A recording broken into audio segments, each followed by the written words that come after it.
Bentornati al Valalido da Fausto Pozzan, sesto incontro di giornata, siamo in pieno pomeriggio, dopo le emozioni di Lodi Trissino con la formazione lombarda che si è imposta di misura per 2-1.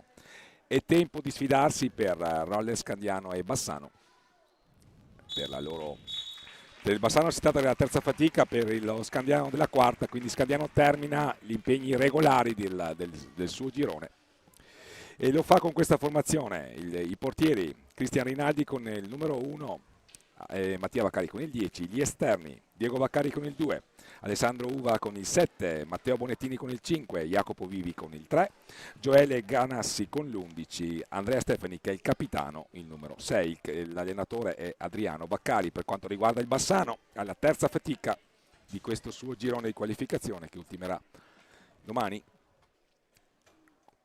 I portieri sono Francesco Girardi e Ascanio Zonta, gli esterni Mario Zambon con il 2, Federico Valle con il 3, Jacopo Reniero con il 4, Giacomo Pasqualon con il 5, Filippo Calderone con il 6, Nicola De Pallo con il 7, Nicola Baldi con il numero 8, Leonardo Settin con il 9. L'allenatore è Vittorio Negrello. L'incontro è diretto da Alfonso Rago di Giovinazzo, coadiuvato al tavolo da Claudio Ferraro di Bassano del Grappa.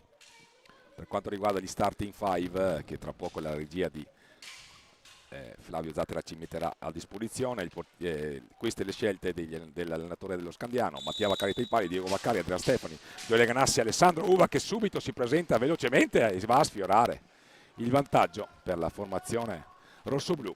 Per quanto riguarda i giallorossi del Bassano, invece, Francesco Girardi tra i pali, Filippo Calderone, Giacomo Pasqualon, Jacopo Reniero e Nicola De Palo. Entriamo in cronaca assieme a Domenico Tomba, che ha avuto il merito di seguire in esclusiva lo scontro fratricida tra Trissino e Lodi. Era l'ultima chiamata per provare a restare nella coppiata che contano. Ha risposto presente Lodi, Trissino sì, rimane Fausto, a 3 punti. Trissino rimane lì a 3 punti, nonostante il massimo sforzo prodotto soprattutto negli ultimi 10 minuti. Un rigore che ha negato il pareggio, l'ultimo rigore di Lazzari, non abbiamo capito nemmeno dal replay se è andato diretto sull'attraverso, deviato dall'ottimo portiere Lodigiano. Finita 2-1 per la formazione lombarda, quindi Gigio Bresciani porta a casa 3 importantissimi punti. Intanto alle un Uva, ottimo scambio, una combinazione che ha coinvolto i 4 giocatori di movimento di Adriano Vaccari, che ancora vanno ad assediare la porta di Francesco Girardi. È partito a sprombattuto la formazione rosso-blu reggiana. Qui Settin a contendere il possesso gli avversari, ma hanno ancora la meglio. Altro ritmo, quello imposto allo Scandiano a questa partita. Dai e vai, con Stefani che va a servire alle Uva in area. Vediamo la decisione del direttore di gara. Possesso per Bassano. Ma Scandiano è partito veramente pigiando sull'acceleratore. Puntando naturalmente su quel numero 7, Alessandro Aleuva, che ha tutta la famiglia in tribuna promesso oggi. sposo del Monza, che andrà a giocare a Monza la prossima stagione, quindi un'esperienza di qualità per lui per fare Anche il perché e sarà Serie A1 per lui, quindi un salto ulteriore dopo già aver vestito la maglia della nazionale giovanile. Adesso l'opportunità di andare a fare esperienza in Serie A1. È stato nazionale giovanile per 3 anni di fila Alessandro Uva. E quindi promesso sposo alla corte di Tommaso con la Maria. Si riparte però con Scandiano in possesso, l'accelerazione di Ganassi. Prova ad andare lui, c'è l'idea dentro per Capitan Stefani. Manca solo il gol all'iniziativa di Scandiano. Adesso è iniziato veramente Diego Vaccari retroporta, comincia forte Scandiano. Non vuole correre troppi rischi con questo Bassano che è riuscito a mettere. Eccolo lì! La sblocca finalmente Ganassi. La sblocca subito Ganassi. Non ce ne vogliono gli amici di Bassano, ma era stato un dominio della formazione rossoblù. Giale Ganassi 17:30, quindi con tempi da 20 minuti, 2 minuti e mezzo. Passa subito Ganassi. Qui vediamo il replay, un ottimo inserimento dal primo, la conclusione sul secondo palo che non ha lasciato scampo a Francesco Girardi, come evidenzia la ripresa dalla porta. Numero 50 giallorosso dovuto capitolare. Ha giocato delle ottime partite Francesco Girardi al di là dei punteggi subiti dalla sua squadra. Si riparte con Capitan Giacomo Pasqualon a servire Nicola De Palo, autore di una doppietta ieri nella sfida con il Braganze, dove non ha affatto demeritato la squadra giallorossa. Qui va a contendere il possesso a settin Alessandro Uvala, meglio il giocatore bassanese. Vertice basso del rombo, questa è la scelta, l'assetto tattico di Bassano per cercare di entrare gradualmente nel match. Sin qui non c'è riuscita perché è stato un dominio del Rolle Scandiano. Ancora Ganassi, l'autore del gol, era doppio, dai e vai, un dai e segui sull'asse di Ganassi Stefani, e Stefani concede il bis per la sua squadra. Lo mette lì il capitano. 2-0. Time out, Vittorio Negrello vuole parlarci su perché ha visto un pessimo inizio gara dei suoi e lo capiamo in questa scelta. Così come capiamo e rispettiamo l'amarezza magari di Carlo Scarpinelli al termine della partita con il Lodi, l'abbiamo visto sicuramente e naturalmente in queste occasioni è sempre estremamente complicato. Noi naturalmente per quanto possibile limitiamo semplicemente alla cronaca e a riportare quelli che è, ma indubbiamente da prima veneta è stato probabilmente una difficoltà. L'abbiamo detto prima, Fausto, i campionati sono un altro sport, io li definisco, rispetto alla stagione regolare, perché ieri sera li ho definiti un universo parallelo dove c'è gioventù, coraggio, orgoglio, determinazione e appunto hai detto la parola giusta, gioventù. Sono campionati giovanili, non ce lo dobbiamo mai dimenticare. I giovani del Trissino sono promesse del futuro dell'hockey italiano, alcuni di loro hanno già vestito la maglia della nazionale, quindi siamo sicuri che si sapranno rifare assolutamente. Adesso è evidente, no? Nel senso, talenti come Gioele Piccoli non si discutono. E non solo. Non solo lui, poi anche perché... E comunque, per esempio oggi aveva fatto un'ottima partita contro Follonica, la squadra trissinese, non è riuscita a ripetersi con la stessa intensità. C'è chiaramente poi questa chiara difficoltà su questa formula con i 2 gironi a 5, che comporta partite a ripetizione, 2 in un giorno. È evidente che per qualcuno può risultare... Rimane comunque l'ottima stagione giocata dalla formazione trissinese anche in Serie 2 e poi sinceramente che la società Hockey Trissino si debba lamentare dopo una stagione come questa. No, beh, ne abbiamo parlato stamattina. Anche no, ne abbiamo parlato stamani con il capo allenatore. Esatto. Tanto Nicola De Palo, anche questo un ottimo elemento che ha giocato anche gli italiani under 17 ma con un'altra casacca. Sì, quella di Valdagno. Sacca bianco-blu, un'altra camiseta per ben Nicola De figurato Palo. perché Valdagno ha ottenuto la medaglia di bronzo. Ragazzo di origine giovinazzese. Sì, papà Vincenzo. Tanto si lotta lì. Il raddoppio.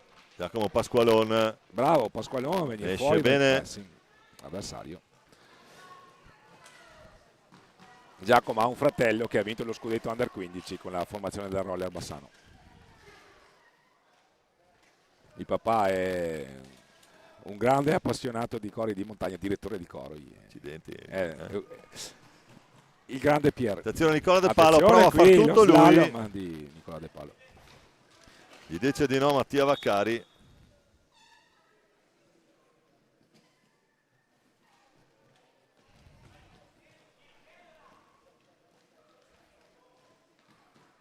Stefani in possesso.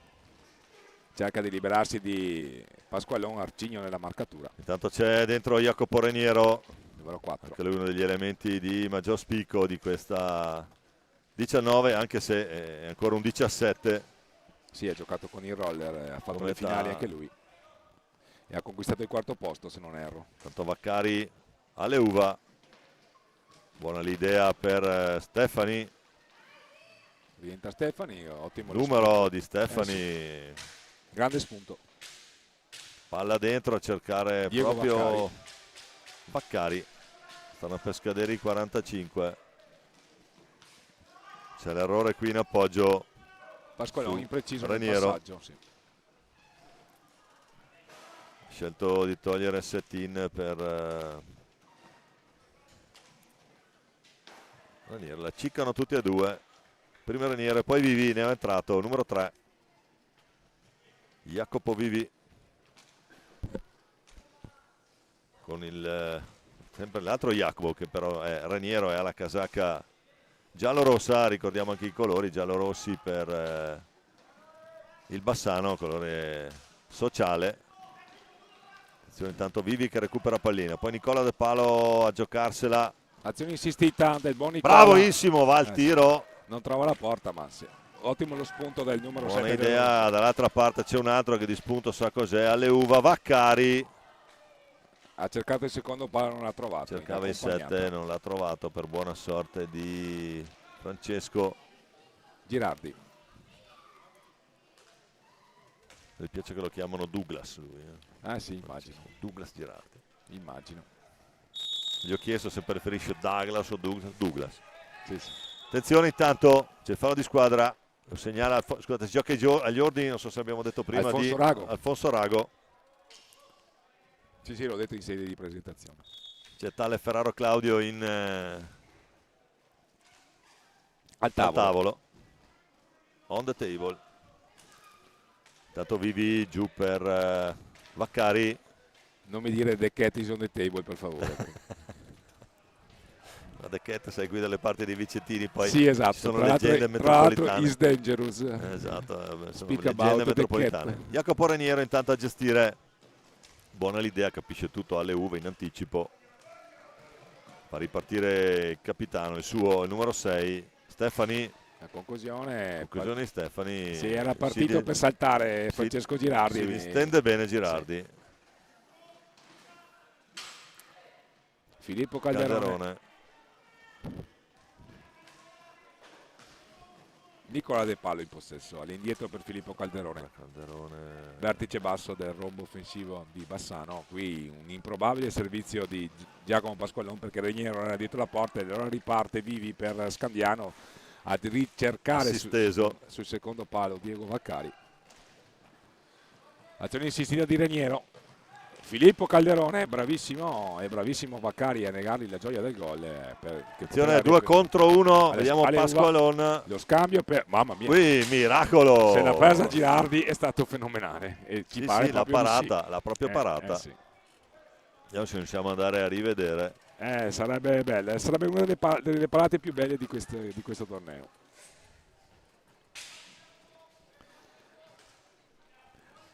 Andiamo a vedere un po'. Sullo stile di Zampoli contro... Sì, contro ricorda, eccolo qua, vediamo. Petroscil.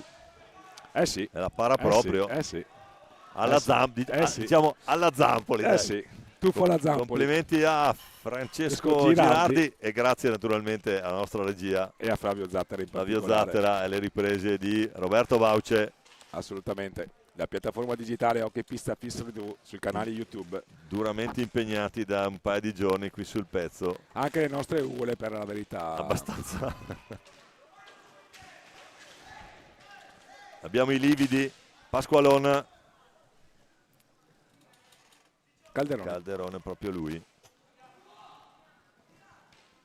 Attenzione ai secondi che scorrono. La pallina poteva diventare pericolosa.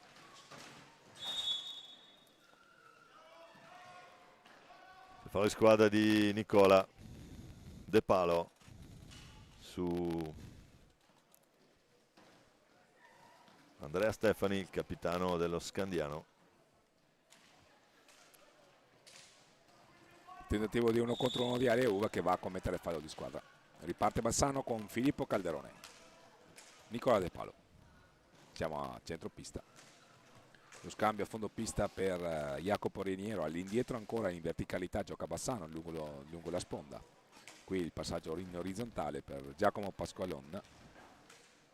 A scambiare con Jacopo Reniero. Non trovano Pertuggi per creare difficoltà gli uomini di Vittorio Negrello, anche se probabilmente stanno scegliendo il possesso palla per cercare di entrare in partita, perché sin qui è stato un dominio della formazione rossoblù.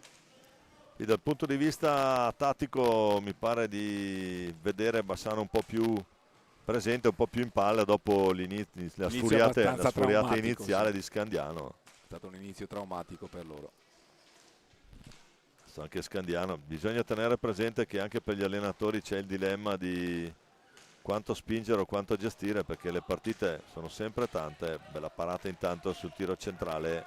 Qualche velleità di qualificazione ce l'ha ancora Scandiano, insomma, per provare per esempio a inseguire il terzo posto che qualifica per ai quarti di finale, no? Per quanto riguarda Bassano è un po' più dura, ha perso già le prime 2 partite, però vincendo questa potrebbe riaprire i giochi. Attenzione, sì. Stefani.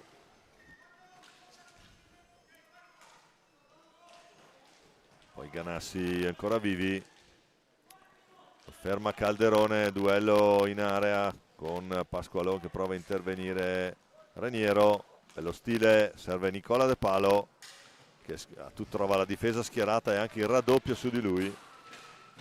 Scandiano aggressivo sul portatore di palla. Alleuva a gestire con De Palo, tentativo di contrasto, retroporta per Alleuva che adesso vediamo cosa potrà inventarsi. La cede, bella idea lì per l'inserimento su Vivi che però non riesce a frenare in tempo per avere un angolo buono per il tiro. Jacopo Reniero intanto la recupera bene.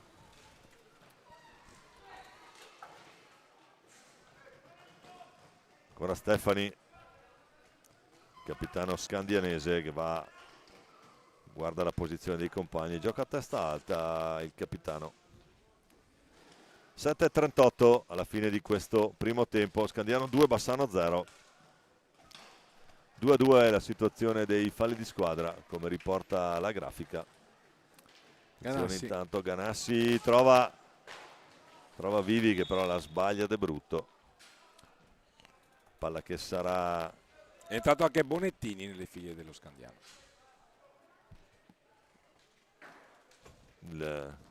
E Niccolò Baldi nella formazione giallorossa bassanese. Con il numero 8. Niccolò Baldi. Papà allenatore di calcio. È parente del noto Baldi. Sì. Qua grande assist dentro per Bonettini che si gira ma non è Tatarani, non trova la porta.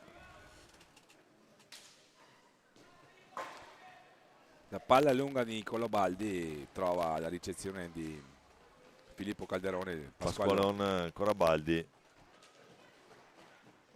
Prova ad accentrarsi Baldi, poi c'è l'errore. Reniero che cerca di non far ripartire. Il fallo di Stefani ai danni di Reniero. Sarà possesso per Bassano. 6:37 al termine della prima frazione di gioco. È volato questo primo tempo, Domenico. Sì, ritmi non elevatissimi, ma dopo la prima parte dove Scandiano ha un po' messo, non dico in cassaforte, 2-0 non è certamente, ma ha messo un po' a sigillo subito sulla partita. I ritmi sono rimasti abbastanza blandi, anche se piacevoli. Non ci sono molte interruzioni, molti falli, perché le squadre giocano in maniera assolutamente corretta. Attenzione intanto Stefani che può andare a gestire la retroporta per i prossimi 28 secondi.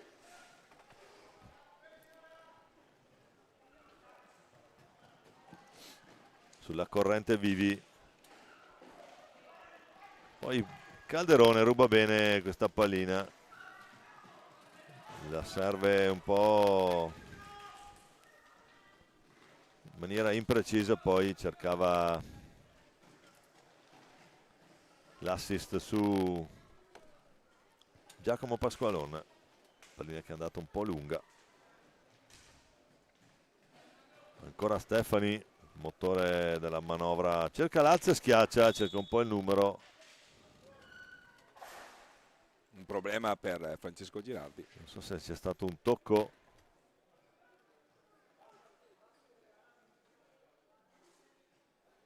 O uno scontro.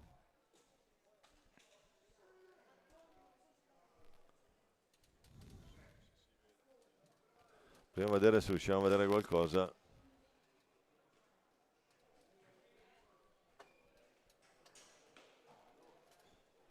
Non si capisce molto dal nostro replay. Ha preso una botta Girardi. Pulisce la visiera intanto Francesco Girardi.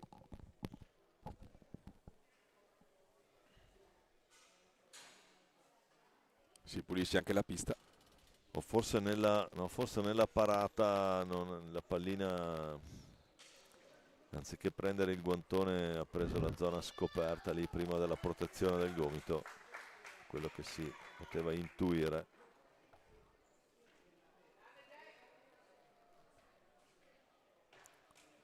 Tutto pronto, si può ripartire. Calderone con Raniero.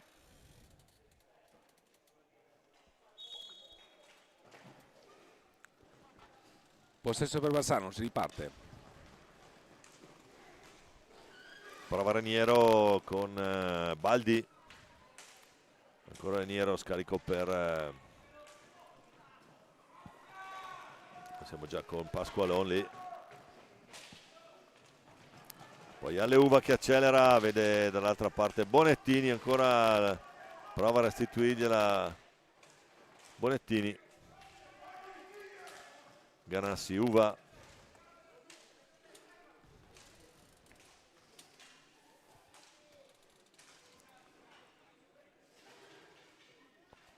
Prova Pasqualon, in realtà poi Ganassi si fa un giro porta, fa trascorrere un po' il tempo, giù per Vivi. Proprio Calderone la recupera, decide cosa fare, riparte per vie centrali, scarica in balaustra su, provato almeno a servire Baldi. Raniero l'intercetto, ma poi Bonettini da solo, fermato Bonettini, allora Ganassi in seconda battuta.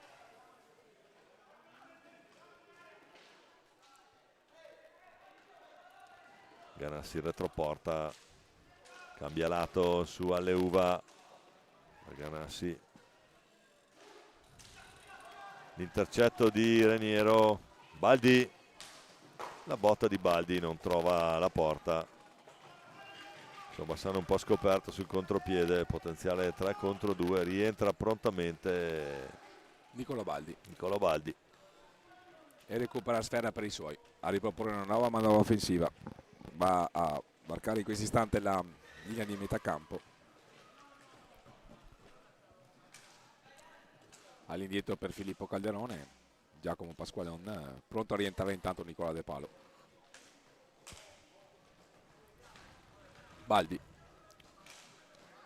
serve Raniero lungo la sponda, ma la palla ritorna a metà campo. La conclusione da lontano, agevolmente controllata da Vaccari. Alla fine il signor Rago dà il possesso alla formazione giallo-rossa. Pasqualon dà il cambio a Nicola De Palo, pronti a ripartire.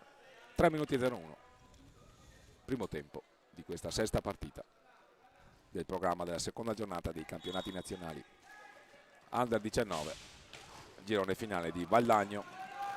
C'è De Palo su Bonettini, provava ad andare via da solo, buona idea, 2 contro 2, vediamo un po'. Calderone, la Scende il conclusione. tiro, Calderone gli risponde bene. Mattia Vaccari a guantone basso sulla sua sinistra. Ganassi varca la linea di metà campo.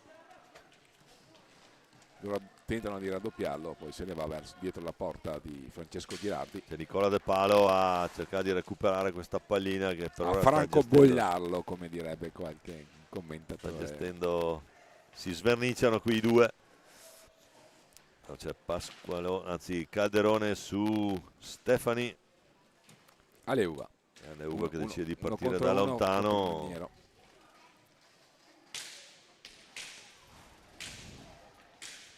Le accelerazioni di Aleuva, accompagnata, fa buona guardia Francesco Girardi con il guanto sinistro. Stefani. Rientra Diego Vaccari, è uscito il numero 5, Bonettini.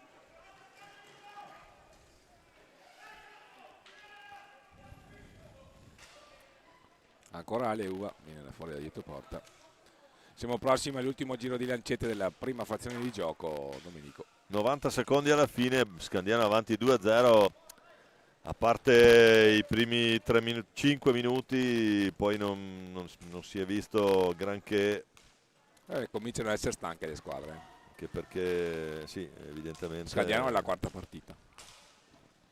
C'è anche da gestire, infatti secondo me è corretto questo tipo di approccio al match. Poco più di 24 ore, non è particolare da dimenticare.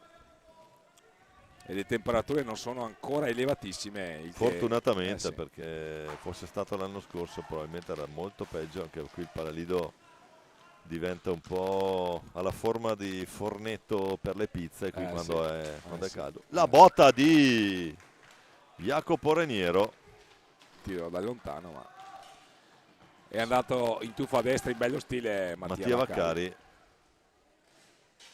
Ancora Stefani. Un Bassano che ieri è riuscito a mettere in difficoltà per quasi 3 quarti di gara è stato in vantaggio Bassano con Breganza. Corrono gli ultimi 20 secondi di questo primo tempo. Attenzione intanto Baldi. Oh, grande risposta. Sì, freddezza di Vaccari, forse troppo precipitoso nella conclusione Nicola Baldi. Sì, non l'ha angolata molto. Baldi lo ha aspettato lì, scusate, Vaccari lo ha aspettato fermo. Ganassi non ha trovato il secondo palo. Termine il primo tempo, Scandiano in vantaggio 2-0 in virtù delle reti messe a segno da Stefani e Ganassi in apertura.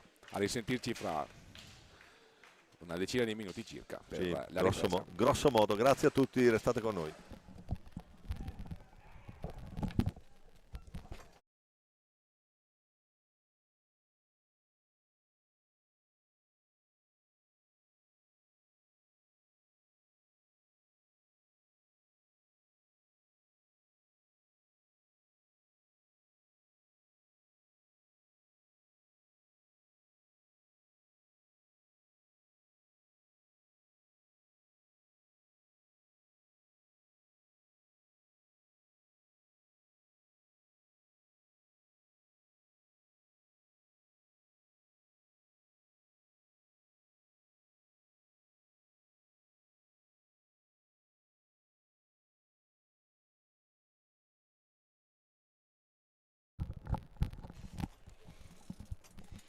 Dammi tu il via, Fabio. Si può? Bentornati all'ascolto. Il nostro gradito ospite Raffaele Biancucci, che ha terminato la stagione da allenatore del centro giovani, l'ha iniziata da uno dei primi allenatori italiani all'estero. Raffaele, raccontaci la tua esperienza, perché è stata una stagione parecchio singolare. Sì, è stata una stagione molto movimentata, diciamo così. Sì, io avevo iniziato la stagione a Coutras in Francia e era un'ottima esperienza per me, era stata una buona esperienza con un hockey diverso, con una situazione diversa. Tra l'altro le cose stavano andando molto bene. Poi ho ricevuto una chiamata dall'Italia che onestamente non potevo rifiutare per più motivi. Prima di tutto perché si tratta di una società molto importante, e poi perché andavo molto vicino a casa e quindi Assolutamente. purtroppo non è finita molto bene, abbiamo fatto il possibile ma non siamo riusciti a salvarci e ora si ricomincia per riportare il centro dove deve stare. Eh sì, in alto, è come è normale che sia. Sei qui per queste finali, diciamo pure in duplice veste di spettatore, ma anche di spettatore particolarmente interessato perché tuo figlio è tra le figlie del Follonica. Come hai visto sin qui l'impegno della squadra di dove gioca il tuo ragazzo? Sì, sì, mio figlio è un bimbo, è un under 17, quindi diciamo che è aggregato a questa È squadra. un campione d'Italia quindi. Sì, è un campione d'Italia. Ha vinto il titolo con la squadra di Franco Polverini non più Esatto, tardi sì. di una settimana fa. Sì, sì, esattamente. E, beh, la squadra del Follonica è un po' in difficoltà perché no, ha una panchina piuttosto corta e questa formula prevede tantissime partite molto ravvicinate per cui insomma, hanno un po' sofferto la situazione.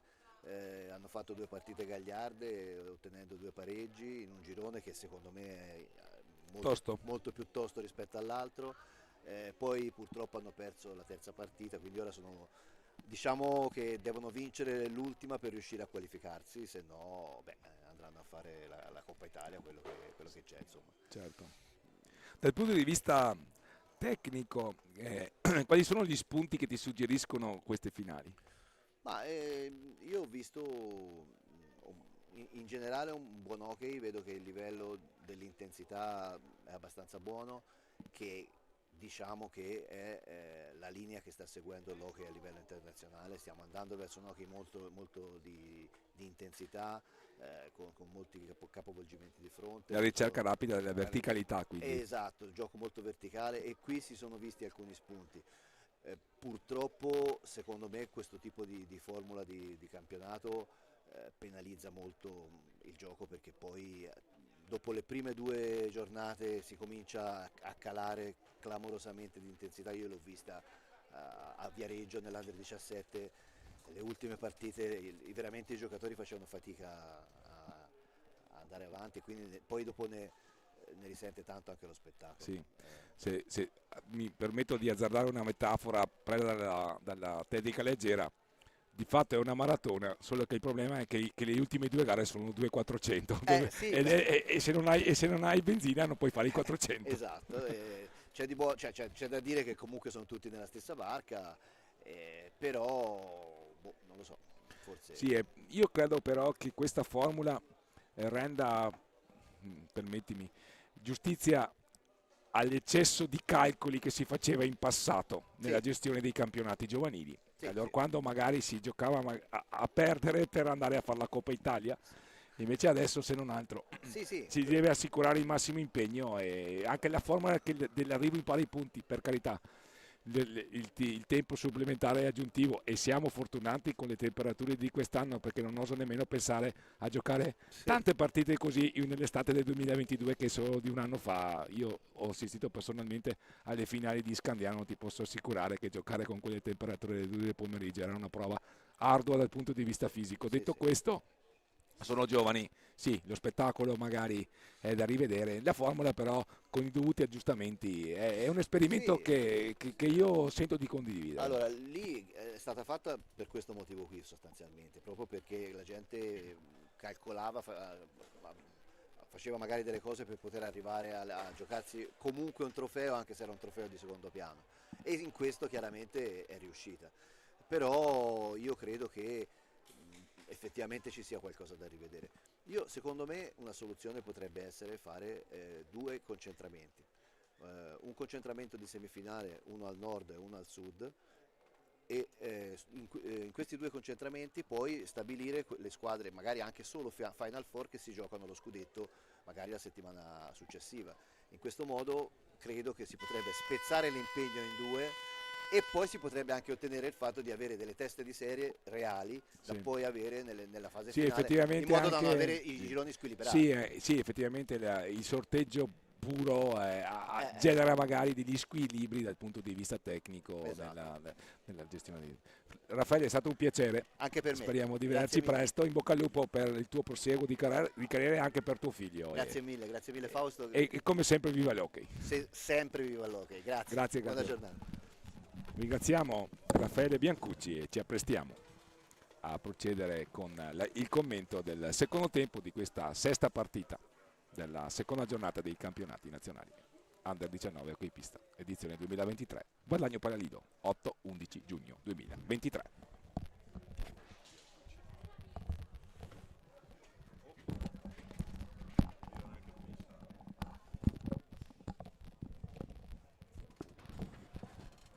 Manca lo Scandiano, quindi non possiamo ricominciare.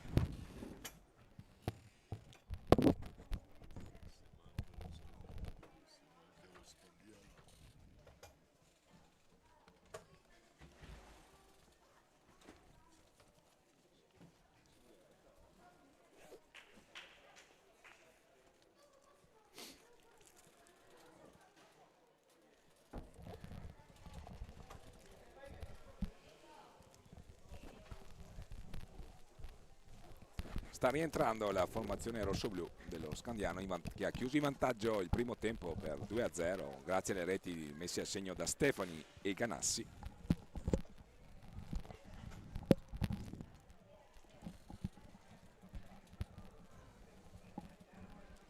Andiamo a vedere anche un po' di informazioni relative a queste, un po' di riassunto per quello che riguarda il girone A. Le partite giocate ieri: Trissino Viareggio 0-2, quindi Pumas batte Viareggio 2-0, Lodi e Follonica 3-3 alle 15, Trissino 4, Valdagno 6, Pumas Viareggio e Follonica 1-1, poi alle 22 l'ultima partita della giornata, Valdagno batte Lodi 6-5. Stamattina è iniziato il secondo tempo. Trissino batte Follonica 3-2, Pumas Valdagno 3-2 e Lodi batte Trissino 2-1. Grazie alla regia andiamo a vedere anche il girone B rapidissimamente. Braganza ha battuto Scandiano 6-4, Forte di Marmi ha battuto Bassano 9-1, Scandiano ha battuto Giovinazzo 9-4, Braganza ha battuto Bassano 5-2, Forte ha battuto Scandiano 4-0 e Braganza ha battuto Giovinazzo per 8-3. Torniamo in cronaca, Nicola De Palo, il tiro al volo di Nicola Baldi. Nicolo Baldi non ha trovato la porta, ma buono lo spunto della formazione di Vittorio Negrello che ha iniziato il secondo tempo cercando di pigiare sull'acceleratore imitando l'intensità e l'approccio al match che ha avuto Scandiano a inizio partita e che gli ha consentito di andare sul doppio vantaggio. Sì, anche perché Fausto qui siamo solo sul 2-0, manca ancora tutto su questo lungo secondo tempo, 20 minuti. A differenza c'era di venuto 25. a salutare Gigio Bresciani, credo che l'intervista di Rito Sì, ci scapperebbe. Adesso se riusciamo a recuperarlo.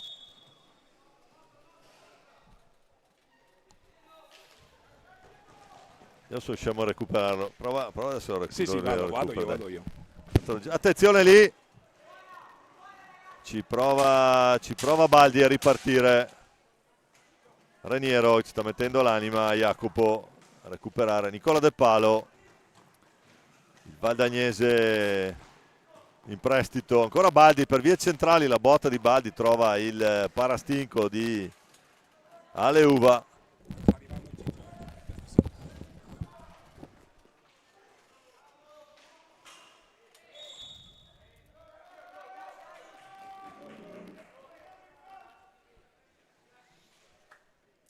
Lo avremo ospite a breve, l'allenatore dell'Odi, Pierluigi. Sì, si sta rifocillando. Vabbè, lasciamo che si rifocilli, allora non devi evitare che poi approfitteremo della sua proverbiale gentilezza. Torniamo in cronaca, Aleuva.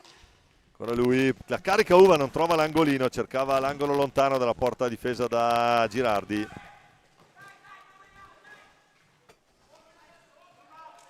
È arrivata l'opportuno cambio, Domenico, Gabriele Pellizzaro. Eccolo qua, in mezzo a noi. Sarà staffetta con lui. In mezzo a noi.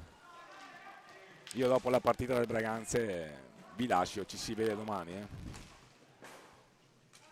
Bassano in possesso intanto con Filippo Calderone, Nicola De Palo, Jacopo Reniero, Prova ad andare giù Jacopo, gran tiro, sì. non trova però il palo, non so se è lontano o vicino, ma il palo più vicino a lui nella conclusione.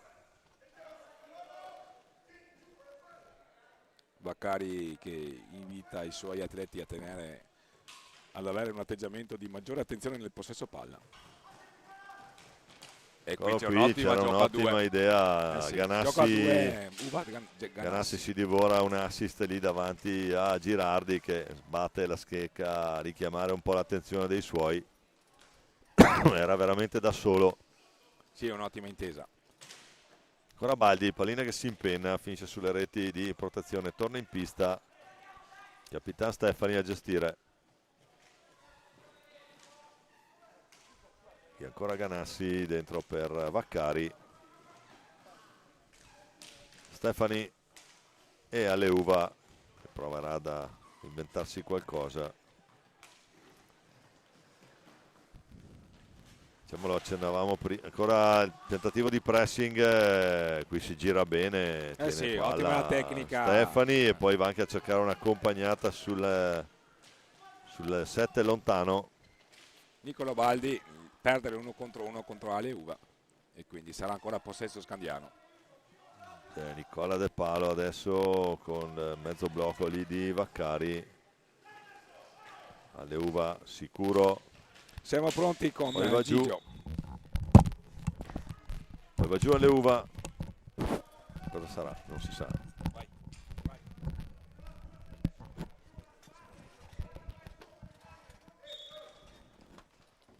Intanto benvenuto, buonasera. Aspetta che te la postiamo bene qui. No, è finita sotto la sedia. Vai, ci siamo. Eccolo lì. Ci sei? Buonasera mister. Buonasera a Intanto tutti. parliamo della partita di prima, di questo 2-1 del tuo Lodi con il Trissino, un Trissino, non so, che è sembrato un po' in difficoltà in queste fasi finali del... Sì, Aspetta che Trissino ci veniamo un po' è un'ottima squadra, se è chiaro. Magari sono arrivati, so che hanno dominato il campionato della loro zona, Sì. sono arrivati qua magari un po' stanchi, le cose non stanno andando bene, delle volte si complica la cosa. Però pensando al mio Lodi, sono veramente soddisfatto, contento, anche perché noi facciamo molta fatica a giocare gare competitive, perché il campionato Under 19 nella nostra zona erano 3 squadre e basta, di cui non molto equilibrato, perciò non c'è questa intensità, non c'è questo, e infatti abbiamo un po' sofferto le altre 2 partite che abbiamo perso di misura e pareggiato, però è dura tenere questa intensità tutta la partita. Comunque ogni partita miglioriamo, stiamo facendo bene, non pensavamo in un girone così di esserci a giocare il quarto di finale per il campionato, ce lo giochiamo, vediamo stasera il risultato tra Follonica e Valdagno. Sai che Follonica Valdagno rappresenta una specie di nemesi per tutti i giocatori valdagnesi, per qualcuno in particolare, adesso non li cito tutti, ma uno è mio figlio che ogni volta che incontra Follonica è disastro, finali, semifinali, finali scudetto, vince sempre Follonica. Adesso questo tabù, almeno sul parquet di casa, vogliamo provare, vogliamo provare, sicuramente Valdagno metterà massimo impegno, anche se volevo sentire anche il tuo parere. Questa nuova formula con i 2 gironi a 5 squadre è abbastanza pesante, ma per gli atleti in genere, non dico per le organizzazioni, perché anche quello, le partite così serrate comportano un'organizzazione un po' più diciamo peculiare, un po' più programmata, ma anche per gli atleti è abbastanza dura. Io penso che sia durissima, perché poi il livello mi sembra molto intenso, le partite tirate, e sicuramente è dura se tutti i giorni giocare, sì, anche un giorno che ne giochi 2, poi, però per la squadra del Lodi è fondamentale fare queste partite, perché il campionato purtroppo non è in questa intensità e questo livello. A noi ci serve tantissimo, faremo fatica, l'obiettivo è figurare bene. Finora Lodi ha dato la sensazione di essere una squadra, da quello che ho potuto vedere e commentare assieme a Fausto, una squadra estremamente compatta, il gruppo conta moltissimo, non c'è la superstar, mi piace qualcuno in particolare, ma non faccio nomi per evitare poi c'è un un'ottima intesa a livello di velocità di giro palla, questo è merito normalmente del mister. Ma non so se è merito, io penso che i ragazzi stanno facendo un bellissimo lavoro, stanno lavorando, mi ascoltano, mi seguono e questo è soddisfazione. Poi ho veramente 4 giocatori che hanno fatto le finali Under 17, perciò è anche una squadra molto giovane. E no, stiamo facendo bene, ieri ho fatto giocare anche l'altro portiere, giocano tutti e 2 i portieri, giocano, ma va bene, sta andando bene, speriamo veramente che si avveri la prima volta, c'è sempre una prima volta, cioè il Valdagno stasera vince, no, poi ho tanti amici anche a Follonica, insomma, che sia una bella partita. Dove guarda, io posso la diciamo qua così, visto che ne stiamo parlando un po', no? Il rapporto Follonica-Valdagno è abbastanza particolare perché ci sono state molte amicizie che sono nate grazie al discorso della nazionale, di queste cose qua, e che si continuano a gestire. Poi però in campo è un'altra questione, perché naturalmente poi quando si è in campo le amicizie si mettono un attimo da parte e conta il risultato. Indubbiamente il tuo Lodi, da quello che abbiamo potuto vedere, ha dato questa sensazione di gruppo. Questo è un lavoro, una cosa che fa a merito tuo, e penso anche un lavoro che fai costantemente con i ragazzi.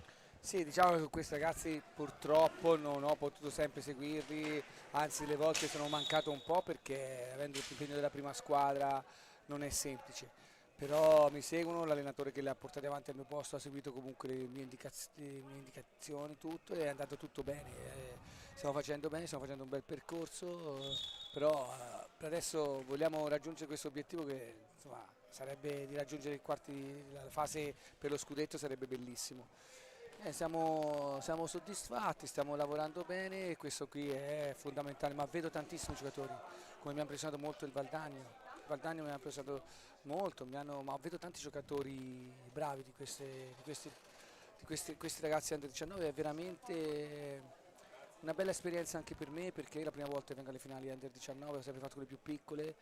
E veramente ci sono degli ottimi giocatori, ottime Ma qui oggi, nonostante la sconfitta per 3-2 col Pumas, penso che abbiamo visto una partita decisamente di ottimo livello, vorrei quasi dire di A2, nel senso che molti degli elementi, anzi Pumas in sostanza, la 19 del Pumas in sostanza è una A2, diciamocelo, no? Sì. Adesso chiaramente questo non vuol dire che Bertolucci venga a rubare la Carmela ai bambini, però vuol dire che ha a disposizione elementi che indubbiamente sono abituati a ritmi e a performance decisamente più importanti. A Valdagno la 2 non ce l'abbiamo, cerchiamo di gestirla nel migliore dei modi, qualche buon elemento sicuramente verrà fuori. È importante, credo, che il movimento stesso trovi concretezza anche in queste finali Under 19, dove sono, come detto prima, c'è un po' il meglio, no? Le 10 migliori formazioni. Ma ci sono veramente dei giocatori che infatti mi sto divertendo parecchio, me le riguardo anche a casa le partite, cioè a casa in albergo, me le rivedo tutte perché mi sto divertendo, è una bellissima esperienza. Sai, io sono anche un po' malato di questo giochino qua, È come molti qui da questa parte. Ai miei genitori, a tutti, ai miei zii, siamo sempre stati in questo mondo, ma mi sto divertendo veramente tanto, a parte quando si vede tutto il nostro ambiente fa sempre piacere, però vedo veramente delle buone giocate e vedo anche delle belle trame di gioco, vuol dire che anche gli allenatori stanno lavorando bene. Cioè... Sì, certamente ne parlavamo anche stamattina con Alessandro Bertolucci.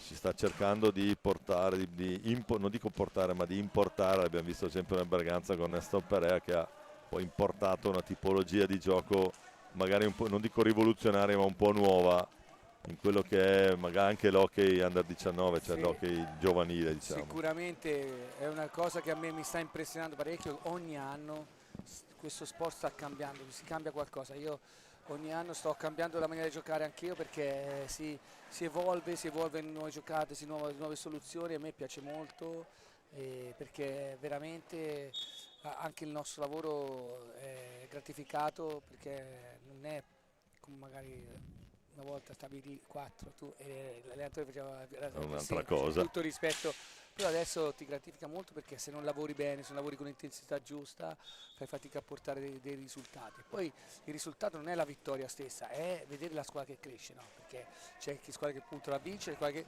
che puntano a salvarsi, squadre che puntano a fare bene come nei giovanili, e la gratificazione è vedere i tuoi ragazzi che la crescita del gruppo. Poi se un ragazzo raggiunge la nazionale è tutto, anche soddisfazione massima per te.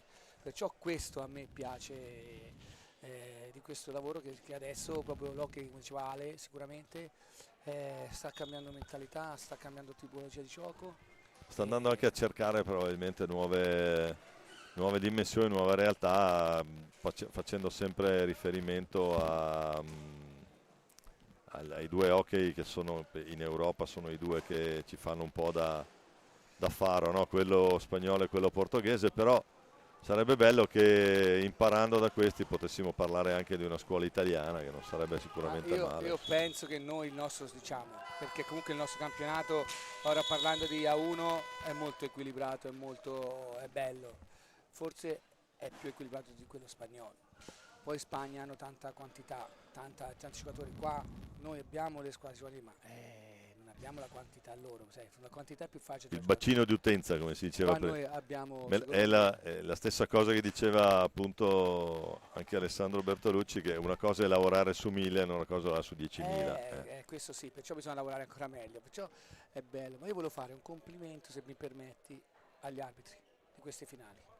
Mi piace molto come stanno arbitrando, come stanno comportando questi ragazzi giovani. Ora adesso abbiamo un arbitro esperto che ormai ha la sua esperienza, ma anche l'arbitro di prima, che io ho avuto warning perché ho reclamato per un rigore, ma secondo me me l'ha spiegato in una maniera, è stato bravissimo, mi ha fatto capire come ha giudicato e tutto. E io ero un po' per un minuto alla fine per pareggiare, no, cioè, sarei rimasto male per i ragazzi, però devo fare complimenti a questi ragazzi, anche gli arbitri giovani. L'abbiamo rivisto a replay, poi te lo puoi rivedere. Abbiamo visto questi ragazzi arbitri, come te devi avere pazienza con i giovani, bisogna avere pazienza anche con questi arbitri giovani che mi è piaciuto molto, mi sembra si chiami Pigato. Edoardo Pigato, certo, sì. E tra l'altro è un ragazzo di Montecchio Precalcino, sì, ex giocatore, quindi conosce, sa cos'è il gioco anche. Perciò complimenti a lui, complimenti anche all'altro ragazzo giovane che ho visto. Davide Marcolin. Perciò mi fa piacere perché è un movimento che senza di loro potremmo andare a casa tutti. Eccoli là, stavamo proprio, è un ragionamento che facciamo sempre anche noi. Vengono sempre criticati. E perciò perché sai, tutte le volte è facile dire è colpa dell'arbitro, nell'hockey si dice è colpa dell'arbitro, è colpa del portiere, facciamo presto, e invece delle volte bisogna anche dare merito a chi ha merito. Bene, grazie Gigio, è stato veramente un piacere averti qua. Ti ricordo che sei un amico della prima vulcanizzata a prescindere e che siamo entrambi malati di questa cosa purtroppo. Grazie a come voi. Fausto del resto. Grazie a voi, è un piacere essere qua. Ciao. Grazie mille Gigio, ciao, a presto. Ciao.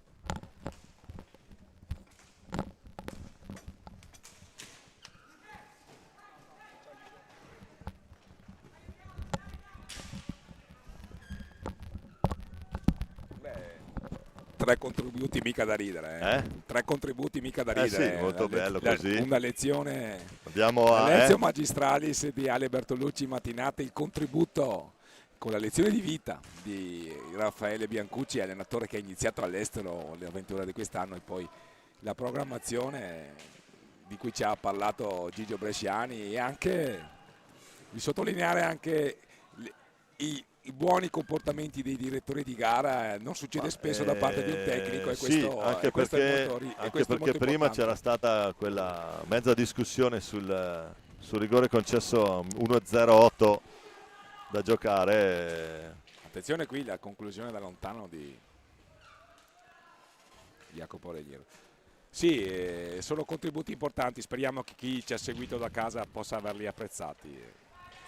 Sì, indubbiamente fa sempre piacere avere qui i personaggi del nostro hockey, e tra l'altro in queste finali nazionali Under 19 è bello avere anche allenatori di questo livello, di prime squadre. Che seguono le squadre Under 19, a testimonianza del fatto che loro sono dentro questo sport in tutto e per tutto, vogliono fare il possibile per far crescere questo movimento e si spendono in prima persona, e questo va assolutamente sottolineato.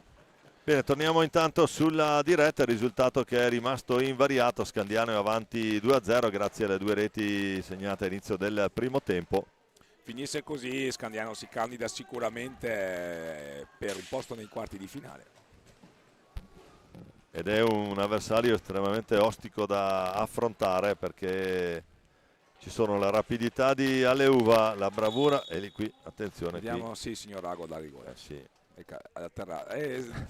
Cioè, Placcato. diciamo No, che c'è coerenza. allora, In questi 2 giorni io ho Girardi visto ha qualcosa da dire a Settin. ai compagni, ma al di là della comunicazione interna della squadra giallorossa, mi preme sottolineare che il metodo di giudizio adottato dai direttori di gara in questi 2 giorni è stato equivalente. Sì, assolutamente. Il tamponamento da dietro finisce sempre sì, sanzionato finisce con il il rigore. Sì, sì.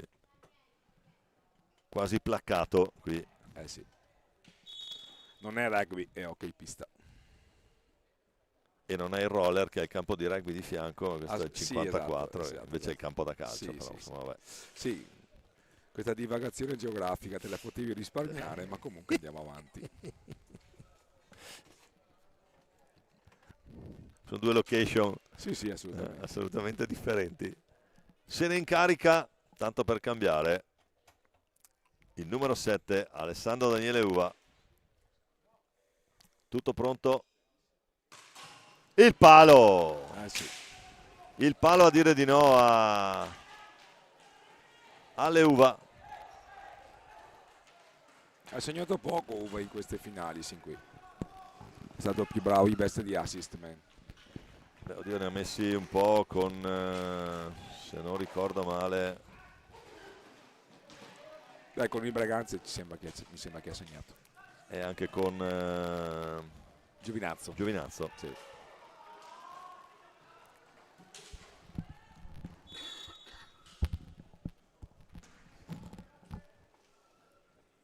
Prova ad accennare qualcosa Giacomo Pasqualone, ma Rago è impassibile. Time out.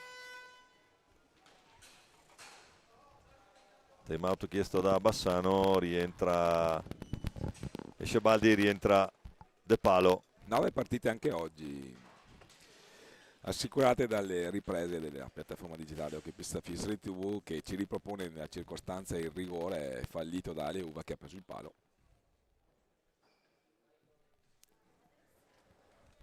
Negrello intanto in primo piano con i suoi. Il ben arrivato. Il nostro signore padrone, Gabriele Pellizzaro. Ciao Gabriele, benvenuto in tribuna stampa anche per te. Ultimi 6:38 per noi su questa Bassano Scandiano.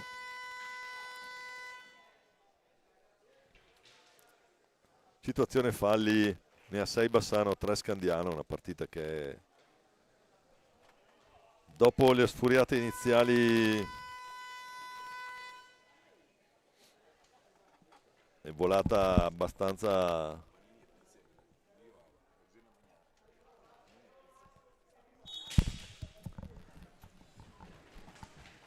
Torniamo in diretta con Raniero che intercetta una bella pallina, altrettanto bello l'intercetto di Aleuva, che poi deve vedersela con Raniero. Baccari, c'è momenti di leggera confusione qui. Settin in possesso e la conclusione fuori dallo specchio della porta. Ancora Nicola De Palo in controtempo su Vivi. Però la trottola in dribbling, ottimo. Si gira e si volta lì. Sì, lì ci sta proprio, si gira e si volta. Ancora Raniero, vediamo un po'. Prova. Attento Baccari. E attento sul suo palo. Capitan Stefani. Vittorio Negrello a spronare i suoi a sfruttare questa ripartenza e la conclusione di Settin. Tentativo. Il tap-in e Nicola De Palo ha trovato La il mette pertugio. Nicola De Palo, Sì. attenzione. Sì. È abilissimo questo ragazzo a sfruttare tutti i rimbalzi. Il gol del numero 7. Anche ieri con Breganze. Il valdagnese bassanese. Anche ieri ha fatto gol così. Sarebbe Giovinazzese, sì. Bassanese, Valdagnese. Adesso Sì, diciamola no, bene. con l'esame di geografia Però occhio te la che stai cavando. 5:28 da giocare. Sì, il match si riapre. Sì, la riapre la riapre Bassano. Calderone a cercare ancora Nicola Di Palo, ispiratissimo. È molto attento ad andare sempre a studiare tutti i possibili rimbalzi delle palline, anche da dietro porta. E adesso attenzione, perché un solo gol di vantaggio e 5 minuti Sì. da giocare.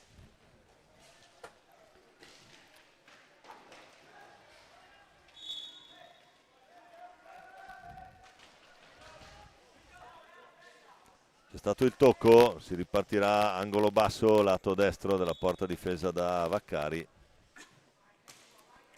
Raniero. Bassano domani avrebbe la partita con Giovinazzo, quindi nel caso in cui andasse a risultato potrebbe aspirare a un clamoroso passaggio del turno. Bassano che in classifica campionato veneto a arrivato quarta posizione. Sì. In una realtà differente sarebbe a giocare per quella che una volta era la Coppa Italia, adesso c'è questa opportunità. Sì. Ancora De Palo fa vedere. E qui attenzione, l'aveva messa bene, sì. Non riesce a sfruttarla Settin. Aleuva non trova la porta, cerca il fendente vincente. Mentre intanto vediamo già le formazioni di Forte dei Marmi e Breganze che si stanno scaldando a bordo pista. Saranno loro le protagoniste della settima gara di giornata, che si rivelerà decisiva per determinare chi vincerà il girone di fatto, perché Breganze ha già vinto le sue 3 partite, Forte dei Marmi le sue 2 partite. Forte dei Marmi deve giocare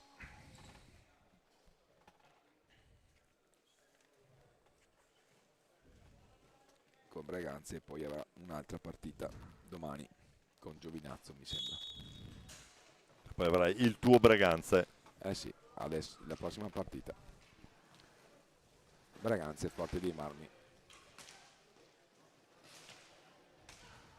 Provato Settin. Jacopo Vivi è solo, raddoppiato da Raniero e Calderone, guadagna un fallo di squadra intelligente. Sì, un fallo retroporta assolutamente inutile qui in questa situazione. 3:39 intanto da giocare.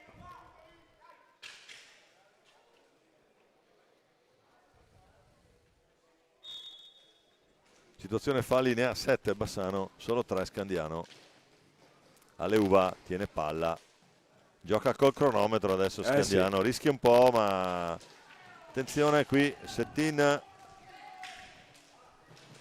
che va giù.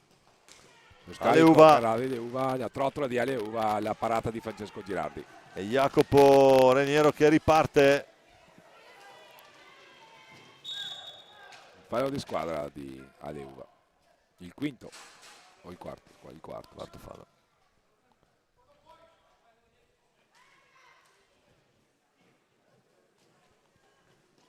Settin. Calderone, è entrato Baldi, intanto è uscito Raniero per questi ultimi 3 giri di lancette. Nicola De Palo prova a metterla lì al centro, ancora Settin. Baldi. Sì, l'ha cercato molto bene. Ancora Nicola punta l'uomo, la finta. Un tentativo sul primo palo per servire Settin, ma Calderone è attenta la difesa di Scandiano. Ancora Settin, ottimo lo spunto. Peccato qui. Cercava Baldi, non l'ha trovato per aveva forse un angolo libero. Stefani a contendere il possesso a Nicola De Palo.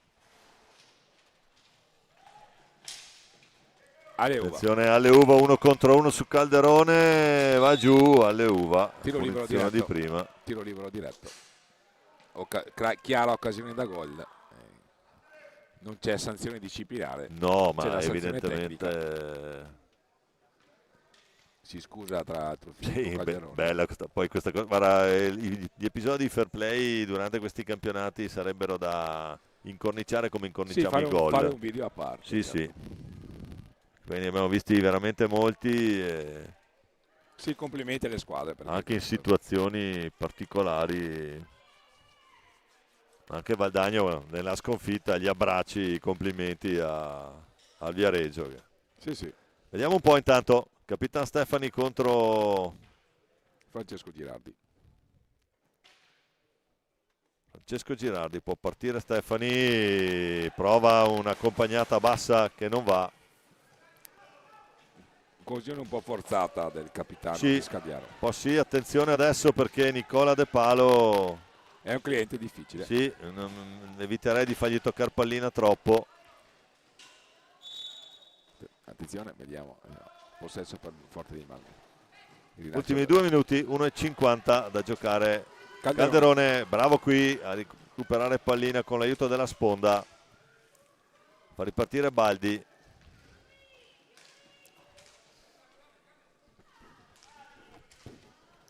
Un po' sulle gambe adesso Scandiano. Sì. È la quarta partita, ricordiamolo. Va via Ganassi, fa tutto da solo. Mette un assist per Ale Uva un po' impreciso, ma recupera cioè, pallina. È stato Poi bravo va invece giù. il difensore di Bassano a rientrare, deviazioni involontarie di pattino e sventata la minaccia.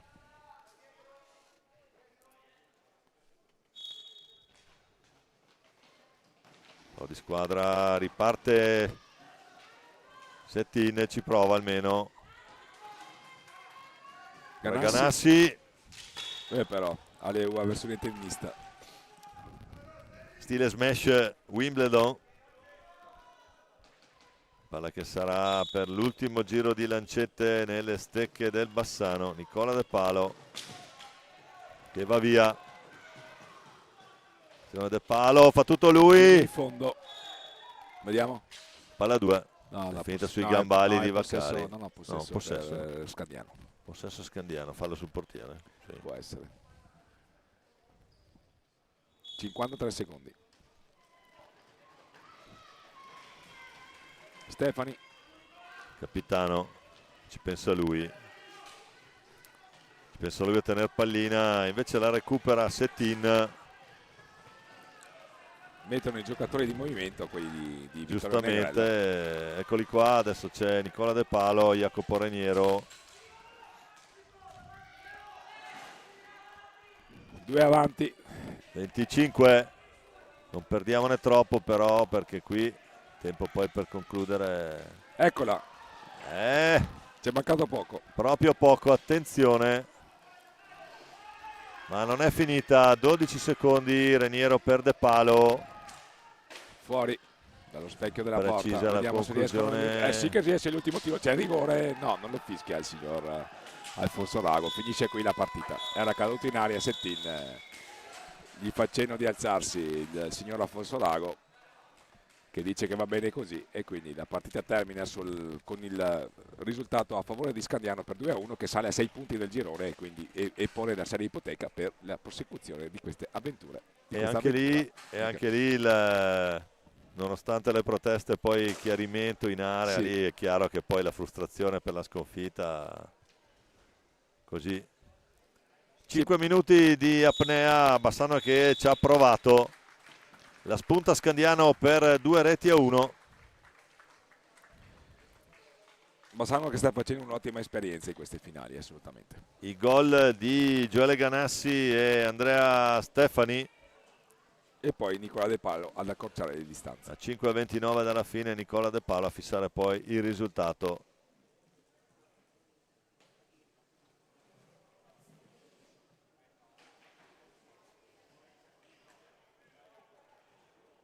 Che Girardi va a salutare tutti. Non perde mai il sorriso Francesco. Assolutamente. Molto bene, direi che per il momento è tutto. La prossima partita c'è il tuo Breganze e Sì. quindi io mi faccio volentieri un momento di pausa. Sì, facciamo entrare Gabriele. No? Gabriele, sarà lui la prossima voce. Gabriele Pellizzaro, il ragazzo di Montebello. Lui la prossima voce a seguire l'incontro tra Forte dei Marmi e Breganze. Che sarà determinante per decidere chi vincerà il girone B. mentre per il girone A è ancora tutto in piedi, no? Sì, è piuttosto complicato ancora, meno spiegato. Sono Di andato. fatto è in piedi anche il girone B. Comunque a presto per il prossimo incontro qui dal Palalido di Valdagno. Grazie a tutti, rimette con noi. A più tardi.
bentornati all'ascolto, gentili signore e signori, da Fausto Pozzan. Mi affiancherà Gabriele Pellizzaro nel commento. Ciao Gabriele. Ciao, buonasera.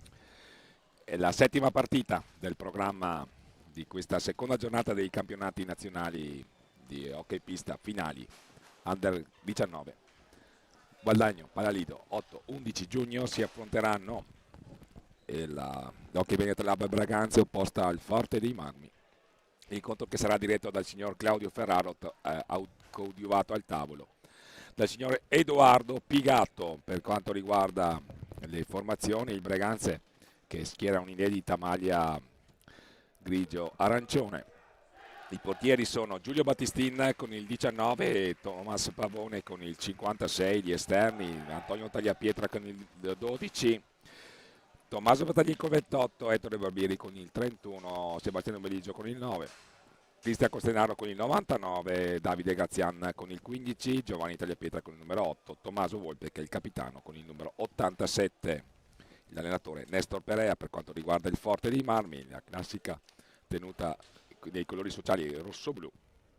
I portieri sono Gustavo Giorgi con il 10 e Mattia Taiti con il 35, gli esterni Piercarlo Cacciaguerra con il 57, Tommaso Giovanelli con il 78, Mattia Bicicchi con il 18, Federico Giorgi con il 26, Jacopo Neri con il 7, Brando Del Medico con il 4, Alessio Ambrosio con il 99, Francesco Poletti con il 12, allenatore Andrea Biaggi. Quintino di partenza per Forte dei Marmi, Taiti, Poletti, Giovannelli, Bicicchi e Cacciaguerra per quanto riguarda Breganze, Battistin, Cristian Costenaro, Ettore Barbieri, Tommaso Volpe, Giovanni Tagliapietra. Il signor Claudio Ferraro sta verificando che probabilmente il servizio cronometristi sia a posto, quindi qualche istante di attesa prima di iniziare la partita che è valida per il gruppo B e che nel gruppo B vede la capolista Breganze che ha già vinto i suoi 3 incontri. Quindi Breganze completa il suo programma per quanto riguarda il gruppo di qualificazione di queste finali nazionali. Forte dei Marmi invece terminerà il suo impegno domani mattina. Sì, Braganza che già da ieri abbiamo visto subito verso la strada giusta, vincendo la mattina per 6-4 contro lo Scandiano, poi nella sera ha vinto 5-2 seppur faticando contro il Bassano, e questa mattina l'8-3 ai danni del Giovinazzo, e vedremo perché questa è sicuramente la sfida più attesa del girone tra Breganze e Forte dei Marmi. Forte dei Marmi che ha vinto al debutto 9-1 nettamente contro il Bassano e poi ha concesso il bis anche contro lo Scandiano. Deve ancora giocare con il Giovinazzo, completerà il programma domani mattina. Quindi questo incontro teoricamente dovrebbe determinare chi vince il girone. Vediamo. Si è partiti, attenzione, ancora problemi di cronometro. Bisogna rettificare.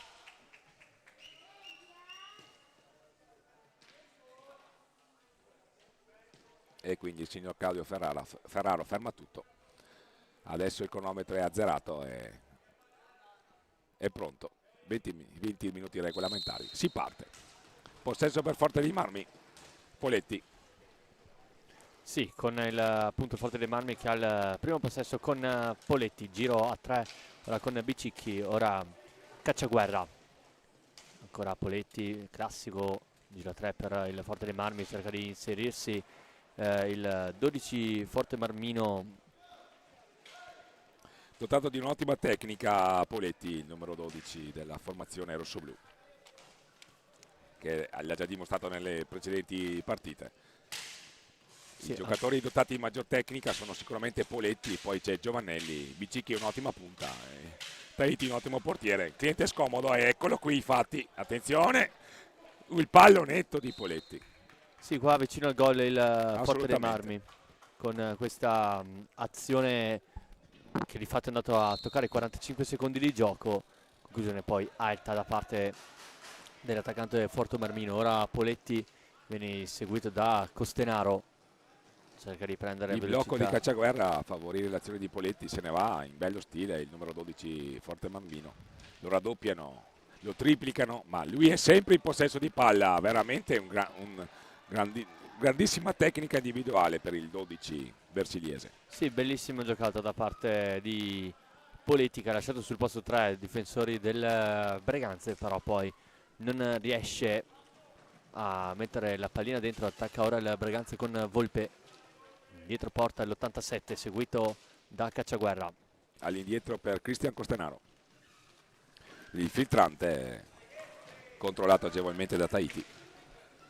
Allora ancora Poletti a impostare per i suoi. Barca la metà pista in questo istante servendo Bicicchi. Cacciaguerra. Predominio nel possesso palla della formazione rosso-blu. Ancora Bicicchi, ha iniziato bene Forte dei Marmi questo incontro. Sì, sta facendo del possesso palla la sua arma in questo momento. La formazione versiliese va fino ai 45 secondi. Ora la conclusione da fuori, che poi va a colpire Volpe e poi Costenaro in possesso. Sì, Breganze deve ancora entrare ufficialmente in partita, diciamo così. Un po' irretito da questo. Di solito è Breganze a fare la partita, invece questa volta si è trovato di fronte a un avversario duro. Sì, sicuramente Breganze farà un po' di fatica. Attenzione qui a spingere Cristian Costenaro, sfruttando la forza fisica che gli è proverbiale. Giovanni Tagliapietra, numero 8, all'indietro per Cristian Costenaro. Tommaso Volpe sulla sponda di destra del fronte d'attacco della formazione di Nesto Perea. Dietro la gabbia di Tahiti c'è Ettore Barbieri.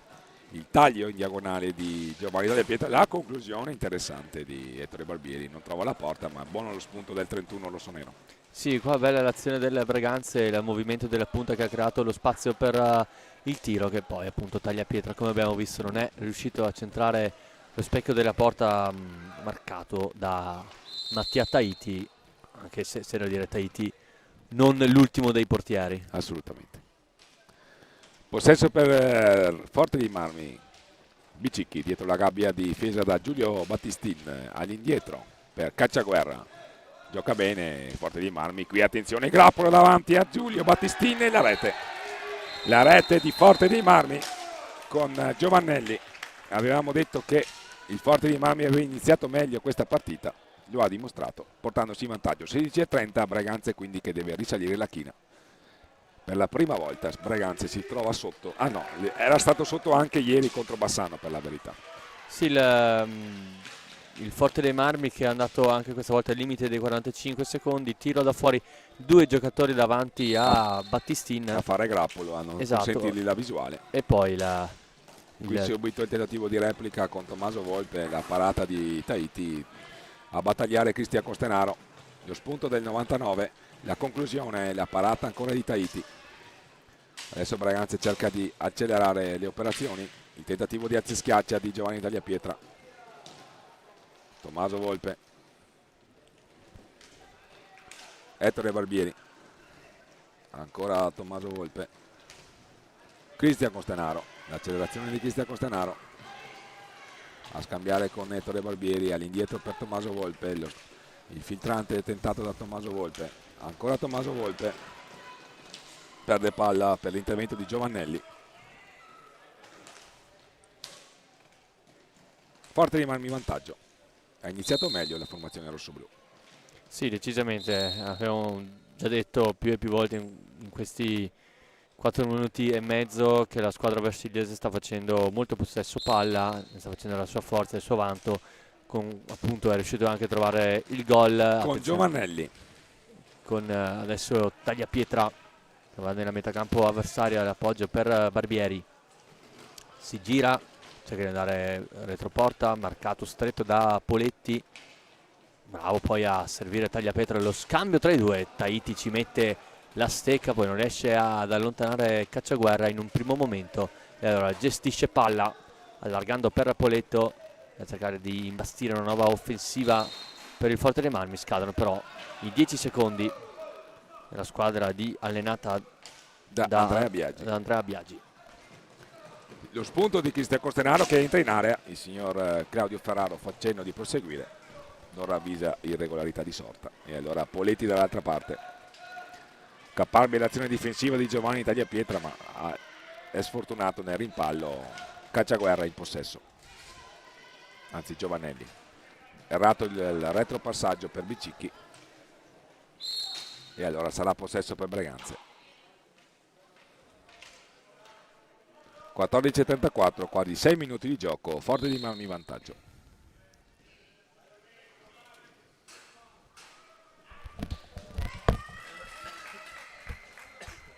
C'era da pulire la pista, lo fa un giovanissimo atleta. L'area di rigore per la precisione.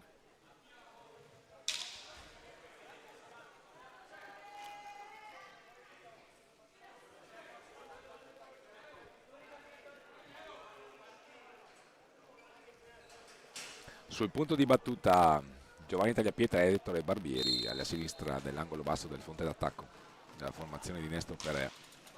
All'indietro da Tommaso Volpe, l'accelerazione di Tommaso Volpe a sfidare Bicicchi.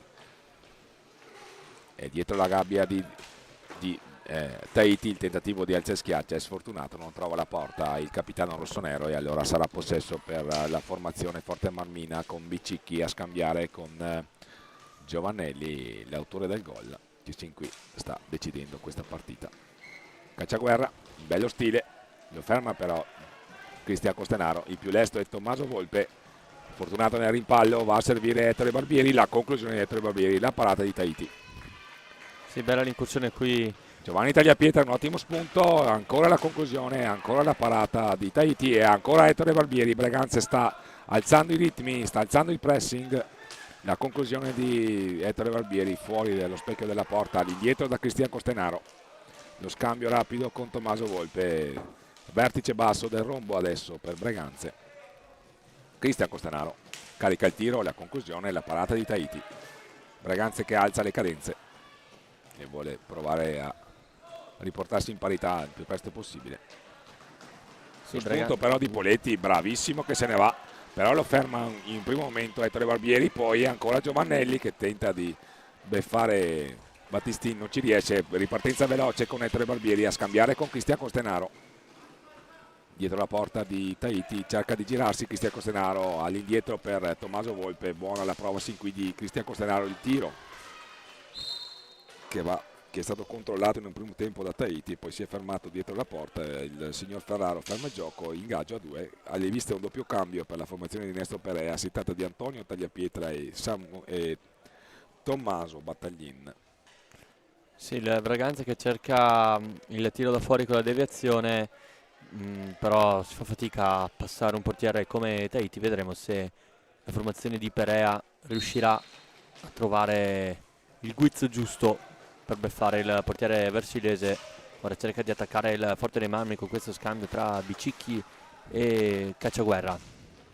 Per qua il 57 ritorna da Bicicchi e allora Poletti, pressato da Volpe, ancora Poletti in area di rigore, la alza ma non riesce a schiacciare e allora ripartenza Breganze guidata da Costenaro, si inserisce in mezzo a 2, chiusura efficace da parte di Giovanelli, allora insiste Volpe, lascia Tagliapietra, pensa il tiro per un momento, allora va da Costenaro, scambio con Volpe, ancora il 99, si dispone a rombo adesso il Breganze con Tagliapietra, il blocco di Barbieri, lo segue fino in fondo alla pista Cacciaguerra che recupera pallina per il Forte dei Marmi, ora Bicicchi a guidare il contrattacco, Poletti si lascia sul posto Tagliapietra, ancora Poletti in area di rigore, retroporta Bicicchi, va vicino al 2-0 il Forte. Grandissimo spunto di Bicicchi, lo scarico per Bicicchi che ha seguito il rimorchio, dall'altra parte un'ottima trottola di Giovanni Tagliapietra, Ettore Barbieri a fare a sportellate con i difensori del Forte Marmini,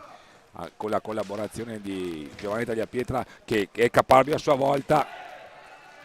Si riparte con Bicicchi, non ha ravvisato irregolarità, attenzione Bicicchi, la conclusione, ci mette il guanto Giulio Battistin, salva la propria porta.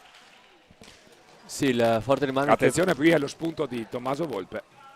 Forte dei Marmi che più volte è andato vicino al 2-0, per fortuna del Breganze c'è un ottimo Battistin tra i pali questa sera.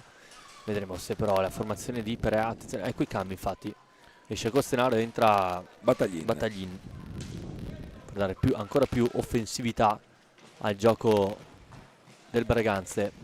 Più tecnica rispetto alla potenza assicurata da Cristian Costenaro, anche se qui Tommaso Battaglini ha un cattivo controllo di palla. Attenzione a Poletti, il rimbalzo, mette tutti d'accordo per quanto riguarda il possesso Ettore Barbieri che se ne va.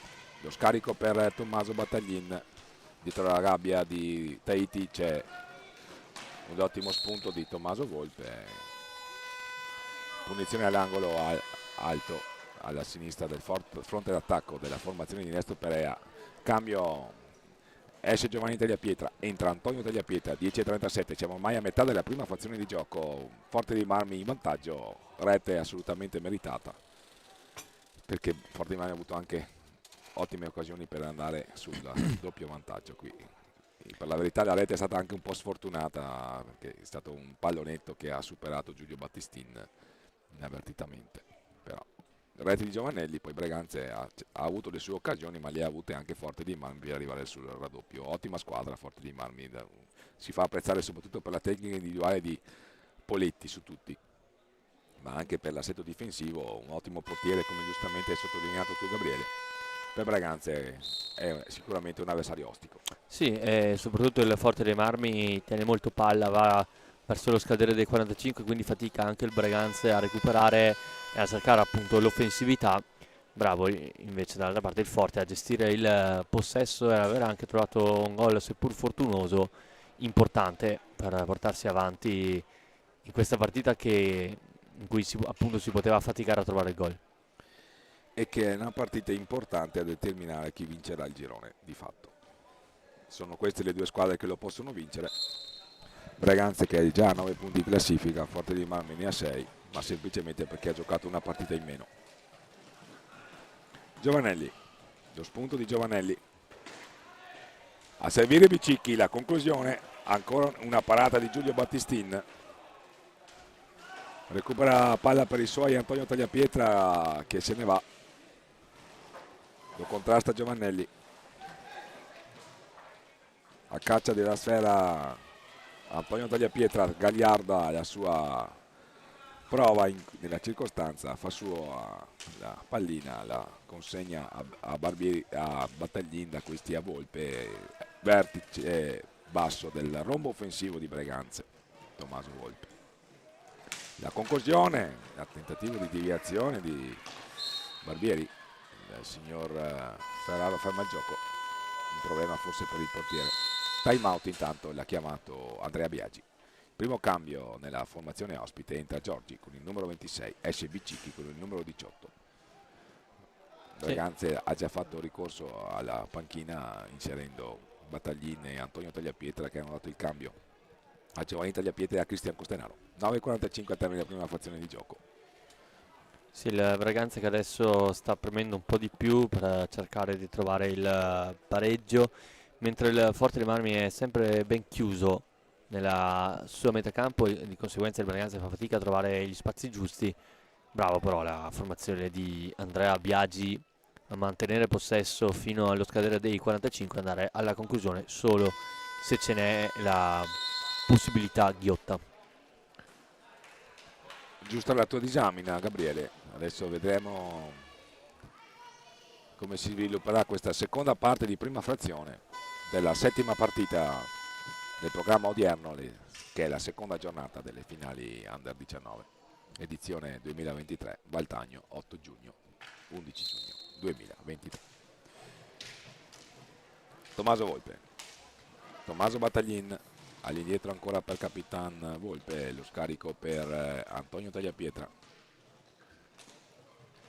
Volpe, Tagliapietra a scambiare, sempre rombo per Breganze, rombo offensivo.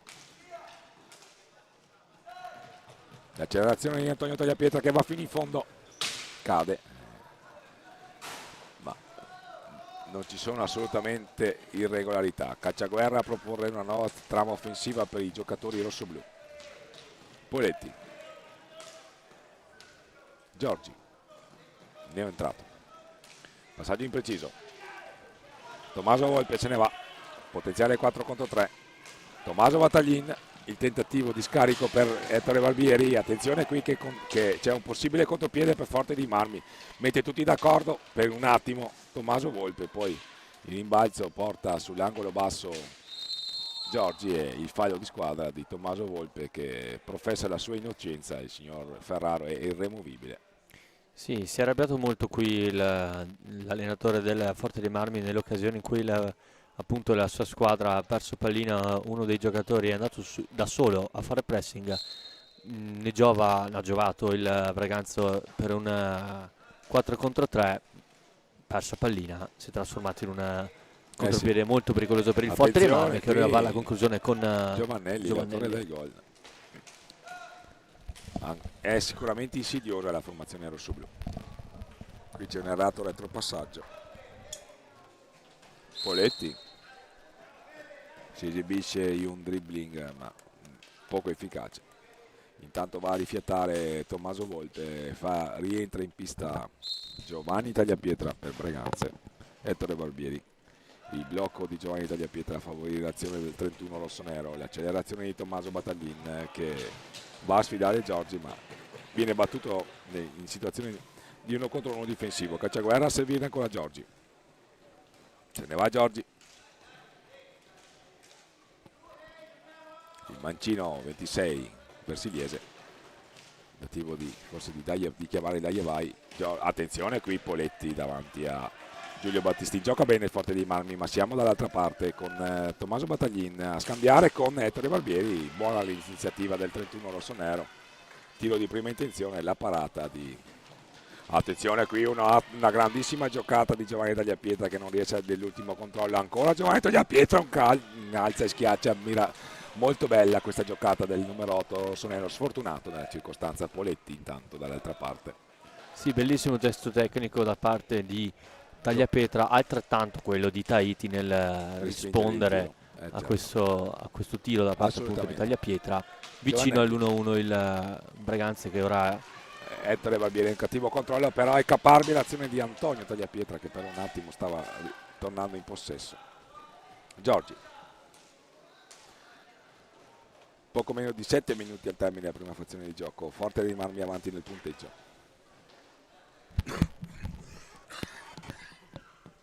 Braganza in possesso palla con Tagliapietra, può puntare Giovannelli, la conclusione di Tagliapietra larga, insiste il Braganza con Barbieri, va a lottare sulla sponda, perde pallina il 31 braganzese, Giorgi fa altrettanto e allora nuovo possesso per Battaglin. Cerca di puntare Giorgi, il blocco di Barbieri, lo sfrutta per un attimo il 28 del Braganza che poi si rifugia da Tagliapietra. Scambio tra i due fratelli. Vertice basso del rombo, adesso è Giovanni Tagliapietra. Antonio Tagliapietra a combinare con Ettore Barbieri, perde sfera però, riparte velocemente il Forte con Giovannelli, il numero 78. L'autore del gol che sin qui sta orientando il match in favore della formazione versiliese. Giovanni Tagliapietra recupera sfera per i suoi, tenta un dribbling con il pattino secondo il signor Ferraro e allora riparte Braganza rapidamente con Ettore Barbieri. Bravo Ettore Barbieri, non trova la porta, attenzione qui però un ottimo recupero con Battaglin, la palla che danza pericolosamente ma non supera Tahiti. A un passo dal pareggio Braganza, 5:40 al termine della prima frazione di gioco. Sì, l'occasione più ghiotta del Braganza arriva a 5:40 al termine con Battaglin che non è freddo nel battere Tahiti, ha preferito controllare palla invece di andare a concludere la rete. Ora Giovannelli perde anche lui palla, attenzione a questo contropiede del Braganza, sbaglia la misura del passaggio Barbieri e allora Poletti la fa sua. Era un'ottima possibilità e non è stata adeguatamente sfruttata dagli uomini di Nestor Parea.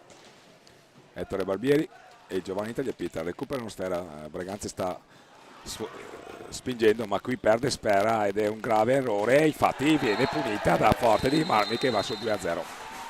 Sì, contropiede perfetto da manuale del Forte dei Marmi, non hanno sbagliato nulla. Invece ha sbagliato e tanto Tagliapietra nel voler scartare l'uomo da ultimo uomo con un alzo schiaccio con tunnel. Assolutamente.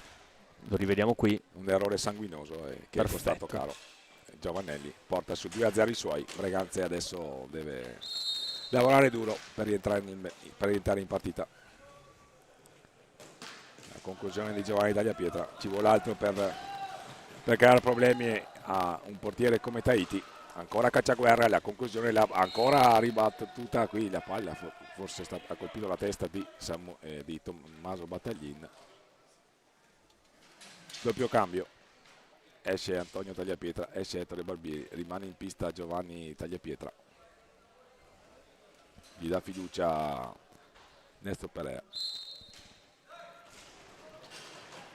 L'accelerazione di Tommaso Battaglin fino in fondo, però ci vuole un grande Tahiti per bloccarlo. È stato un cost to cost apprezzabilissimo quello di Tommaso Battaglin. Sì, bravo qui a inserirsi in mezzo alla difesa versigliese, però appunto c'è un Tahiti molto attento per il Forte dei Marmi, che ora attacca dall'altra parte con Poletti, non c'è nessuno compagno in mezzo, allora costretto a tornare indietro dal Cacciaguerra. Si fa vedere Bicicchi, l'appoggio alto verso Poletti. Attenzione, il fallo da parte di Cacciaguerra. Fallo di squadra.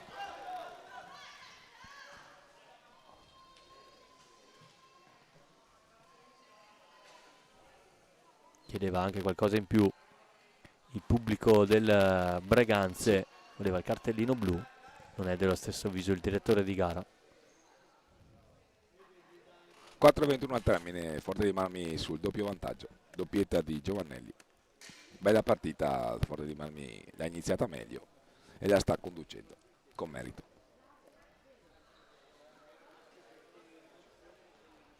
Breganze ha avuto comunque le sue opportunità e in partita deve probabilmente sbloccarsi. Ma non sarà facile al cospetto di una formazione molto impegnativa quale si sta rivelando, quella del Forte dei Marmi, detentrice della Coppa Italia 2022. Breganze invece è medaglia d'argento al campionato nazionale.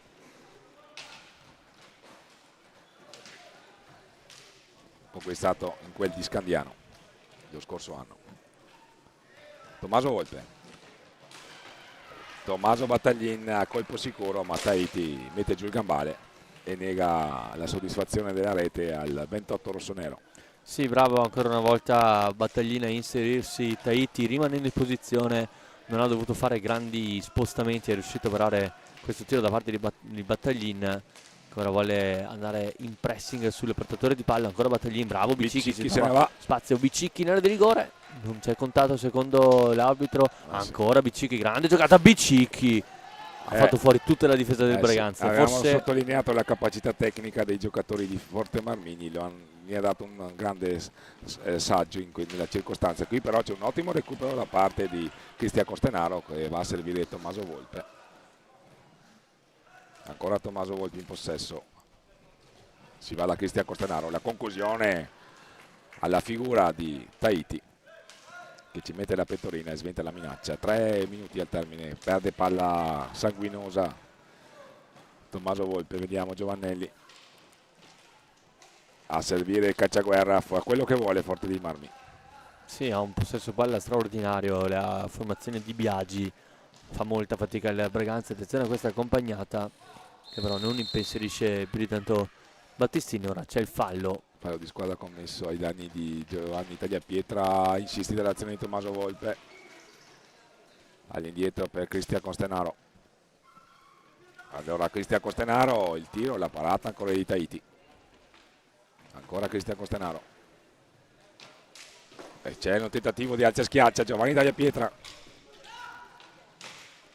Tenta ancora l'alza e schiaccia Giovanni Tagliapietra, non è fortunato nella conclusione. Sì, una piccadigna, una più bella dell'altra, soprattutto quella di Costenaro. Attenzione al però, Forte dei Marmi dall'altra parte con Poletti. Mamma mia che grande giocata anche quella di Poletti, però c'è l'accelerazione adesso di Cristian Costenaro, se ne va Cristian Costenaro. Vediamo. Fallo. Sarà possesso per vediamo la decisione del direttore di gara che va a sincerarsi innanzitutto delle condizioni di Giovannelli. Va a scusarsi con lui Cristian Costenaro. Fair play tra i due.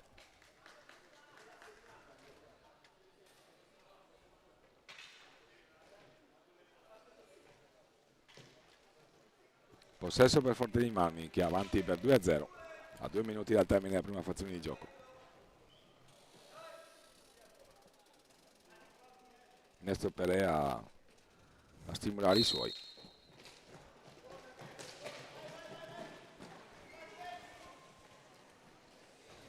Cacciaguerra, il dai e vai non si chiude per l'opposizione della difesa Breganzese, riparte velocemente Tommaso Volpe, va a sfidare in 1 contro 1 Cacciaguerra che lo ferma. Poletti in possesso, è dotato, abbiamo visto, di un'ottima tecnica. Bicicchi, la rete del 3-0 e questa è una rete sanguinosa Sì, per come hai detto Breganze. te, è una rete molto pesante ai danni del Breganze, anche questa abbastanza fortunosa da parte di Bicicchi, che è riuscito a trovare il pertugio Il giusto rimpallo e poi per infilare Battistini. Possiamo rivedere grazie alla regia l'inserimento perfetto, e poi Bicicchi praticamente senza guardare riesce a infilare Battistin ed è 3-0 per il Forte dei Marmi, a 1:40 al termine del primo tempo. eh sì, adesso Breganze ha qualcosa che assomiglia a una montagna da scalare, perché 3 reti a questo Forte dei Marmi con un potere attento come Tahiti sanno di impresa. Breganze può fare questa impresa però, perché ha le qualità, ha i giocatori in grado di poter risalire la china. Non sarà assolutamente facile. Forte dei Marmi ha meritato il vantaggio che si è saputo costruire, anche se Breganze ha avuto le sue occasioni e deve provare a tornare in partita magari prima della fine di questo primo tempo. Sarebbe importante dal punto di vista psicologico una rete. Forte di Marmi dall'altra parte è assolutamente in fiducia. 2 reti per Giovanelli, rete per Bicicchi. Forte di Marmi ha dimostrato tutte le sue qualità tecniche e tattiche, le ha messe in mostra. Breganze un po' meno. Intanto c'è la conclusione di Tommaso Volpe, va a rimbalzo Giovanni Tagliapietra, perde sfera, la recupera Giovanelli. Breganze con Costenaro, Volpe, Giovanni Tagliapietra e Ettore Barbieri, tra i pali Giulio Battistin. Forte di Marmi con il quintetto che ha iniziato la partita, vale a dire Tahiti, Giovanelli, Poletti, Cacciaguerra e Bicicchi. L'accelerazione e lo spunto di Poletti a trovare Cacciaguerra. Giovanelli, Sì, si trovano a meraviglia i giocatori sì. del E poi sono agevolati Forte dal dei fatto che Marmi. sono in vantaggio e quindi sono assolutamente in fiducia. Attenzione qui Cacciaguerra, la conclusione, fa buona guardia Giulio Battistin, dall'altra parte Tommaso Volpe che non ci sta. All'indietro per Giovanni Tagliapietra, il filtrante Ettore Barbieri a contendere il possesso al portiere avversario che ha la meglio ancora una volta. Bicicchi a tentare il secondo palo, la possibile accelerazione di Tommaso Volpe che c'è. Ettore Barbieri e la rete di Ettore Barbieri è importante per Breganze accorciare le distanze prima della fine del primo tempo. Sul primo palo, questa volta inesorabile, Ettore Barbieri ha colpito Tahiti. Breganze la riapre. Sì, Ci vorrà però un grande secondo tempo per tornare per venire a capo di questa partita. un gol che dà fiducia alla squadra di Nestor Perea, lo rivediamo qui. Un buon contropiede, un 3 contro 2, e poi Barbieri gancio contro gancio, infila Tahiti sul primo palo e va vicino al 4-1 il Forte dei Marmi. Ora Costenaro vuole gestire il possesso per questi ultimi 6 secondi che rimangono. Ancora Costenaro può tirare, lo prova dalla distanza, la deviazione da parte Attenzione, di abbiamo Tagliapietra. visto Giovanni Tagliapietra a terra. Finisce qui, primo tempo, Forte dei Marmi avanti 3-1 sul Breganze. Possiamo dire che la formazione versiliese con il possesso palla sta facendo ammattire la formazione di Nestor Perea. Assolutamente meritato il vantaggio dei rossoblù versiliesi. A rete 2 volte con Giovanelli, a rete con Bicicchi. Per Breganze ha il gol che può riaprire i giochi di Ettore Barbieri a 23 secondi dal primo stop, a più tardi per la ripresa.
Siamo qui con Mirko De Gerone che ringraziamo per la disponibilità. Ciao Mirko. Grazie a voi, ciao ciao. Sei qui a vedere un interessante Forte dei Marmi, Under 19. Sì, sta facendo una buona partita, il primo tempo sinceramente lo vede in vantaggio 3-1, secondo me anche meritatamente, ma questi ragazzi sono bravi, li vediamo settimanalmente anche al Forte, 2-3 ogni tanto ci vengono a dare una mano con la 1, quindi sono soddisfatto e contento, bravi, per il momento bravi. Un'ottima tecnica individuale. Sì, sì, sì, sono anche tecnicamente buoni direi, e devono migliorare magari sull'aspetto fisico soprattutto, ma abbiamo già in programma di lavorarci anche con questi ragazzi.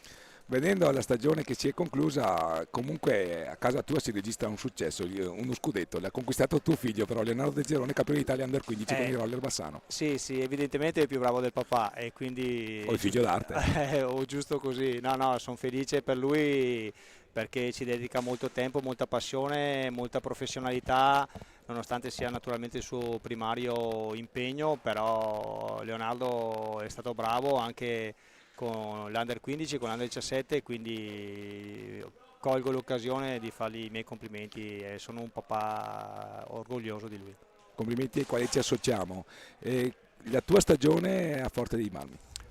La mia stagione, direi la stagione del Forte di Marmi tutto sommato è buona perché naturalmente la Coppa Italia è partita e si è conclusa malino, la Champions ci ha visto lì a un pelo dalla qualificazione dalla Final 8, qualificazione che un po' l'abbiamo sprecata probabilmente noi, ma soprattutto un po' quella specie di partita strana tra Barcellona e Valongo che è finita con la vittoria del Valongo che ci ha tagliato fuori, quindi anche lì non possiamo proprio recriminare più di tanto.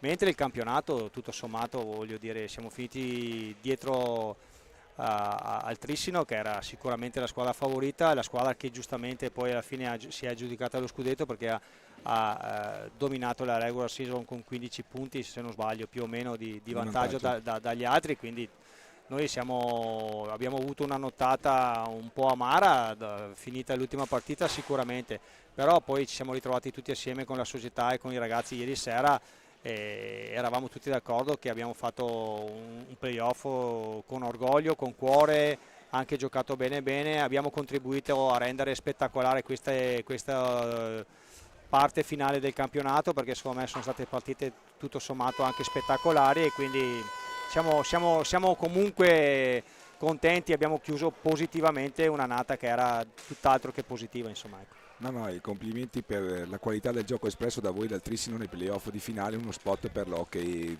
ci stanno assolutamente. In chiusura un tuo giudizio su queste finali di Valdagna e sulla nuova formula, i 2 gironi da 5? No, per me la formula è valida, mi piace sinceramente come tipologia di formula, quindi sono positivo in questo senso qui. Ho visto qualche partita l'ho seguita anche in TV, grazie a voi.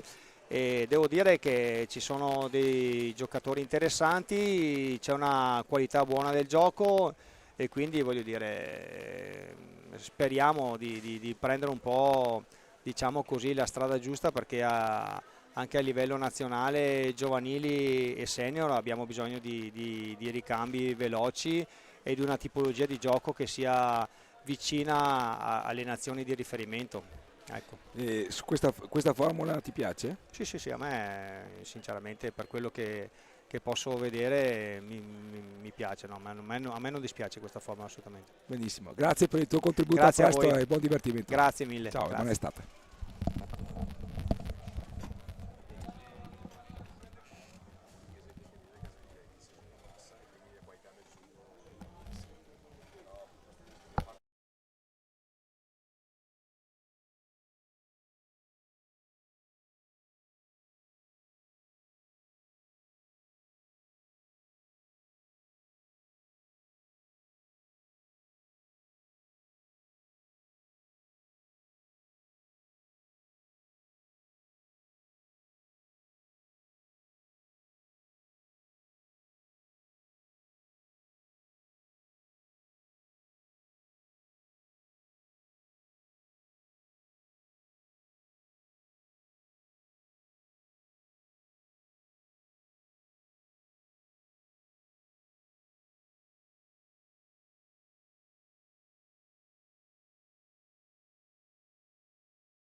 a trovare la porta, e poi Battaglin con una giocata individuale tecnica è andata alla conclusione pericolosa. Bravo Tahiti a rispondere. Ora Barbieri si Ottimo prende lo spunto spazio dietro Barbieri, gancio e controgancio sul primo palo.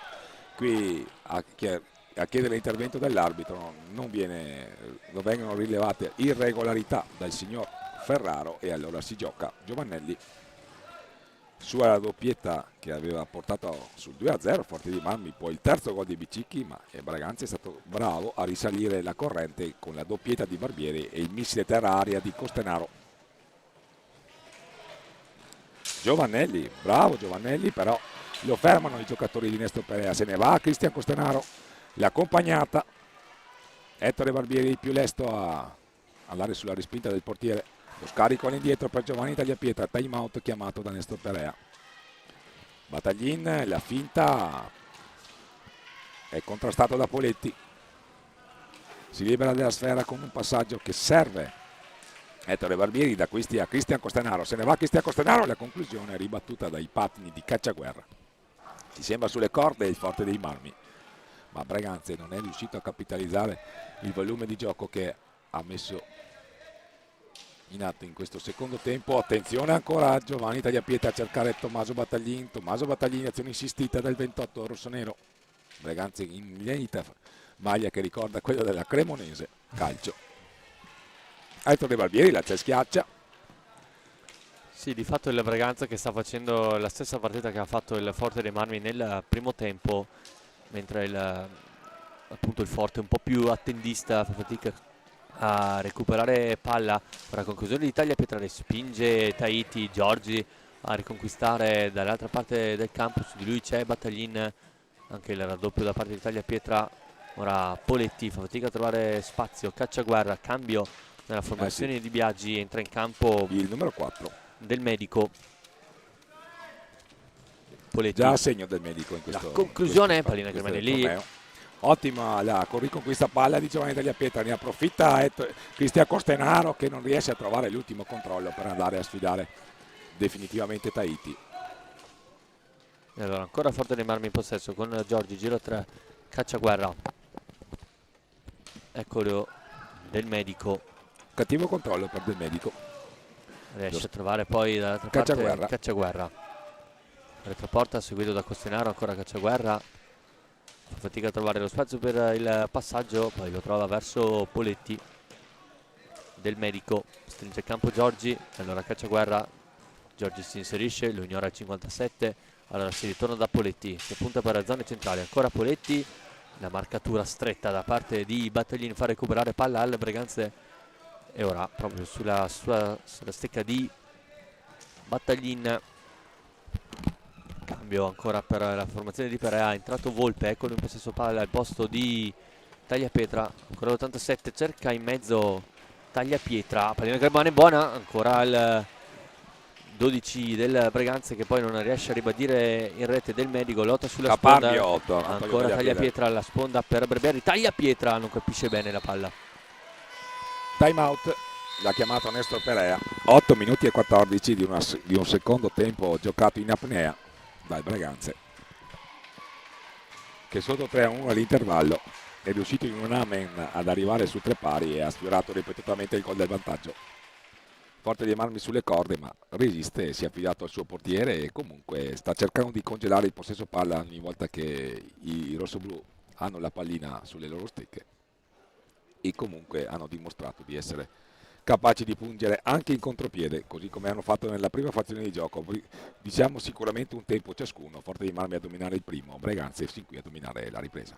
Sì, esatto, dopo il primo tempo, nonostante il Braganza abbia segnato a pochi secondi dalla fine del gol del 3-1, sembrava un Forte dei Marmi completamente in possesso della partita. Usciti dagli spogliatoi, le carte completamente cambiate, la Braganza che fa la partita del Forte quella del Braganza praticamente, e ora un risultato che sicuramente Biaggi non si aspettava a questo punto della partita, mentre Nestor Perea può essere sicuramente soddisfatto dell'atteggiamento dei suoi. Beh, se lo conosco, Gabriele invece non sarà per niente soddisfatto e avrà soprattutto richiamati i suoi a un concetto che ribadisce sempre: intensità, intensità. Possesso allora per il Forte dei Marmi, che rimette in gioco la pallina con Poletti per un po' di spazio. È entrato anche Bicicchi al posto di Giorgi. Bicicchi, autore del terzo gol. Antonio Tagliapietra in possesso, varca la metà campo in questo istante, se ne va Antonio Tagliapietra fino in fondo. Ha tentato di servire Ettore Barbieri, non ci è riuscito. Poletti, attenzione, ha tentato lo scarico per Brando del medico. Barbieri all'indietro per Capitan Tommaso Volpe, vediamo se proverà la conclusione. Così è la parata, però, e poi è ancora la parata di Tahiti sul tentativo di Antonio Tagliapietra. Attenzione qui, l'accelerazione di Bicicchi, che è un cattivo cliente e l'ha dimostrato anche in questa circostanza, però gli soffia la sfera Antonio Tagliapietra, se ne va Antonio Tagliapietra a servire Ettore Barbieri. Ettore Barbieri dentro la gabbia di Tahiti, vediamo, si libera dell'avversario, la conclusione fa buona guardia Tahiti, non lo sorprendi così. E c'è invece Cacciaguerra, la conclusione fuori dallo specchio della porta. Il più lesto è Tommaso Volpe, lo scarico, il tentativo di servire Battaglin, contropiede veloce di Braganze. Ancora Ettore Barbieri, la palla vagante, la fa sua Antonio Tagliapietra. Intensità dei giocatori di Nestor Perea, là tentativo e ancora di Battaglin, non cede Forte dei Marmi, si aggrappa il proprio portiere, rimane in partita, 6-20. Sì, qua nel contropiede precedente del Braganza un errore da parte di Poletti, che ha sbagliato la scelta di tempo per andare a caccia della pallina, ha saltato secco il 12 Versiliese e ha allargato spazio appunto al contropiede del Braganza, che poi non è riuscito a sfruttare. Insiste però la squadra di Nestor Perea con Barbieri dietro porta, Tagliapietra, ora si inserisce il 31, gli fa spazio Tagliapietra cerca l'alza e schiaccia, marcato da Cacciaguerra. Allora torna indietro da Battaglini, che ha un po' di spazio il 28, cambia fascia, va da Volpe che punta, ritorna sull'out, ancora Volpe dietro porta, seguito da Del Medico, grande giocata, Volpe! Girata, mamma mia che peccato, ha fatto una giocata sopra fine, recupera la sfera, la parata di Tahiti, questa è una parata che vale veramente tanto. Sì, Tahiti ha tenuto in campo il Forte dei Marmi. Veramente il portiere Forte Marmino. Complimenti vivissimi al portiere della squadra di Forte dei Marmi. Sì, di fatto adesso time-out chiamato da Biagi, ma è come se lo avesse chiamato Tahiti, è lui che ha fatto segno alla panchina di chiamare questo time-out. Lo rivediamo, la grande parata. Sì, questa è una parata che vale tantissimo, come in altre circostanze l'abbiamo visto volare letteralmente. Un grande estremo difensore, ma ce ne sono tanti in questa rassegna nazionale. 5-26, ci stiamo divertendo, Gabriele, è un'ottima partita. Sì, con un Forte dei Marmi che pian pianino sta venendo fuori, l'abbiamo visto anche se adesso ha subito questo contropiede da parte delle Braganze. C'è un super Tahiti tra i pali che sta mantenendo vivo appunto la formazione allenata da Biagi, mentre un Braganze che sta premendo veramente molto. Sì, completamente ribaltati gli equilibri rispetto al primo tempo, e Braganze che sta mostrando che può dire la sua in questi campionati, assolutamente. Comunque va da questa partita, perché di fatto saranno queste due le squadre a primeggiare nel girone. Si tratterà di capire chi arriverà prima tra le due.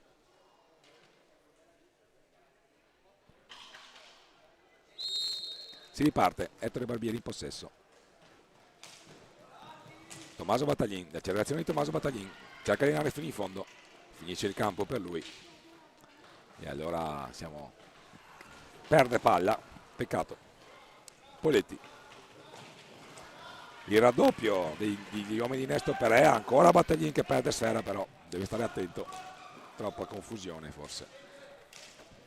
è stato troppo precipitoso nella circostanza Tommaso Battaglin.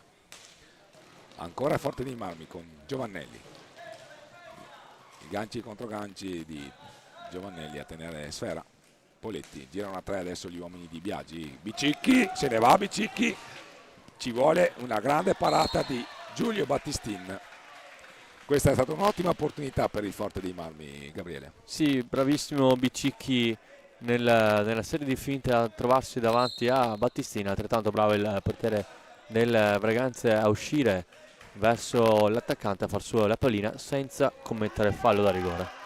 Escono Battaglin e Antonio Tagliapietra, entrano Giovanni Tagliapietra e Cristian Costenaro per questo finale, 4:39. Bisogna asciugare la pista e poi sarà ancora Forte Breganze, Forte dei Marmi contro Breganze. Una partita che si è fatta assolutamente apprezzare per l'intensità dimostrata dalle formazioni in pista, soprattutto nel secondo tempo Breganze. Ottima l'organizzazione di gioco e la qualità tecnica denotata dagli uomini di Andrea Biagi, cioè il Forte dei Marmi, nella prima frazione di gioco conclusa dal Forte dei Marmi in vantaggio per 3-1. Breganze poi ha saputo impattare. Una delle reti, e attenzione qui, Ettore Barbieri non aveva visto sul secondo palo Giovanni Tagliapietra. Peccato per la formazione di Nesto Perea. Ettore Barbieri si incolla a Giovannelli che se ne va in bello stile, bravo Giovannelli. E bravo anche Ettore Barbieri in ripiegamento difensivo ad allontanare la minaccia. Siamo dall'altra parte con Giovanni Tagliapietra, all'indietro per Ettore Barbieri, lo scarico per Capitan Tommaso Volpe. Il filtrante Cristian Costenaro davanti a Tahiti. La deviazione. Bicicchi 1 contro 1 con Tommaso Volpe. Si ferma Bicicchi a metà pista, cerca e trova Del Medico. Poletti, Giovannelli. Ancora Giovannelli. Cristian Costenaro recupera sfera per i suoi. Serve Ettore Barbieri, se ne va Ettore Barbieri. Supera la metà campo in questo istante.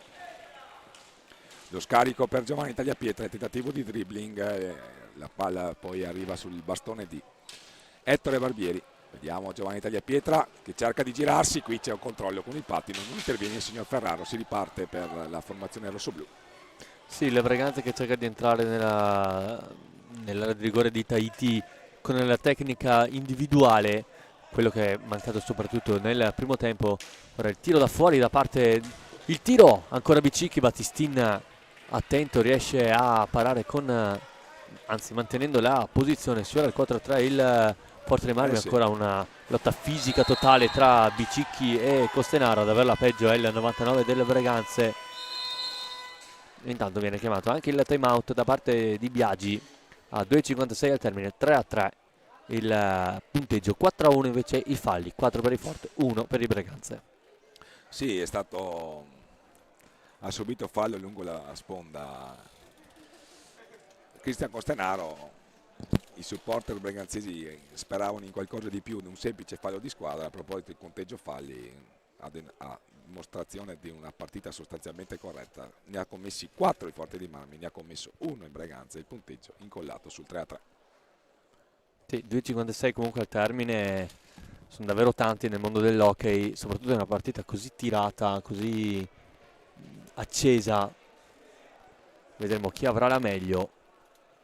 Ricordiamo che se due squadre dovessero arrivare a pari punti nel girone c'è un ulteriore spareggio. Sì, perché non si potrebbe applicare la regola del confronto diretto dal momento che sono in parità e quindi un tempo di 15 minuti, ma prima bisogna che Forte dei Marmi termini le sue fatiche a un'altra partita domani mattina. Così terminando Breganze finirebbe a 10 punti, Forte dei Marmi ne ha 7 e deve giocare domani. È assolutamente importante arrivare primi nel girone, ma queste due squadre hanno dimostrato di meritare entrambe questo piazzamento.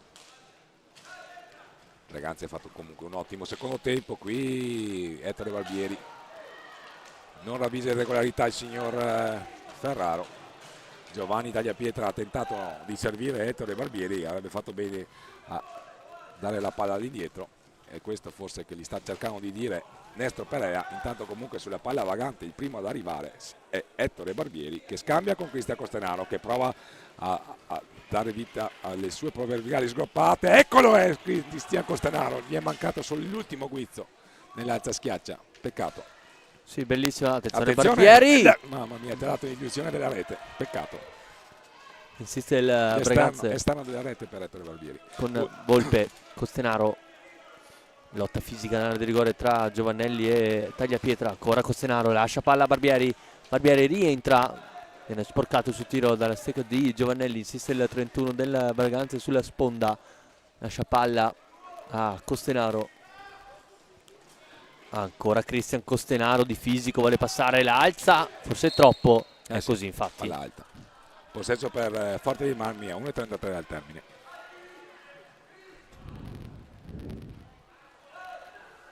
Bella partita comunque, Gabriele. Sì, una partita intensa, soprattutto in questo secondo tempo dove il Forte dei Marmi ha cominciato peggio, poi pian pianino è riuscito a ritrovare la sua forma contro un Breganze che nella seconda ripresa è tutt'altro Breganze, visto che ora Attenzione recupera qui, palla con Tommaso Volpe, Volpe. vediamo se riesce a trovare la conclusione, la trova, ma trova anche il guantone di Tahiti, bravissimo. Attenzione ancora, Giovanni Tagliapietra non trova il guizzo. E qui ci prova Cristian Costenaro, peccato. Mamma mia che missili. Siamo dall'altra parte però con Poletti, che è un pessimo cliente. Lo va a sfidare Cristian Costenaro.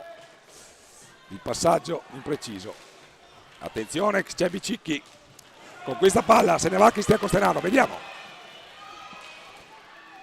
Ettore Barbieri, peccato, a rimorchio, 45 secondi.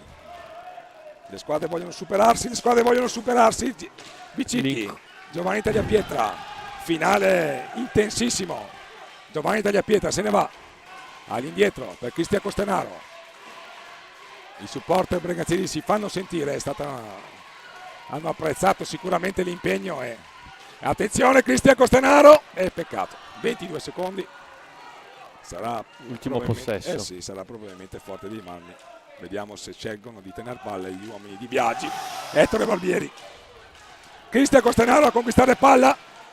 Peccato. Un passaggio Giovannelli impreciso. qui. Sì, mi sa che finisce qua. Su questo, finisce qua. su questo intercetto, attenzione, Tagliapietra, l'ultima possibilità. No. Niente da fare, non ha voluto Finisce tirare. 3-3. E Potrebbe quindi- essere un arrivederci tra Esatto. queste due squadre. Vedremo domani mattina l'ultimo impegno del Forte dei Marmi. Per adesso dobbiamo apprezzare la qualità del gioco offerto da entrambe le formazioni. Primo tempo a favore del Forte dei Marmi e non solo per il punteggio. Secondo tempo devastante di Breganze, che ha trovato solo il pareggio e ha prodotto tanto per fare segnare il gol del 4-3. Tahiti, un po' di imprecisione, gli hanno negato la gioia del successo rotondo.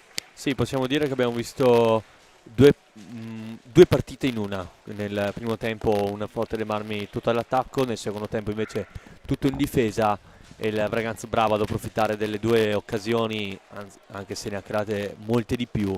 E finisce in un 3-3 che mi pare anche il risultato giusto alla fine dei conti. Sì, ci sta come disamina, è giusto il 3-3, quindi può essere che Breganze e Forte dei Marmi si debbano rivedere per determinare chi vincerà questo girone e avrà il diritto di accedere direttamente alla semifinale di questi importanti campionati nazionali di hockey pista Under 19 edizione 2023. Grazie Gabriele, a te la staffetta per proseguire il programma di serata con i telespettatori del canale YouTube della piattaforma digitale Hockey Pista FIS TV. Per quanto riguarda il sottoscritto Fausto Pozzan, ci sentiamo domani. Grazie a Flavio Zattera, grazie a Roberto Bauce per le pregevoli riprese. Buon divertimento e buona prosecuzione a tutti.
Amici di Fisero TV, appassionati di hockey, ben collegati dal Palalido di Valdagno per l'8ª partita di quest'oggi nelle finali giovanili hockey pista under 19. Si affrontano questa sera Follonica e Valdagno, due squadre con ancora tanto da giocare. Valdagno per ora seconda nella proprio girone con 6 punti, invece Follonica fanalino di coda, solo 2 i pareggi conquistati in 3 partite.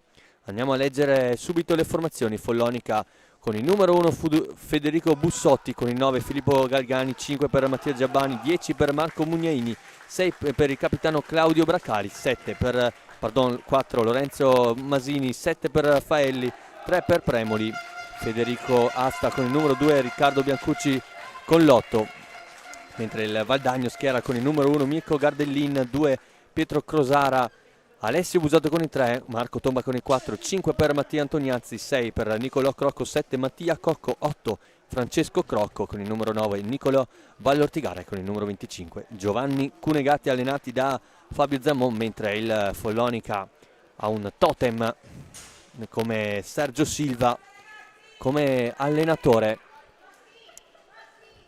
Arrivano anche i quintetti ufficiali per il Follonica: Mugnaini tra i pali, Giabbani, Bracali, Faelli e Galgani a fare il quartetto esterno, mentre per il Valdagno Cunegatti a difendere i propri pali, Tomba, Antoniazzi, Nicolò Crocco e Francesco Crocco.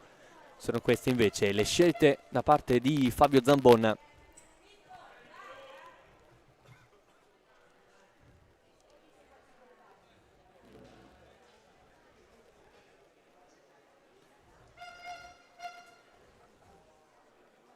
Valdagno che appunto ha avuto 2 vittorie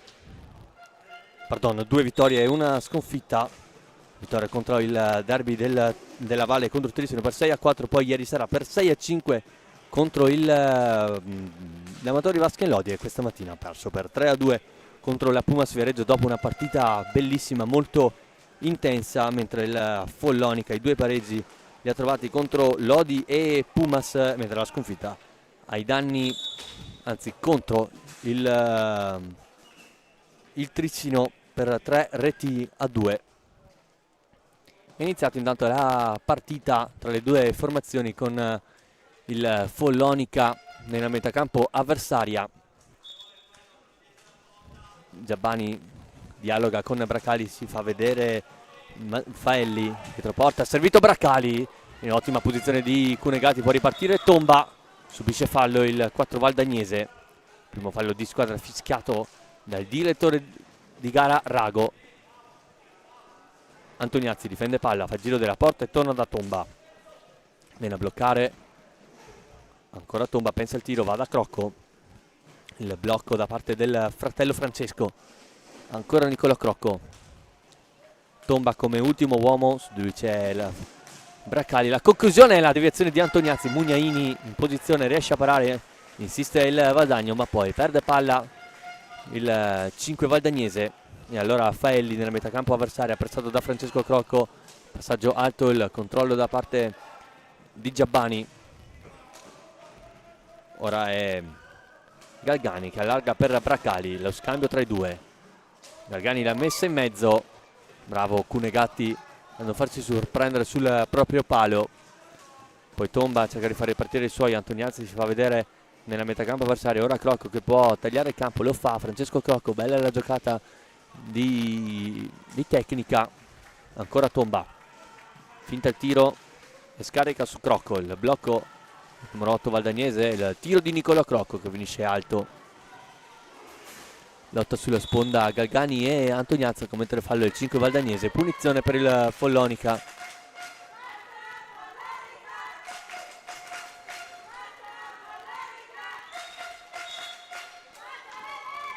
Galgani, il blocco di Bracali irregolare, secondo Rago, punizione allora in zona d'attacco per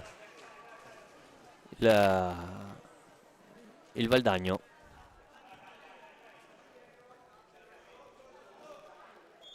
Cerca di prendere spazio Tomba, Antoniazzi cerca l'assist per Crocco, viene chiuso da Galgani, ancora recupero sfera, poi rischia molto Francesco Crocco, risolve tutto il fratello Nicolò.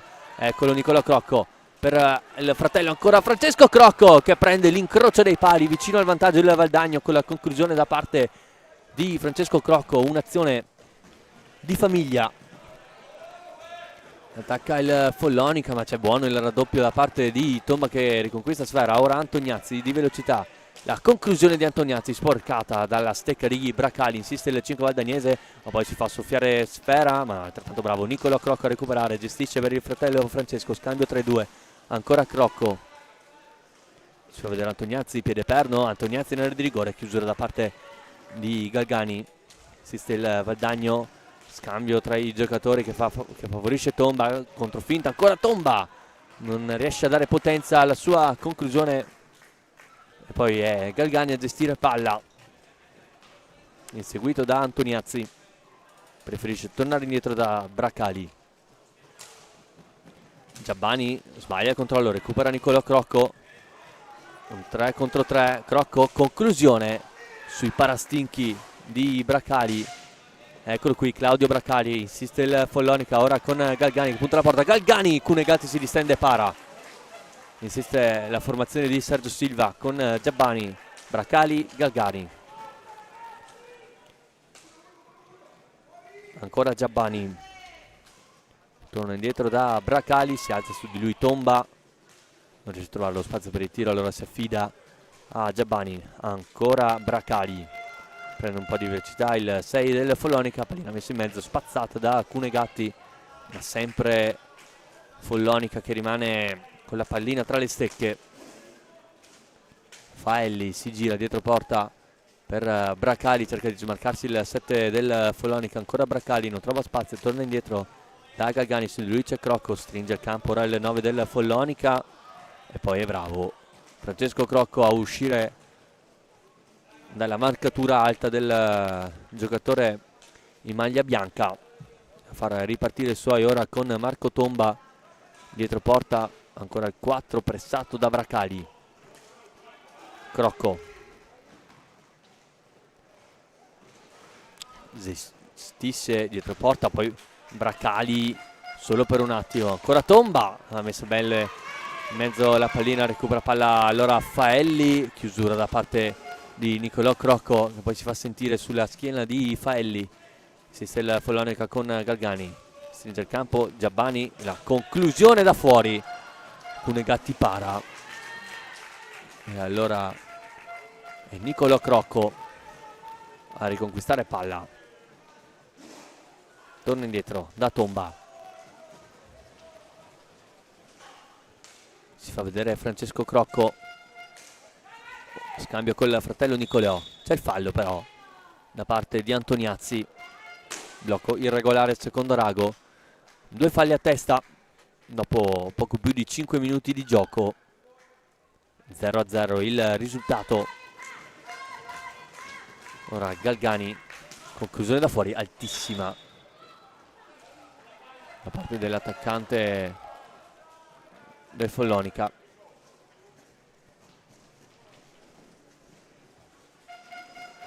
Tomba qui si fa soffiare una brutta pallina, recupera il Follonica 2 contro 1, Giabbani in area di rigore, Giabbani conclusione, Cunegatti si fa trovare pronto in posizione il portiere valdagnese, ora attacca il Valdagno con Crocco, dopo l'assist di Antoniazzi perde palla il numero 8 valdagnese, allora si può distendere il Follonica con Giabbani, dall'altra parte c'è Faelli che si fa vedere dietro porta, preferisce tornare indietro da Claudio Bracali. E allora Galgani, blocco del 6, servito, bravo qui Francesco Crocco a farsi sentire sul capitano del Follonica. Ora Galgani, pallina che schizza nella metacampo avversaria, finisce sulla stecca di Giabbani. L'inserimento di Bracali davanti a Cunegatti, Bracali, il palo colpito da Claudio Bracali, sbaglia qui la marcatura Nicolò Crocco che si è lasciato sfuggire l'inserimento di Bracali che davanti a Cunegatti non è riuscito a insaccare, quindi l'occasione più grande ce l'ha avuta il Follonica dopo 6 minuti e mezzo di gioco. Attenzione ancora buona per Faelli, Andato molto vicino anche questa volta il Follonica dopo il ballo di Bracali. Chiama il time out Fabio Zambon per dare le prime indicazioni ai suoi. Nessun cambio né da una parte né dall'altra.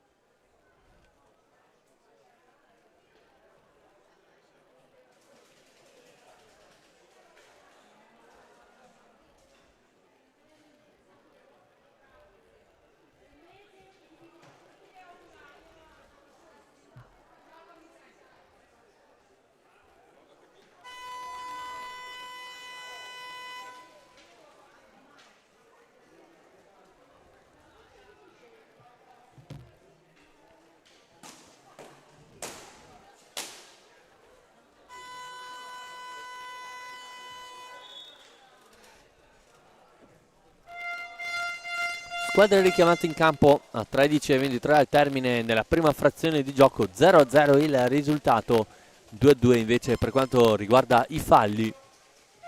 Ora sarà rimesso in gioco per la formazione di Sergio Silva. Giabbani per Galgani, si fa vedere Bracali, servito, c'è l'inserimento di Giabbani seguito bene da Antoniazzi dall'altra parte della pista, servito. Bracali vuole la pallina dietro porta, non è della stessa opinione Giabbani. Ora Raffaelli da fuori, deviazione di Galgani. Ora Tomba ha un po' di spazio, c'è Crocco libero, viene servito, attenzione a Nicola Crocco davanti a Mugnaini. Crocco ha cercato di metterla a raso terra, bravo il portiere del Follonica a non lasciarsi sorprendere, ha lasciato troppo solo l'attaccante del Valdagno. Ora Follonica in avanti con Galgani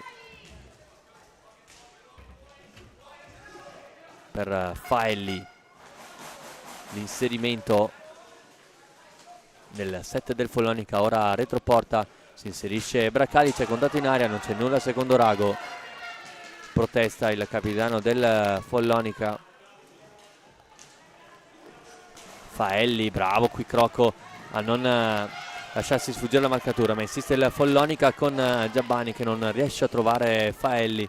Poi Crocco lotta sulla sponda, riesce a passarla ad Antoniazzi, di stringere il campo Francesco Crocco. Antoniazzi però viene fermato da due, poi controlla a seguire di Crocco che la alza, schiaccia col casco Mugnaini. Poi Antoniazzi lotta sulla pallina, va a riconquistarsela, fa tutto da solo. Antoniazzi nel rigore, Antoniazzi cade, non c'è nulla nemmeno per questa volta secondo Alfonso Rago, tutto da giocare quel pallalino di Valdagno. Insiste Bracali, ancora Antoniazzi a fermarlo, un caparbietà il 5 valdagnese.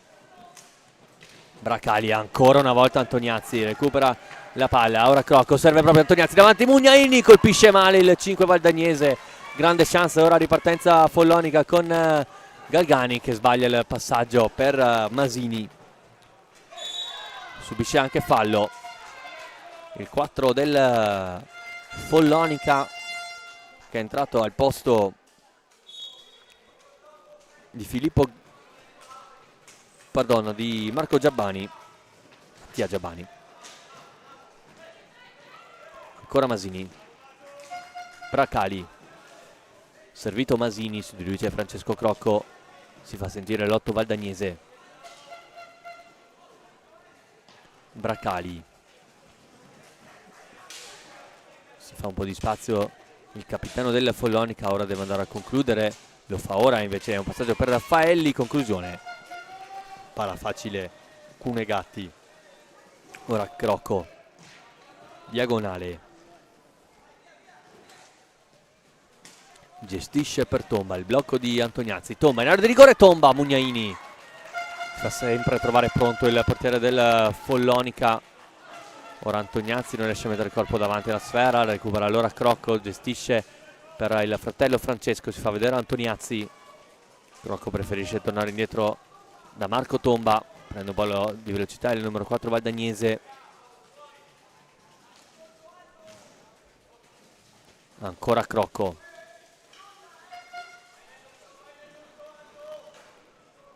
Dieci minuti esatti al termine Valdagno ora che attacca con questo tiro da fuori e c'è il gol di Antoniazzi sulla risposta di Mugnaini, però facendo di no Alfonso Rago. Non è gol, non è gol secondo l'arbitro.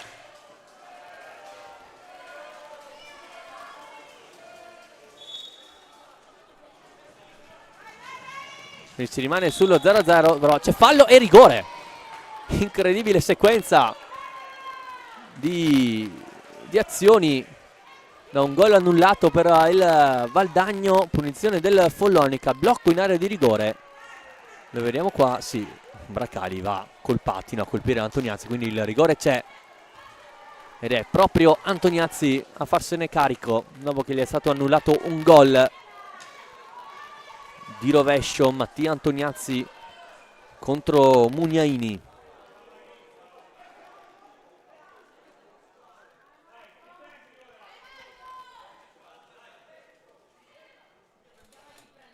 Tutto pronto, può andare Antoniazzi. La parata di Mugnaini, ancora Antoniazzi, un'altra possibilità, gancio contro gancio, Mugnaini. Grande parata da parte dell'estremo difensore follonicense. Poi viene chiamato il time out da parte di Sergio Silva. La chance più grande allora ce l'ha avuta il Valdagno su questo tiro dal dischetto da parte di Mattia Antoniazzi, dopo che gli è anche stato annullato un gol.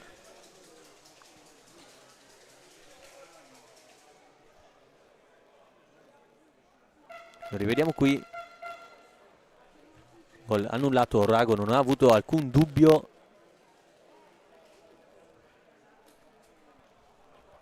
Col pattino.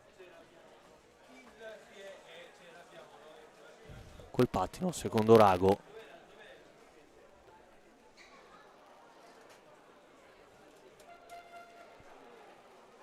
Quindi 9:37 al termine, rigore sbagliato dal Valdagno. Si rimane sullo 0-0.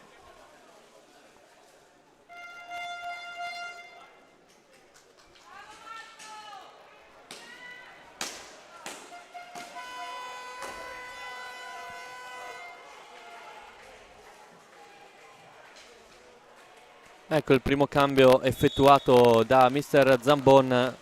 Entra in campo Niccolò Vallortigara al posto proprio di Antoniazzi. Crocco a lottare su questo ingaggio 2 ed è poi Bracali ad avere la meglio. Laga per Galgani. Ancora Bracali, servito Masini, seguito proprio da Vallortigara. Scambio con Bracali, ora Faelli dietro porta. Cercato Bracali, commette fallo però il capitano del Follonica. Riparte veloce il Valdagno per in contropiede il Follonica, ora Niccolò Crocco in area di rigore. Crocco, Mugnaini in qualche modo. Presa completamente fuori tempo la difesa del Follonica, poi recupera alto bene, palla Francesco Crocco che ora punta Galbani. Crocco in area di rigore, ancora Mugnaini che sta mantenendo a galla il Follonica, poi Masini, conclusione murato da Vallortigara. E allora Tomba prende velocità il 4 valdagnese, retroporta e va da Niccolò Crocco, conclusione di Crocco. Mugnaini con la stecca, la lascia poi a Claudio Bracali, al capitano del Follonica. Ora Galgani, Faelli dietro porta, Faelli in area, Faelli in girata non riesce a trovare il palo più lontano, vicino al vantaggio il Follonica. Ancora Faelli dietro porta, classico gioco di blocchi in area di rigore, scambio con il proprio compagno Giabbani. Ancora Faelli ad avere possesso, Faelli, Niccolò Crocco a fare da muro. Ora va alla conclusione, finisce molto larga rispetto alla porta difesa da Mugnaini. Tomba, molto spazio, troppo spazio per Tomba in area di rigore. Aveva un tocco col pattino il 4 valdagnese, riparte Bracali, palla, fa segno così Rago. Bracali, finta il rovescio dietro porta, ancora Bracali, seguito da Crocco, lotta tra capitani sull'angolo, lo vince Bracali e allora Galgani. Bracali lascia palla a Faelli, scambio tra i due, attenzione Faelli, in rigore Faelli, qui ha fatto un miracolo Cunegatti,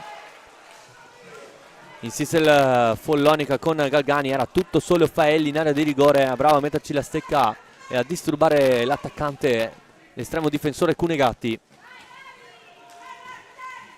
Galgani, conclusione raso terra e ancora una volta è Cunegatti a parare. Vallortigara per Tomba, stringe il campo Crocco, seguito il 6 invece dell'8.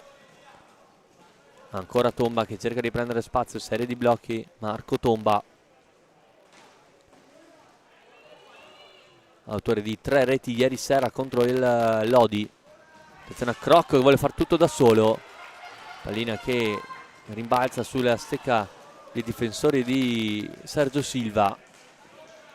Può attaccare ancora il Valdagno, ma Crocco preferisce aspettare un attimo, servire Vallortigara che uscite dai blocchi difensivi, scambio col proprio capitano, poi si inserisce il 9, stringe anche Capo Tomba, ma si va da Francesco Crocco per una finta tiro, rientra, c'è fallo da parte di Faelli.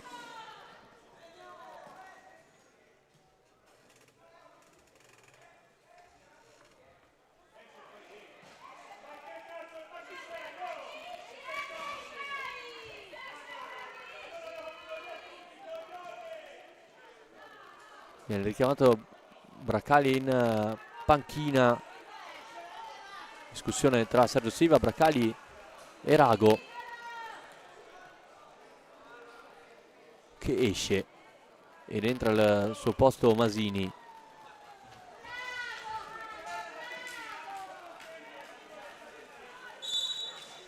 Se ne pallina giocata lunga, Vallortigara.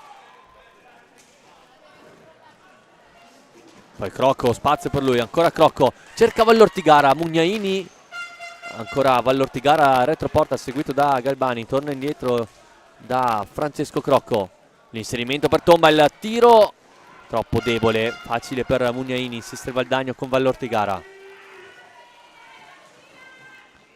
Tomba,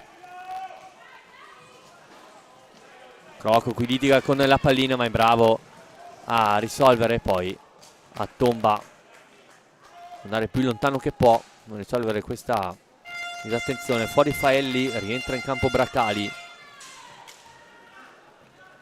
Masini. Bene, il tiro di Giabbani sulla gamba di Vallortigara, ancora Giabbani! Cunegatti con il corpo a dire di no all'attaccante del Follonica. Cerca di contrattaccare il Valdagno con Crocco, scambio tra i fratelli. Ora Nicolò, il tiro di rovescio, Mugnaini si distende e para, può ripartire il Follonica con un potenziale 2 contro 1. Galgani in area di rigore, cercato Giabbani, pardon, era Masini e Giabbani, insiste il Valdagno con Tomba, pallina messa buona per Vallortigara che in girata a sua volta non riesce a trovare la porta. Chiamato il time out da parte del Valdagno per mister Zambon quando mancano 4 minuti e mezzo alla fine del primo tempo. 0-0 il risultato, 4-3 invece per i falli, 4 per il Follonica, 3 per il Valdagno. Quadrato ora Fabio Zambon che dà indicazioni ai suoi giocatori con la propria lavagnetta.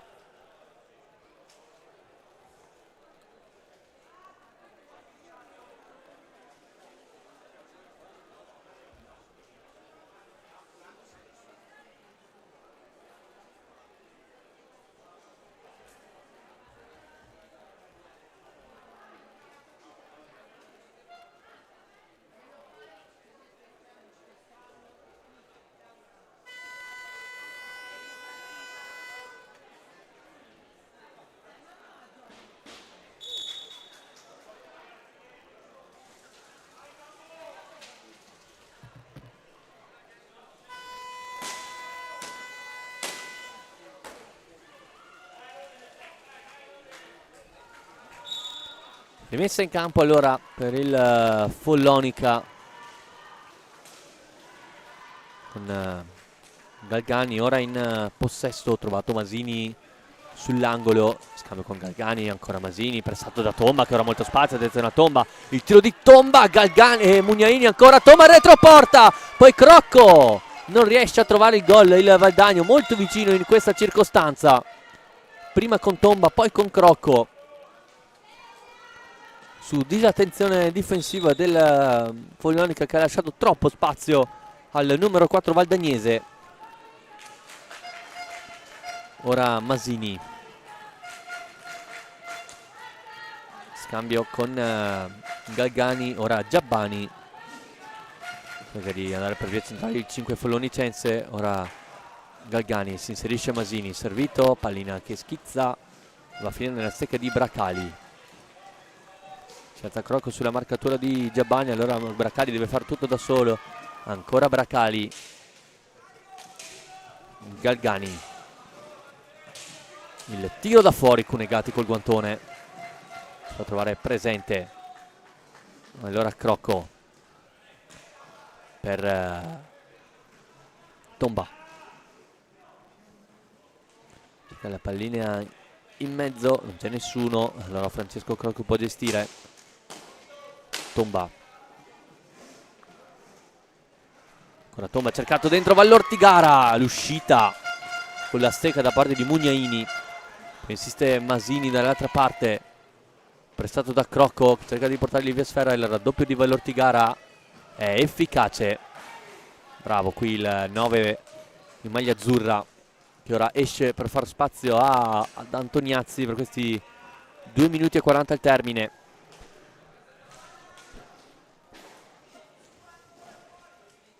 Ancora Nicola Crocco, stringe il fratello per lasciargli spazio, ancora Crocco, rovescio che attraversa tutta l'area di rigore.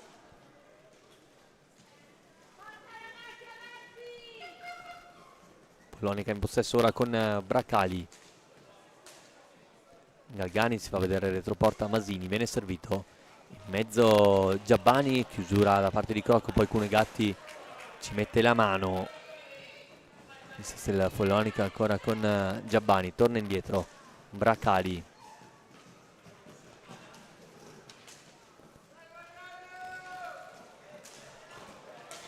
Galgani, tiro parato praticamente da Nicola Crocco.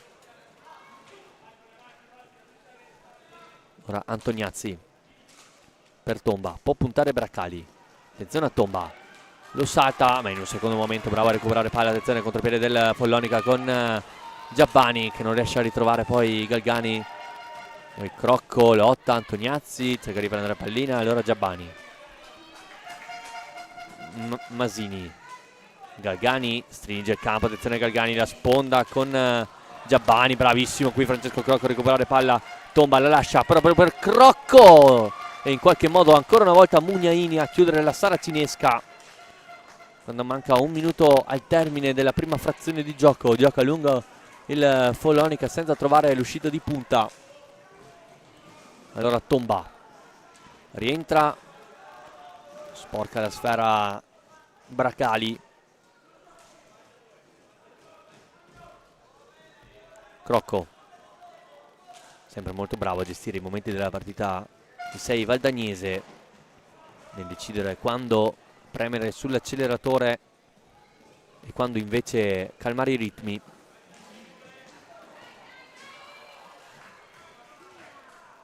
Ricordiamo che dall'anno prossimo per la stagione 2023-2024 sarà a tutti gli effetti un giocatore di Serie A1 a completare il roster appunto della formazione allenata da Luca Chiarello.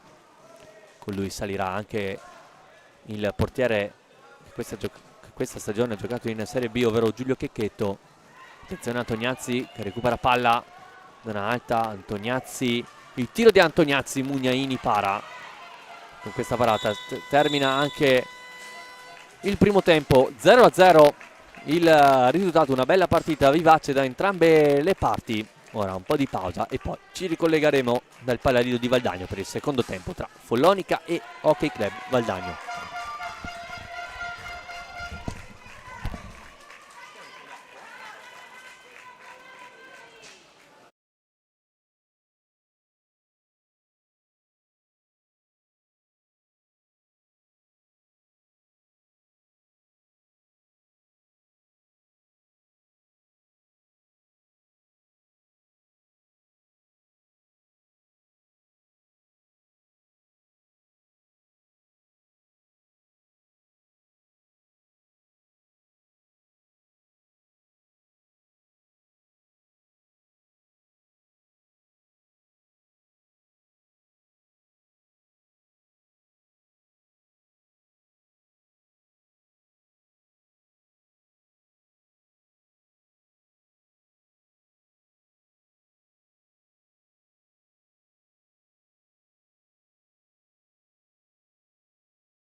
Rieccoci collegati dal Pallalido di Valdagno per il secondo tempo tra Follonica e Valdagno. Andiamo a vedere i due quintetti, Cunegatti tra i pali, poi i fratelli Crocco, Antoniazzi e Tomba per il Valdagno, mentre per la squadra di Sergio Silva ancora Mugnaini tra i pali, Bracali, Galgani, Faelli e Giabbani. Quindi sono i due quintetti che anche hanno iniziato il primo tempo. 0-0 il risultato. Ci è andato vicino il Follonica colpendo un palo, invece il Valdagno ha avuto un gol annullato e un rigore fallito da parte di Antoniazzi in entrambi i casi. Ora Francesco Crocco fa segno al fratello di venirgli incontro, gli lascia palla, può puntare Bracali, l'inserimento di Crocco, la trattenuta secondo l'otto valdagnese, non è dello stesso avviso Alfonso Rago. Tomba, tiro da fuori, alto però.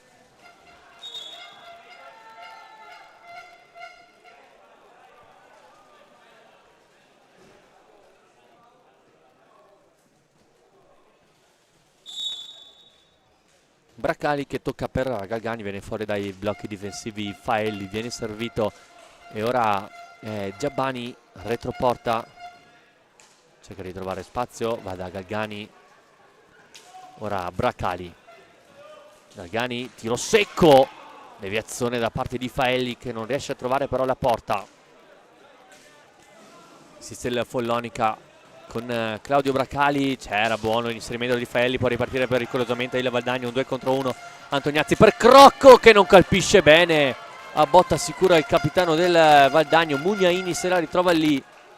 Ora contrattacca il Follonica con Faelli, retroporta Giabbani, preferisce dare in diagonale da Galgani, stringe ora il campo il 9 per lasciare spazio al proprio capitano, conclusione.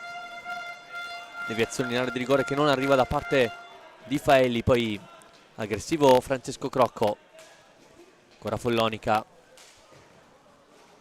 altri 30 secondi per la formazione di Sergio Silva e poi dovrà andare a concludere verso la porta difesa da Cunegatti. Galgani, Bracali seguito bene da Nicolò Crocco, ancora Galgani, il tiro da fuori, Cunegatti si tuffa e para. Poi Nicolò Crocco, Antoniazzi riceve, fa proseguire Francesco Crocco, cerca il dialogo con Antoniazzi, ancora Francesco Crocco, il retroporta, il finta, un alza e schiaccia, ancora Crocco, fa tutto il giro, Mugnaini bravo a non perdere la posizione, ancora Nicolò Crocco per Tomba, rovescio, il tiro e la risposta acrobatica da parte di Mugnaini a mettere la pallina fuori dal campo.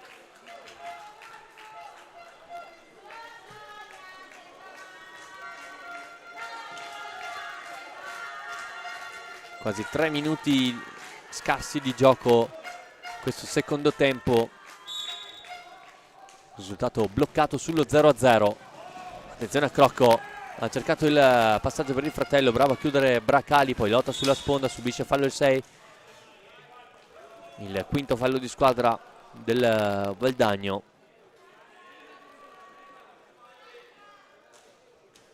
Tocco di Giabbani per Bracali, fuori dai blocchi, servito Faelli, cade, può ripartire il veloce il Valdagno con Nicolò Crocco, il tiro di Crocco, Mugnaini, poi pallina che rimane buona, ancora Crocco,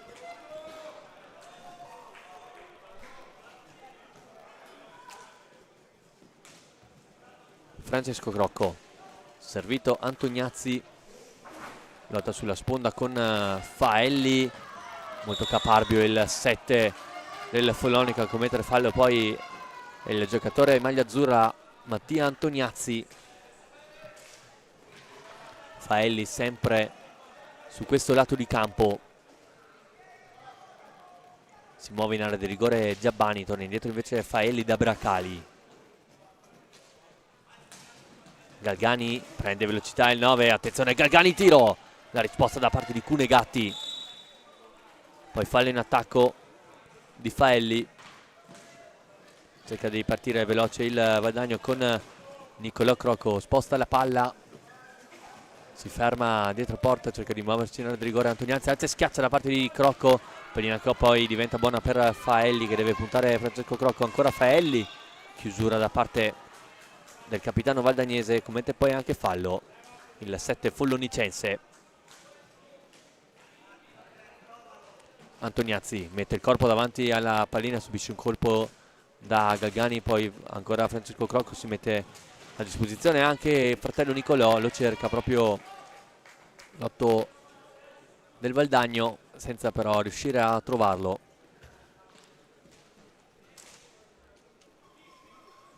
Giabbani sull'angolo, Faelli, ancora a cercare Giabbani, il movimento del 7 di Sergio Silva allenato dall'ex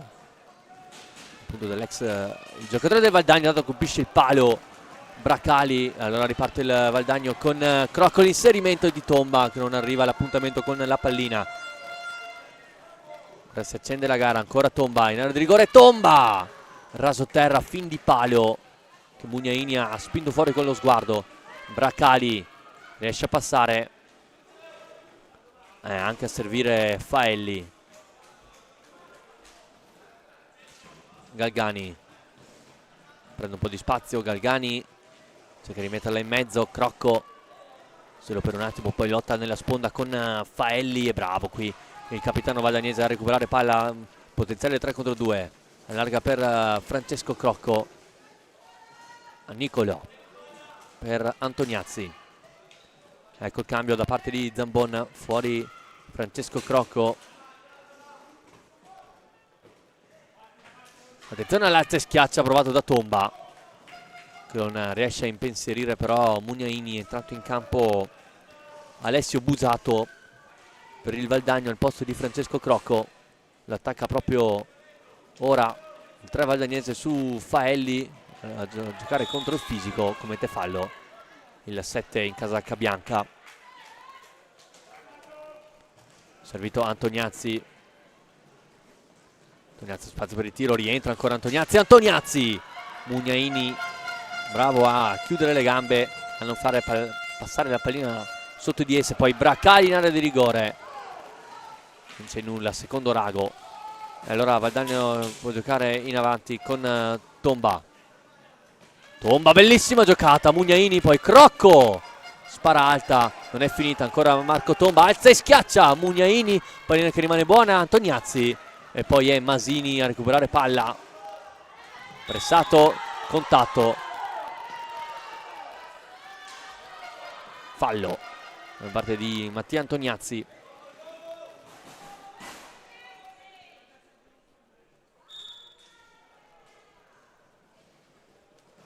Bracali a trovare Faelli che è sempre molto bravo a farsi vedere questo lato di pista, poi taglia il campo, ancora Faelli raso terra, Cunegatti riesce a parare.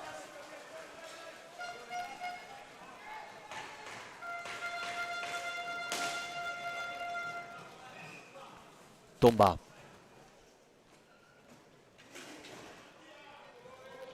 ancora dietro porta, ci pensa, mette la pallina in mezzo per Antoniazzi, insiste il 5 del Valdagno, lascia palla, poi non si capisce con Tomba, insiste Antoniazzi, lotta e perde palla, riparte il Follone che è in velocità con Masini, larga per Faelli, pallina giocata in mezzo per Bracali, l'anticipo da parte di Nicolò Crocco, potenziale 3 contro 2, ancora Crocco, largo Tomba, Crocco, conclusione, pallina che poi si alza, Busato pensa solo per un attimo al tiro, poi Tomba stringe il campo il numero 3 del Valdagno, ancora Marco Tomba cerca di rientrare, chiusura perfetta da parte di Faelli, ancora Faelli, serie di finte, chiusura da parte di Tomba, poi scambio veloce con Antoniazzi, ancora Marco Tomba cerca di passare in area di rigore, non riesce poi a trovare in un secondo momento la pallina, ora Bracali per Masini, Entrambe le squadre creano tanto in zona d'attacco, ma fanno fatica ad arrivare alla conclusione, perché ci sono molti sbagli nella fase finale d'attacco.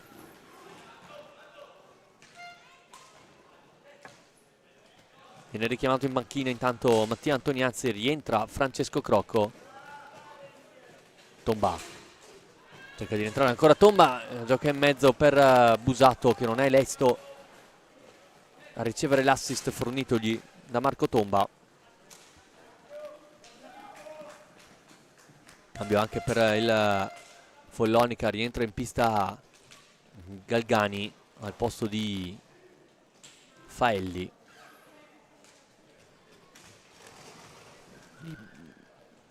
Busato, i fratelli Crocco e Tomba, il quartetto esterno per il Valdagno, mentre Masini, Bracali e Galgani e Giabbani a formare invece quello allenato da Sergio Silva, sempre con Mugnaini tra i pali, mentre per il Valdagno sempre Cunegatti. Bracali per Galgani, litiga un po' con la sfera, riesce comunque a servire Masini, cerca di prendere il controtempo Busato, che lo attende. Raddoppio di Tomba, funzionale solo per un istante, meglio in un secondo. Poi Crocco deve uscire dalla propria metacampo, le sede del Valdagno, lo fa ora, poi torna indietro da Busato. Ora serie di cambi di Zambon, fuori anche Nicolò Crocco, entra in campo Crosara. Attenzione a Tomba, non riesce a passare, poi subisce, commette anche, anzi no, subisce fallo Tomba.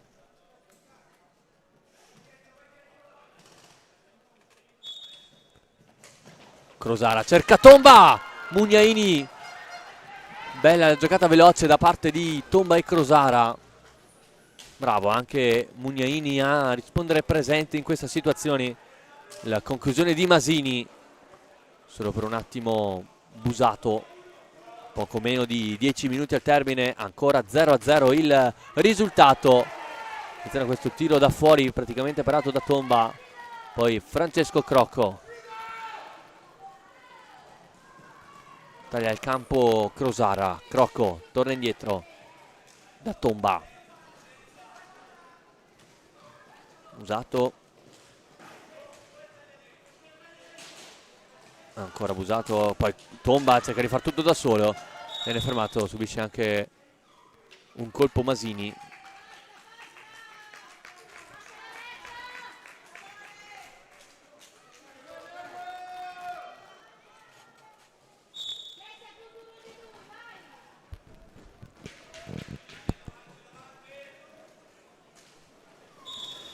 Bracali invece commette fallo, poi anzi no, tocco involontario da parte dell'arbitro. Allora ancora Follonica in possesso con Giabbani,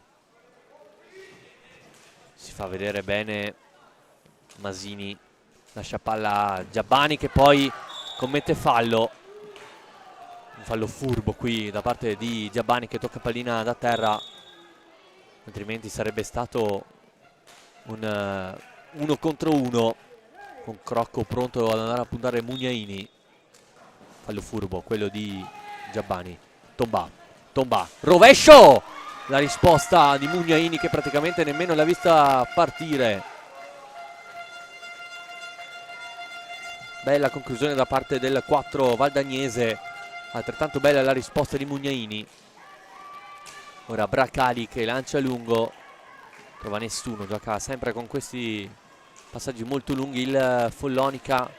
Ora c'è fallo di Giabbani, l'ottavo fallo di squadra contro i 7 del Valdagno. Attenzione anche a questa statistica, a 8:16 dal termine, time out chiamato da Sergio Silva.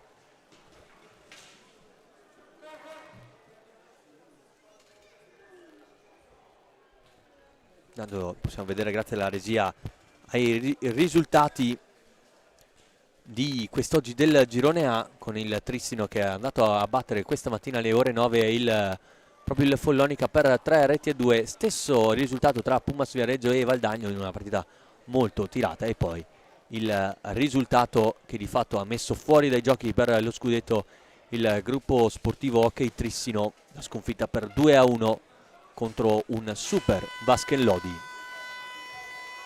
Mentre questi i risultati del girone B, il Forte dei Marmi che ha avuto la meglio sullo Scandiano per 4-0, mentre Braganza ha passato 8-3 il Giovinazzo, più tirata invece passando Scandiano con la formazione di Negrello che ha vinto per 2-1, mentre il pareggio molto intenso tra Forte dei Marmi e Braganza 3-3.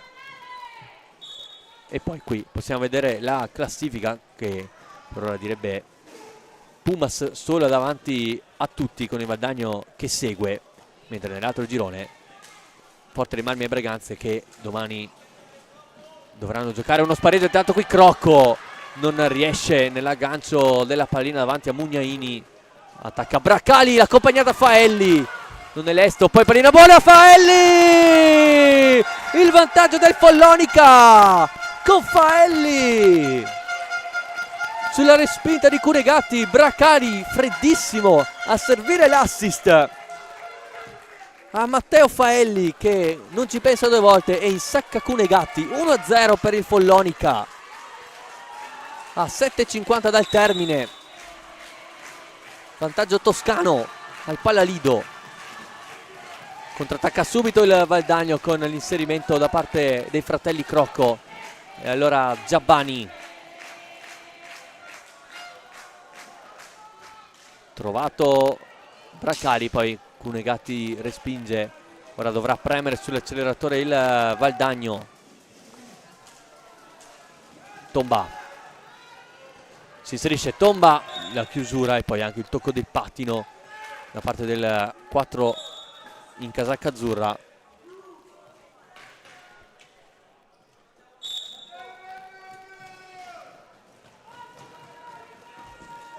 Attenzione a Braccali che è fuggito, Braccali in area di rigore, Braccali prende il palo, grande chance, poi Faelli ancora. Cunegatti deve stare molto più attento, il Valdagno ha sbagliato la marcatura a Crosara che ora può ripartire a trovare Tomba in area. Tomba, golasso da parte di Marco Tomba, che gol, un tocco morbidissimo a scavalcare Mugnaini, tutto abbracciato il Valdagno, super gol da parte di Marco Tomba. Bravo Crosara a trovare il passaggio e poi morbidissimo Marco Tomba, lo rivediamo meglio da questa visuale, a scavalcare Mugnaini, metterla sotto l'incrocio.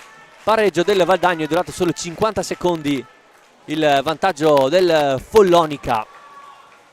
Gran gol questo di Tomba che adesso è in possesso palla. Crocco, passaggio al fratello Francesco, 6 minuti e 30 tutti da vivere al Pallalido. Ancora Crocco, la alza, la pallina che rimane buona, Antoniazzi in girata, trova i pattini di Giabbani, poi Faelli scarica per Galgani,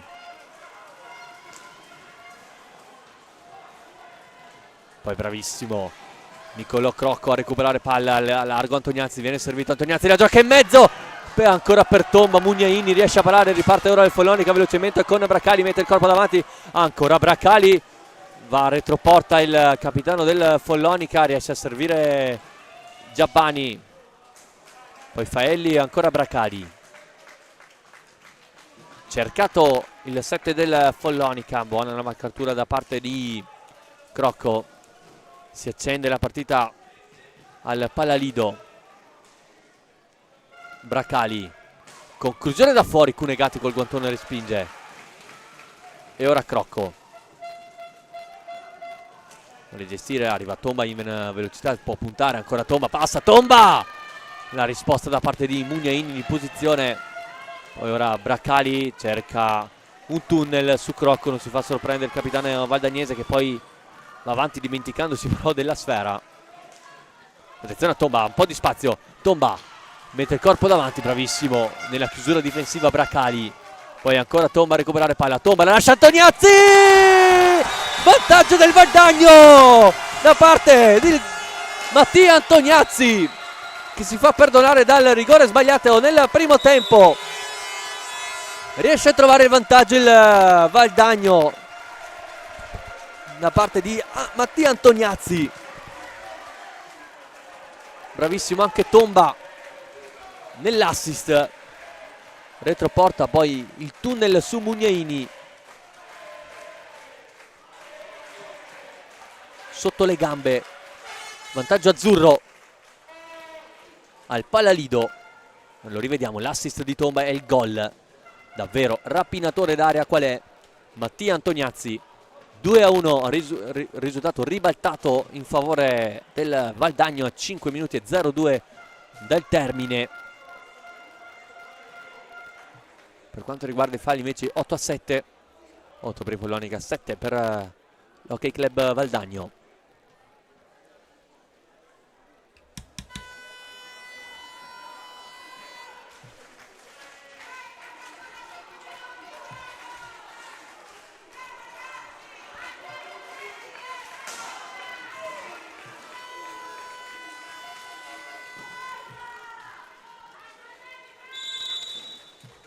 Cinque minuti tutti da vivere qui al Palalido con il Follonica, che sicuramente vorrà quantomeno raggiungere il pareggio dopo essere andato avanti 1-0. Si è fatto riaccappare dopo 50 secondi e poi adesso è arrivato il vantaggio firmato Antoniazzi. Braccali, tiro da fuori, deviazione da parte di Faelli che non impensierisce Cunegatti, poi commette fallo il giocatore del Follonica, il nono. C'è una calma Tomba, tocco per tocco, scambio tra i due. Tomba si sbraccia a Sergio Silva dalla panchina. Antoniazzi, ancora Tomba dietro porta. Si trovano bene i due attaccanti del Valdagno. Antoniazzi, ancora Tomba. Sentiamo Fabio Zambona che si sgola dicendo che vuole tenere pallina bassa nel metacampo avversario. Poi Tomba schiaccia di fatto Faelli sulla sponda.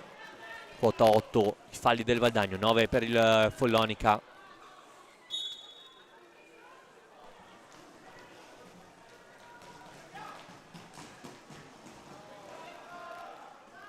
Faelli torna indietro da Braccali. Ora Galgani, scambio di marcature tra Antoniazzi e Crocco, efficace in questo caso. Braccali, il blocco di Galgani, tiro di Braccali. Cunegatti vede la sfera partire ed è bravo a respingere. Ora Crocco, scambio tra i due. Si gioca praticamente un 3 contro 3, dato che Tomba è nella propria metacampo pressato da Faelli. Ora Antoniazzi sempre dietro porta per Francesco Crocco, gestisce per Nicolò Crocco. Inserimento di Antoniazzi, l'aveva visto benissimo Nicolò Crocco, i due che giocano insieme da moltissimi anni. La pallina però poi è stata sporcata da Galgani.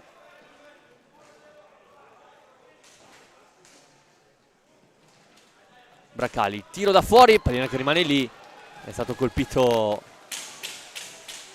Giabbani. Sembra aver subito un colpo sulla schiena. Antoniazzi per Tomba. Scambia ancora Antoniazzi. Sempre basso il Valdagno in questi minuti. Ancora Tomba fa il tutto, giro della porta. Mugnaini, pallina che rimane ancora buona. Tomba con un sottogamba non riesce a trovare la porta. Poi Braccali si dimentica della pallina. 2 contro 1. Antoniazzi e Tomba. Tomba, Antoniazzi. Mugnaini para. Insiste il 5 del Valdagno che questa volta preferisce gestire palla. Antoniazzi lascia per Nicolò Crocco.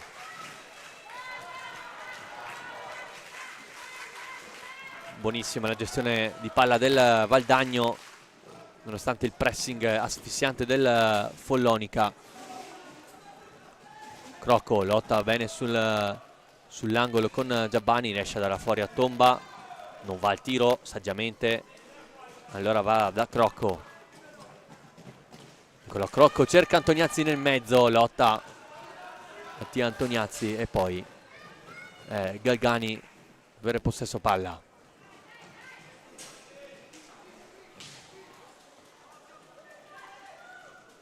Masini, arriva anche Faelli in supporto, lo scambio, pallina che poi finisce sulla stecca di Antoniazzi. 1 minuto alla fine, ultimo giro di lancette, deve resistere il Valdagno, la porta bassa Antoniazzi. Follonica anche a quota 9 falli, raddoppio su Antoniazzi che riesce comunque ad andare via a gestire palla.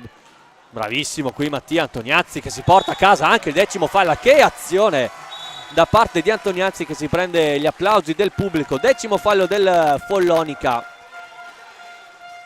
Azione da incorniciare per Mattia Antoniazzi. E allora il Valdagno adesso a 44 secondi dal termine ha la grande opportunità di chiudere la gara. Il fallo qui c'è tutto, bastone contro bastone, e Antoniazzi che si accascia a terra per non ha più fiato.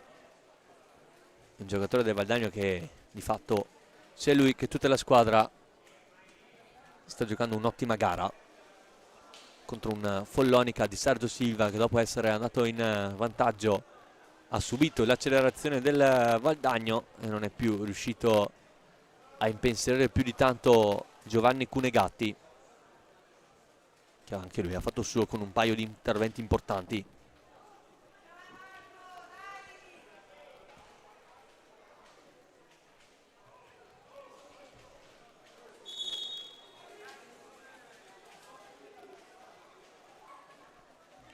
Nicolò Crocco l'incaricato per chiudere la partita. Crocco contro Mugnaini.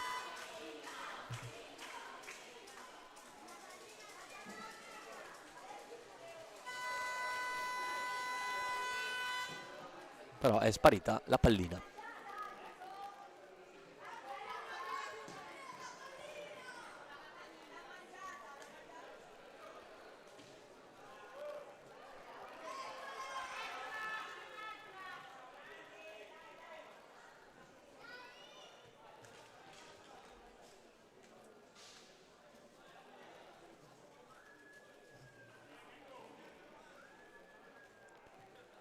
Crocco contro Mugnaini, 44 secondi al termine.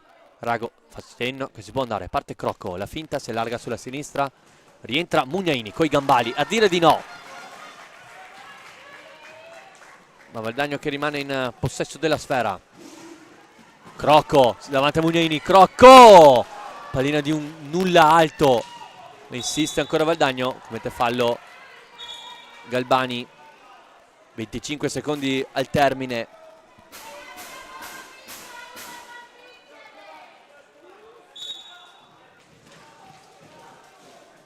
Crocco dietro porta, sbaglia il passaggio per Antoniazzi, allora l'ultimo possesso ce l'ha il Follonica. 10 secondi rimasti, Braccali, finta il tiro, dietro porta, pallina per Masini. Galgani, pressato, c'è il fallo, numero 9. E mancano 5 secondi e mezzo alla fine.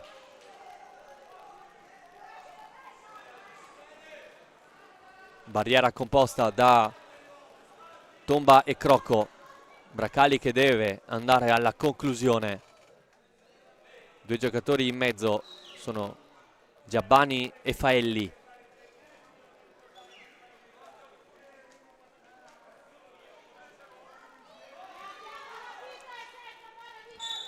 Parte Braccali, vuole liberarsi per il tiro, arriva troppo largo, arriva ma è alto e finisce qui. Valdagno che batte Follonica per 2-1 e arriva e conquista la vetta della classifica insieme al Pumas Viareggio, Follonica fuori dai giochi per il campionato, sarà in Coppa FISR dopo essere passata in vantaggio in pochi minuti. Il Valdagno riesce a rimontare con il gol, uno più bello dell'altro, prima di Tomba e poi di Antoniazzi.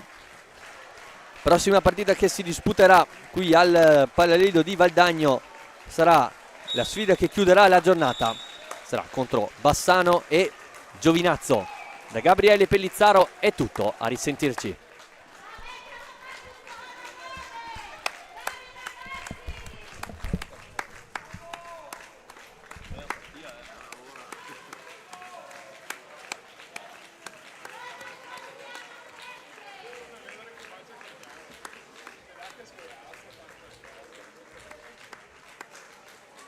Un sogno che sia gara, 8 anni che aspetto, 8 anni.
Amici della Pallina Vulcanizzata, il più cordiale buonasera dal Palalido di Valdagno, ben collegati in diretta per questa ultima partita della seconda giornata delle finali nazionali di hockey pista categoria Under 19. Si sfidano sul parquet della città laniera il Bassano, Hockey Bassano 1954 e AFP o ASD Giovinazzo. Dopo l'intensa partita tra Valdagno e Follonica, che Valdagno è riuscita a portare a casa per 2-1, perdonerete se di voce magari ne ho un po' di meno, non l'ho commentata perché facevo dell'altro, come nessuna delle partite del Valdagno, penso l'avrete notato. Innanzitutto in diretta, per tutti quelli che non la stanno seguendo dal Palalido, voglio fare delle scuse ufficiali proprio all'Hockey Bassano, perché nel corso della presentazione ufficiale delle formazioni non mi sono soffermato un attimo con una battuta anche sulla formazione bassanese. Questo naturalmente io me ne scuso personalmente, non me ne sono assolutamente reso conto, non faccio il professionista di questo tipo di attività e quindi me ne scuso. Domani avrò modo di intervistare Filippo Calderone, così rimedio alla cosa.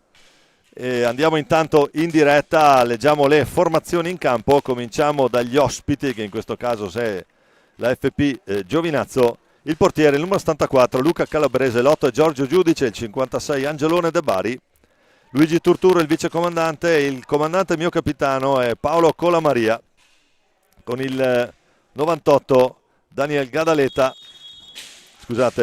Barile, il 55 Daniel Gadaleta, il 5 Michele Ferrara, l'allenatore il signor Dino Camporeale. Risponde Bassano con Girardi Francesco, Douglas con il numero 50, il 2 Mario Zambon, il 3 Federico Valle, il 4 Jacopo Reniero, il 5 Giacomo Pasqualone, il 6 Filippo Calderone, il 7 Nicola De Palo, scontro fratricida perché Nicola è di origine giovinazzese, Nicolò Baldi, il numero 8, il numero 9 Leonardo Settin, il 49 Ascanio Zonta che è l'altro portiere.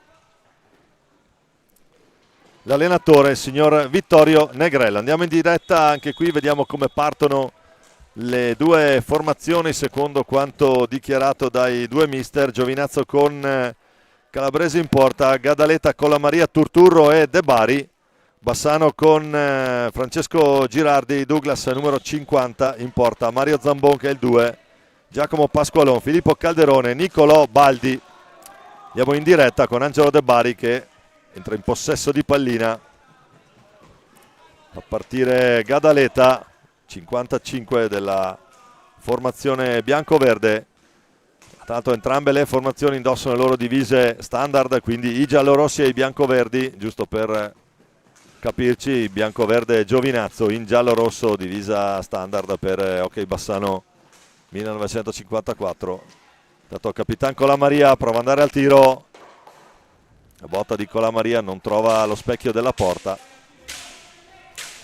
Nel proseguo della partita poi avremo modo di fare un po' di riassunto anche di questa giornata, visto che è l'ultima partita occasionissima per Baldi.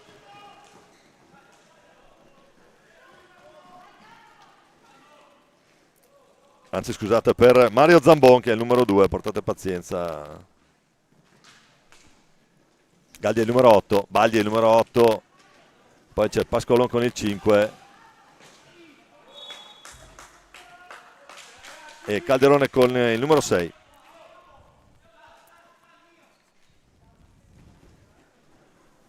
Bassano intanto che manovra in ripartenza.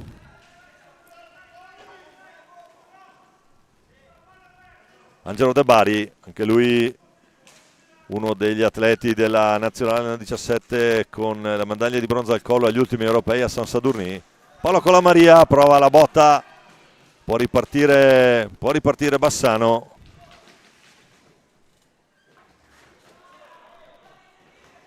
Con Pasqualon. Angelo De Bari adesso va 1 contro 1. De Bari, la botta non trova il palo lontano dalla porta difesa da Girardi.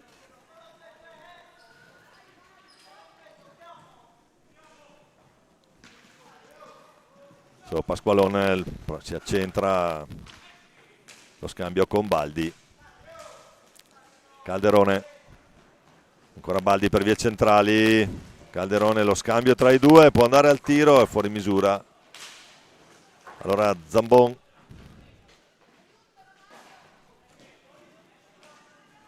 con il numero 2 Mario Zambon. Questo invece è il capitano, che è Giacomo Pasqualone. Adesso Angelo De Bari, c'è un 2 contro 1, Turturro, la botta. Non concludono con il classico appoggio. E adesso ancora Calabrese. Abbiamo sentito nel post partita. Intanto attenzione a Paolo Colamaria. La botta di Colamaria però è centrale. Lo abbiamo detto gli arbitri. Al tavolo Marcello Di Domenico, in campo Heide Luis.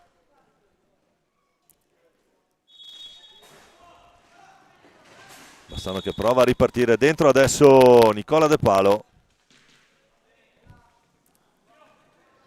Ragazzo che ha giocato le finali nazionali under 17 con il Valdagno, anche con un buon bottino di reti. Si allena con la formazione 17 valdagnese. Tanto Baldi, impreciso l'appoggio da parte di Calderone, pallina che è dichiarata alta dai De Luis dal punto di battuta.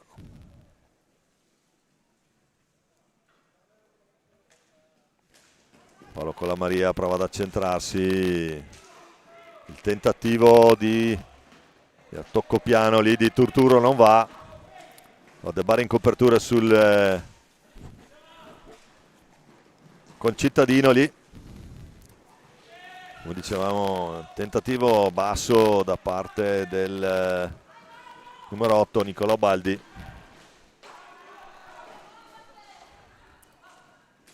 Ancora Paolo Colamaria, prova lui onnipresente, il capitano del Giovinazzo, uno degli artefici del ritorno in Serie 1 della formazione della FP, che ha riconquistato la 1. Attenzione adesso, 2 contro 2, Turturro con Colamaria, fa tutto lui, si oppone bene, può ripartire Zambon per Baldi, tanto già Bassano dall'altra parte, Gadaleta in difesa, prova ancora, va ancora Colamaria, trova palo e portiere. Gesto di disappunto da parte del capitano, mio capitano. E anche qui attenzione, ma la pallina entra, palo palo, e poi serie di situazioni particolari. E dunque vediamo chi viene assegnata la rete.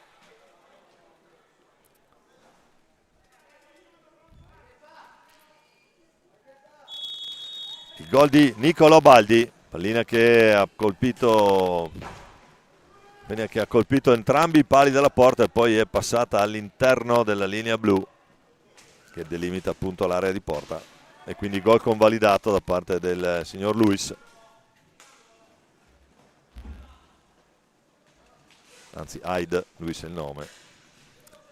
Intanto Angelo De Bari, Turturro, la botta di Turturro, può ripartire Zambon, trova Nicola De Palo, ancora Paolo Colamaria, adesso di forza qui Giovinazzo,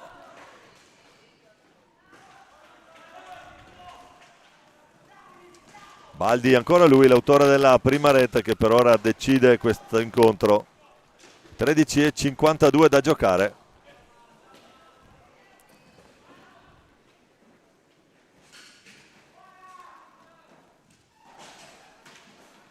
Perde palla qui De Bari per dopo il rimbalzo sulla balaustra. Colamaria ancora per Gadaleta, scende giù lungo la balaustra Gadaleta, la bomba si accartoccia su se stesso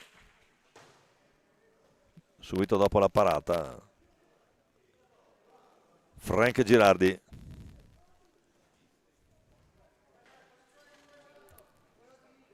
Poi c'è anche il gesto cavalleresco da parte proprio di Gadaleta. Pacca sul guantone per Francesco Girardi, ragazzo che non perde mai il buon umore. Il tentativo, il palo, attenzione, palo ancora da parte di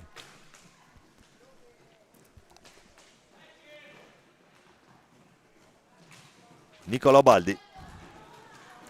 Ora Calderone recupera pallina.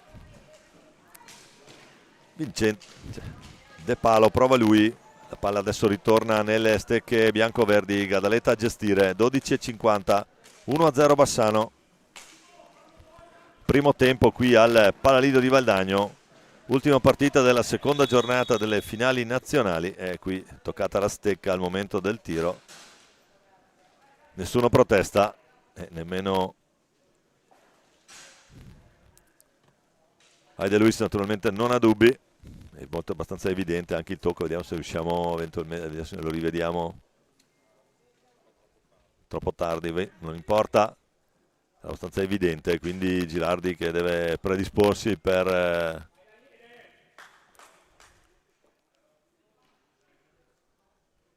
opporsi al rigore, ci pensa con il numero 55 Daniele Gadaleta. Tutto pronto, Gadaleta contro Girardi. E non trova la porta Gadaleta. Pallina che quindi un rigore mancato da segnare a tabellino. Turturro la intercetta sul tentativo di Jacopo Raniero, se non vado errato appena entrato, con il numero 4, eccolo qua. Dato degli elementi buoni del Bassano, la botta di un altro nome di Luigi Turturro, non trova lo specchio della porta. Palla con la Maria, va a sradicare pallina, meno ci prova, commette fallo, riparte Bassano. Zambon, poi Nicola De Palo. Attenzione bella qui, il contropiede, 1 contro 1, Girardi si supera. Bravissimo qui Francesco in questa occasione.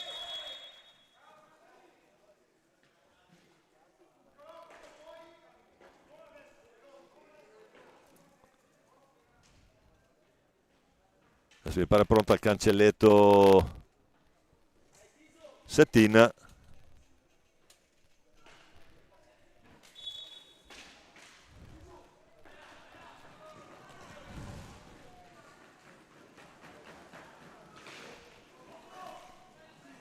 Ancora Bassano con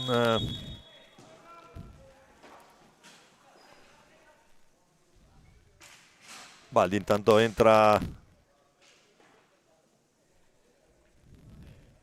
Leonardo Settin con il numero 9.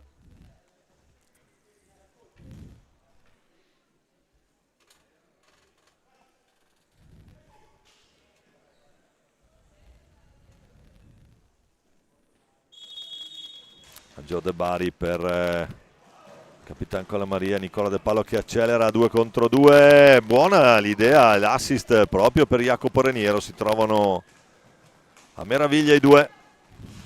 Un po' debole però la conclusione di Jacopo, con la Maria fa tutto lui, poi al momento del tiro non riesce a deviarla in porta. Angelone De Bari,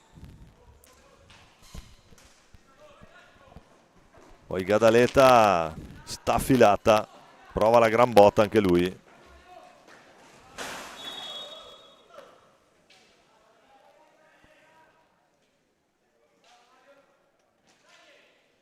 Si scontrano alla balaustra i due, cosa che è consentita solo nell'hockey ghiaccio, non in questa disciplina sportiva. Palla per Giovinazzo, si gira bene qui con la Maria, altrettanto bravo Settin a rubargli pallina, serve Raniero che prova a salire, si ferma da ultimo uomo, fa segno di girare pallina Jacopo Raniero. Zambon prova lui. Allora, Nicola De Pala dentro per Settin che prova ad andare via. C'è Cola Maria che fa buona guardia. Gadaleta al 55 che recupera. Daniele Gadaleta, il numero in area di Paolo Cola Maria.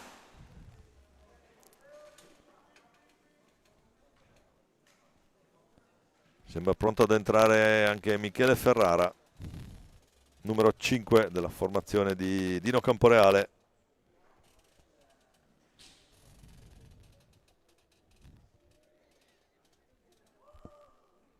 Dieci minuti e 08 alla fine di questo primo tempo, situazione fra le squadre 1-1. Bassano è avanti 1-0 grazie al gol di Baldi.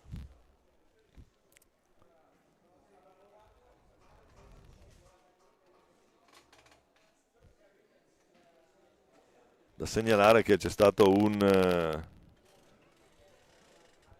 rigore per il Giovinazzo a 12:41, che però non ha sfruttato l'opportunità.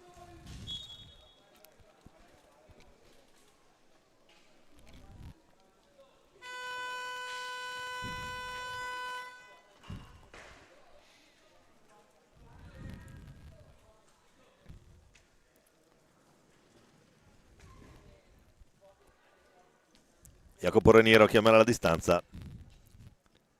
Nicola De Palo sul punto di ricezione pallina. Intanto ritorna in porta Luca Calabrese, portiere numero 74, giovinazzese. Per lui naturalmente questi campionati è un'importante opportunità per fare esperienza fuori dall'ambito standard. Intanto Paolo Cola Maria in bellissimo slalom qui, però è deviata la sua conclusione. Può ripartire Settin. Serie di finte di corpo di Settin.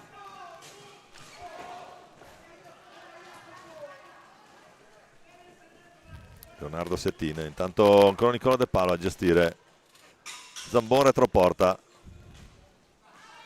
C'è l'errore, sarà un 2 contro 2. Turturro si ferma, scarica per Gadaleta, ancora Paolo Cola Maria, punta l'uomo, fa la differenza la fa anche Francesco Girardi che si distende sulla sua destra e riesce a parare l'insidiosa deviazione sotto porta. Punteggio che rimane sull'1-0 Bassano.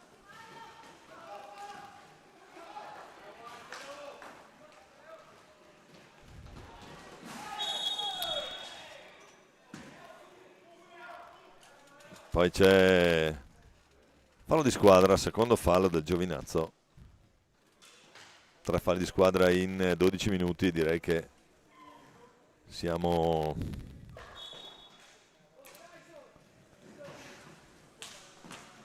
prova la battuta lì,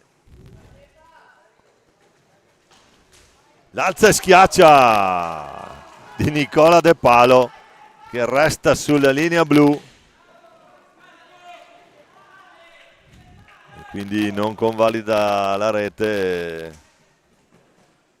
Aida Luis, punteggio che resta 1-0 Bassano. Gadaleta, il gol di Daniele Gadaleta, il pareggio della formazione barese.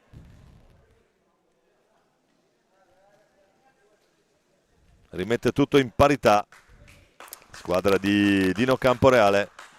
8-0-3 da giocare alla fine di questo primo tempo. Bassano e Giovinazzo 1-1, il pareggio di Gadaleta.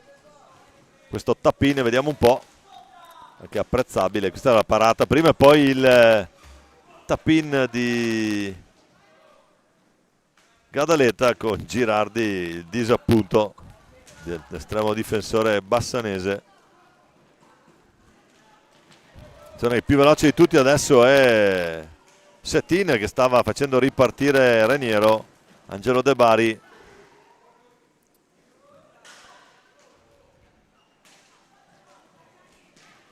Gadaletta in accelerazione lungo la balaustra.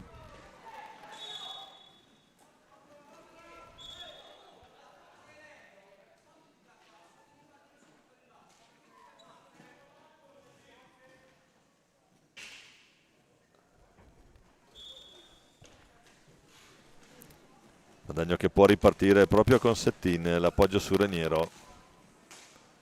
Poi De Palo che si accentra, gioca un po' a 3, c'è un errore di Settin, impreciso il suo assist. Capisce tutto Paolo Colamaria, 3 contro 3, vediamo un po'. Colamaria che prova.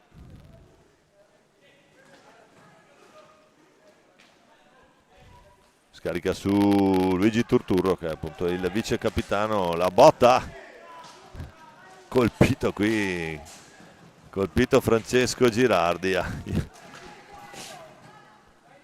Punto probabilmente non perfettamente coperto dalla pettorina.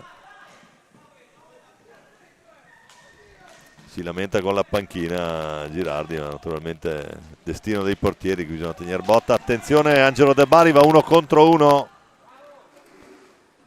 Preferisce invece puntare e poi accentrarsi ancora. La tiene lì Angelo. Poi fuori per Turturro, attenzione. Doppio tentativo, Turturro Gadaleta, De Palo che riparte. Tutto regolare, non è successo niente. Raniero ha provato la gran botta.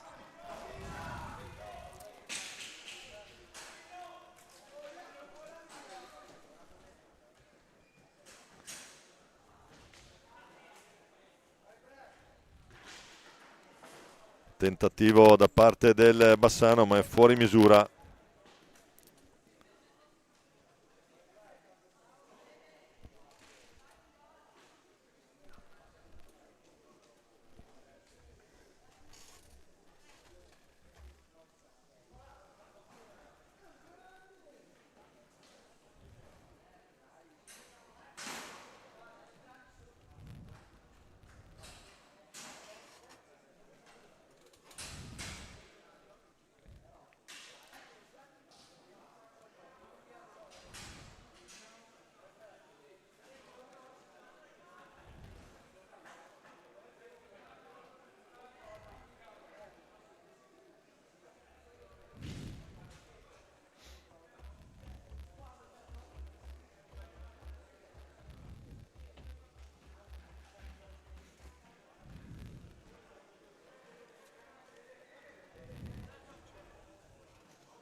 Cioè, questo momento di pausa tecnica si può riprendere il gioco.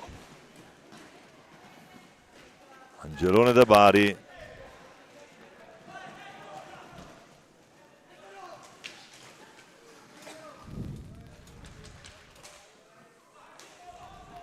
In campo adesso per Bassano anche Federico Valle, il numero 3. Possesso di palla ora.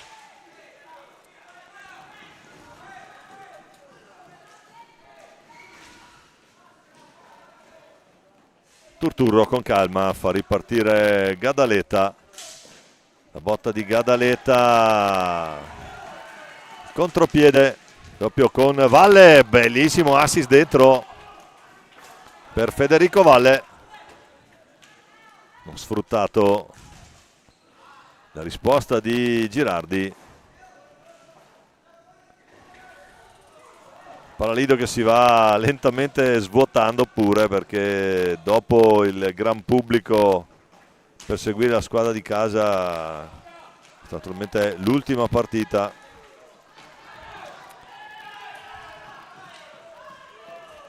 Tanto è dentro per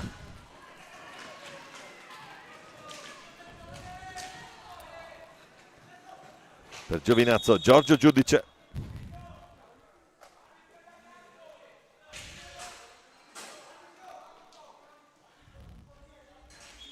ci sta seguendo, naturalmente un saluto per Massimo.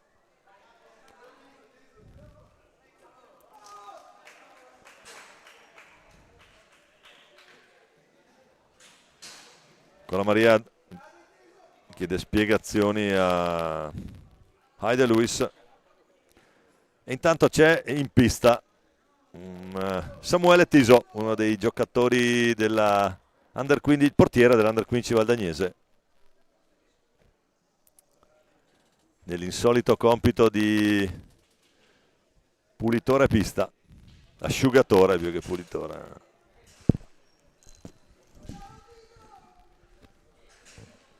Si rende utile anche lui, Samuele Tiso, che ha una tradizione di portieri in famiglia.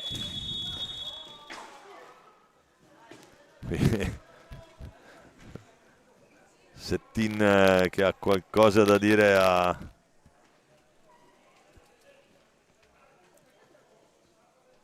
Filippo Calderone. Occhio con queste palline, mi prendi in testa, mi fai male. Turturro per il suo capitano, prova ad andare dentro, Paolo Colamaria recupera pallina retroporta.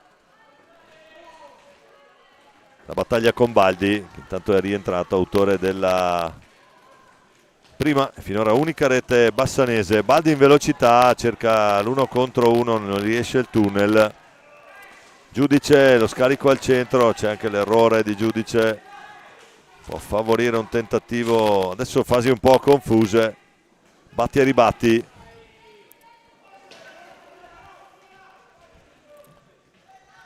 Palla che arriva a Giudice, intanto Settin, e ancora lui rinviene il numero 8 Giovinazzese, Giorgio Giudice.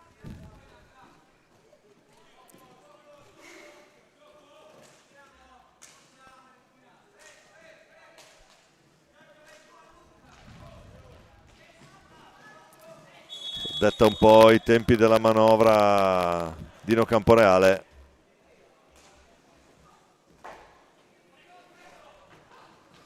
Tanto c'è Filippo Calderone, pallina che esce.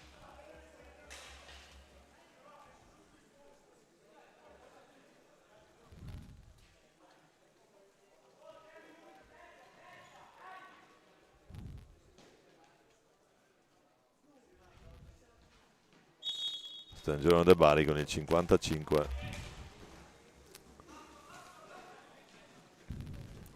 Bassano che manovra, Nicolò Baldi, Calderone.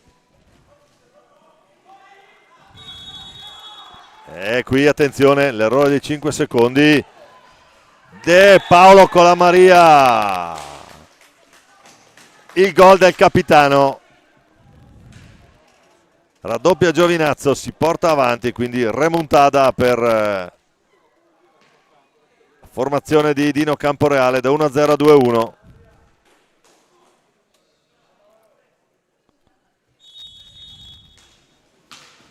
Cambia il risultato qui al Palalido.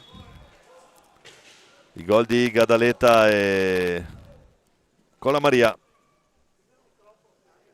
a modificare il risultato da 1-0 di Nicolò Baldi al 2-1 poi di Paolo Colamaria. Ancora lui in percussione verticale, cerca il tunnel, non lo trova.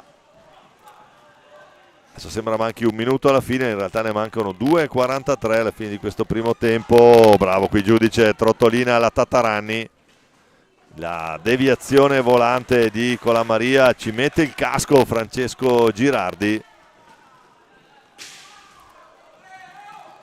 Settin impreciso il controllo, Giudice mezza acrobazia, Turturro da solo in accelerazione, Luigi Turturro non trova la porta.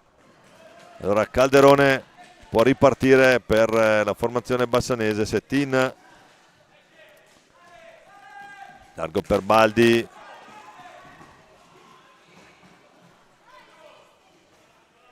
ha provato Pasqualon, ribattuta la sua conclusione. De Bari pretende un po' troppo dal suo passaggio, recuperano in due bassanesi. Ancora Baldi,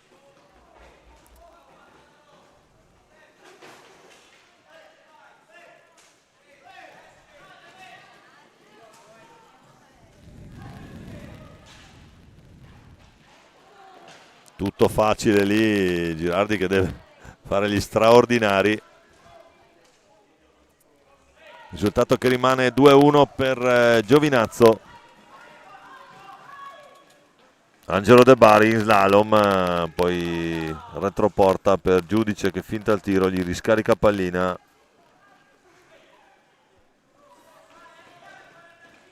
Giudice, la rispostona ancora di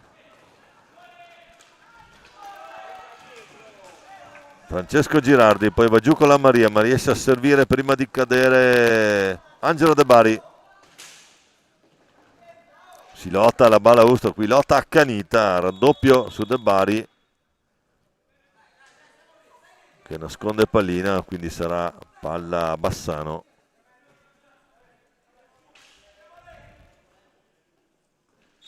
Fa rispettare la distanza ai De Luis, poi fischia per la ripartenza. Buona l'idea lì, tentativo di ribattino, c'è Paolo con la Maria appostato, Turturro dall'altra parte, si accentra con la Maria.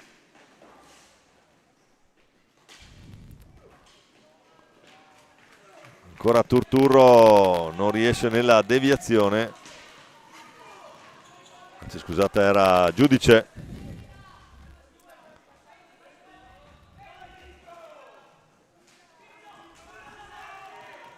16 secondi da giocare, prova ad accelerare Settin, Baldi non va,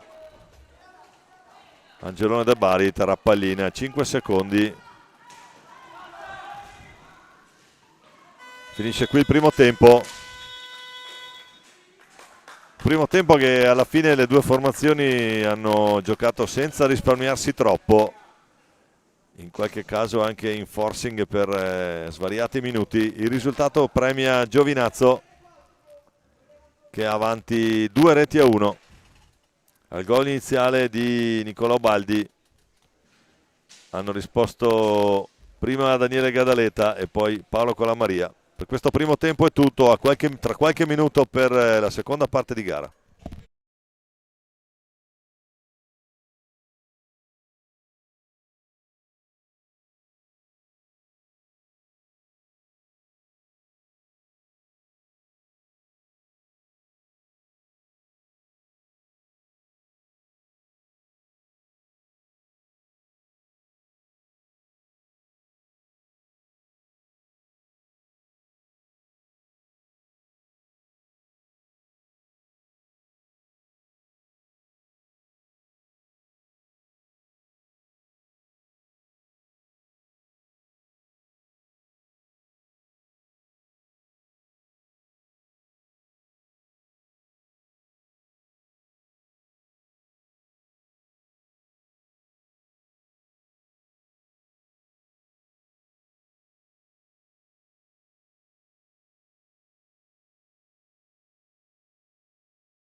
Ben ricollegati in diretta con il Palido di Valdagno, è il secondo tempo di Bassano Giovinazzo, ok, Bassano 54 SDFP Giovinazzo. Ci prova il Bassano a recuperare il gol di svantaggio. Avrà a disposizione 20 minuti di tempo regolamentare. Noi cercheremo nel corso di questa ultima partita qui al Palalido per questa seconda giornata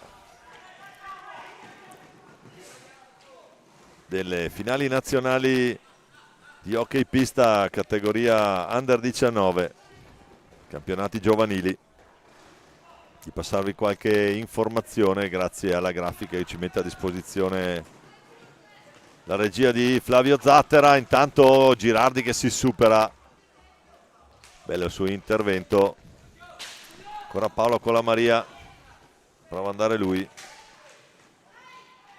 ferma Girardi, ancora Colamaria che insiste,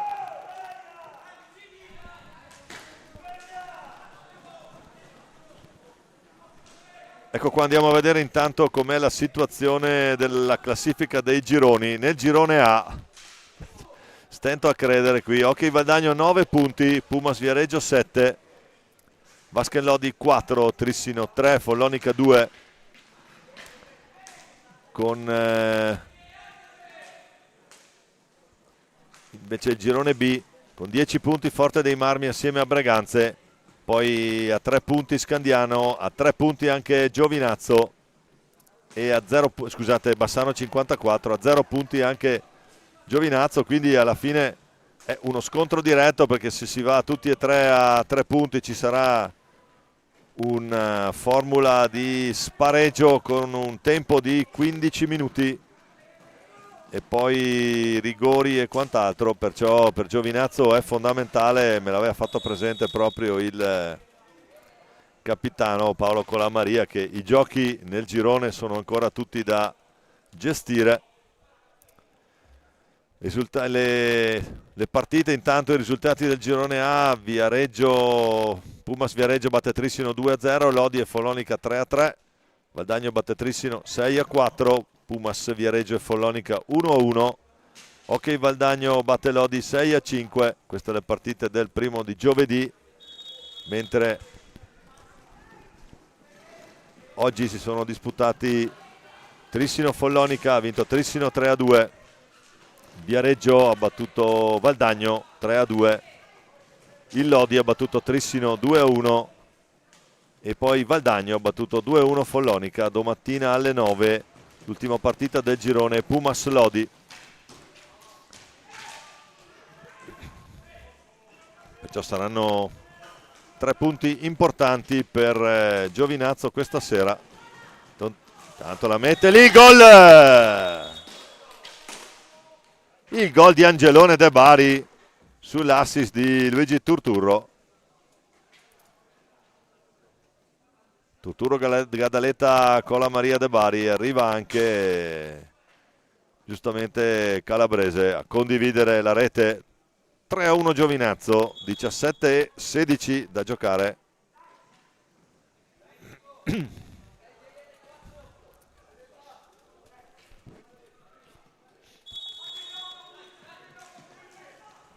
Però c'è ancora un ciclo solare per riuscire a sistemare le cose.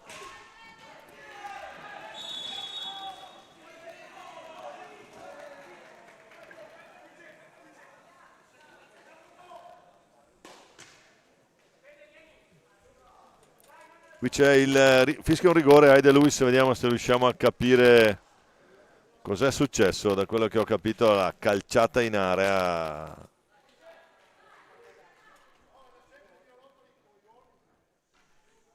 Vediamo un po'.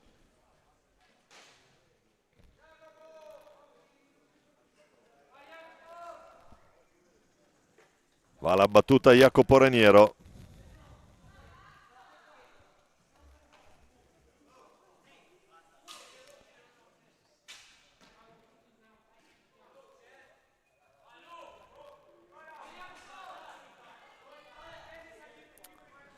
per riportare a -1 il Bassano. Tutto pronto, va Reniero, non trova la porta Jacopo, sarà palla a 2, quindi un'occasione fallita per la formazione veneta. Ha provato la gran botta,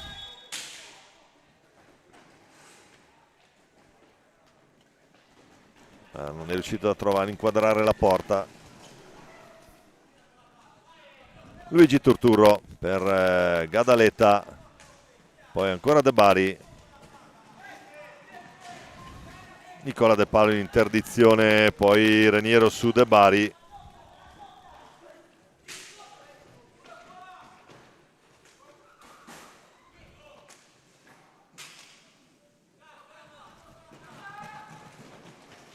Palla dentro, capisce tutto però Reniero che vuole farsi perdonare l'errore di prima.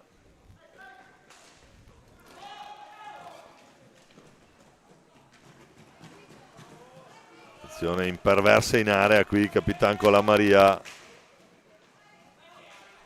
Poi Gadaleta resiste alla carica di Calderone, tiene palla giù per Turturro. Ancora Gadaleta che prova a impostare un'azione offensiva, preferisce giocare a giro 3 avanti di 2 reti, ma manca, ripeto, ancora veramente molto per pensare di cominciare a giocare con il cronometro.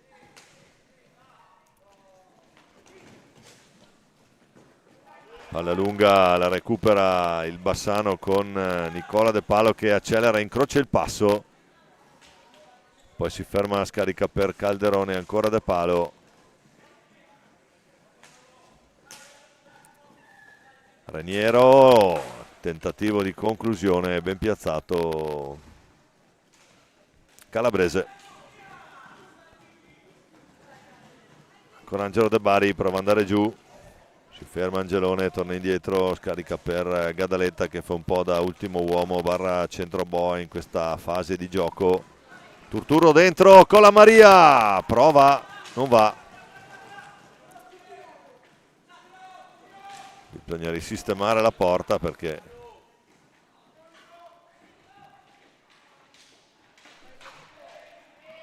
ancora Paolo con la Maria per Angelo De Bari, Gadaleta. La botta di Gadaleta, la risposta di Girardi e poi Turturro si vede chiudere l'angolino dalla manona sempre di Francesco Girardi.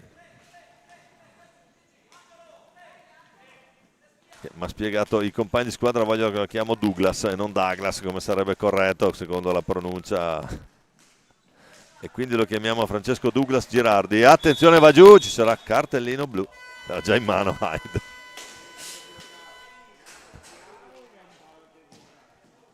Tarjeta azul.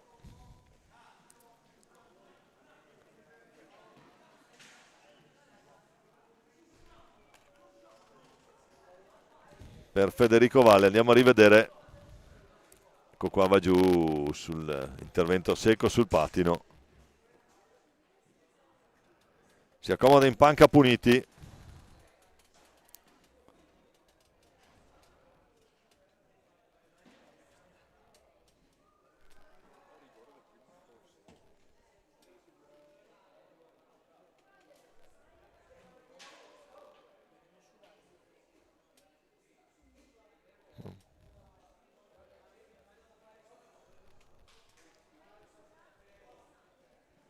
Time out chiesto da Vittorio Negrello per mettere un po' d'ordine prima di questa punizione di prima. Vediamo chi se ne incarica. Andrà sul punto di battuta, sembra Luigi Turturro.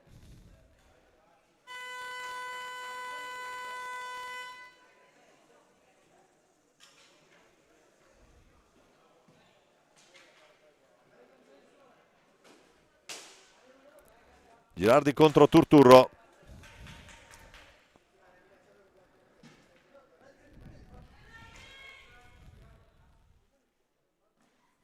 Parte Turturro, un paio di ganci, glieli risponde.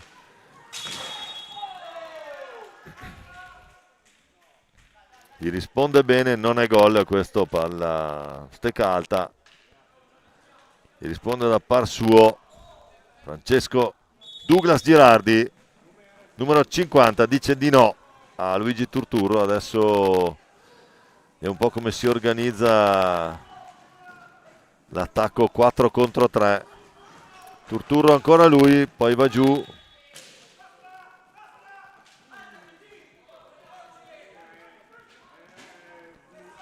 Palla che sarà Bassanese. Bassano naturalmente con 3 uomini in movimento. Scelta su Raniero, mi pare una scelta opportuna. Poi Baldi la perde lì davanti, può ripartire al volo.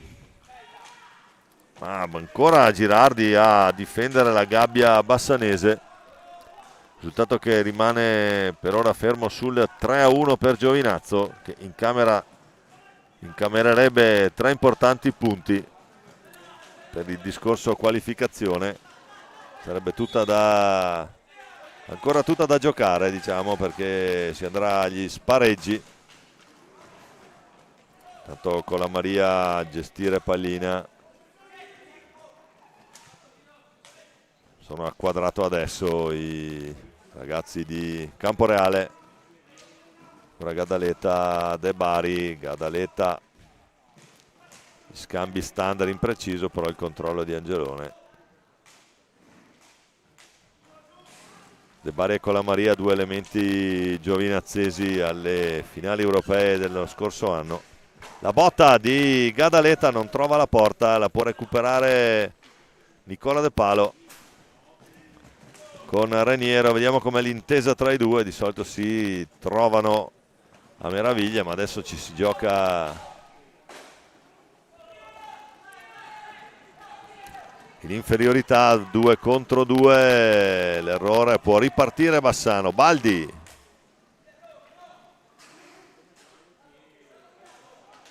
no, qui c'è l'assist di Baldi per Colamaria, che poi ha Turturro dall'altra parte. Colamaria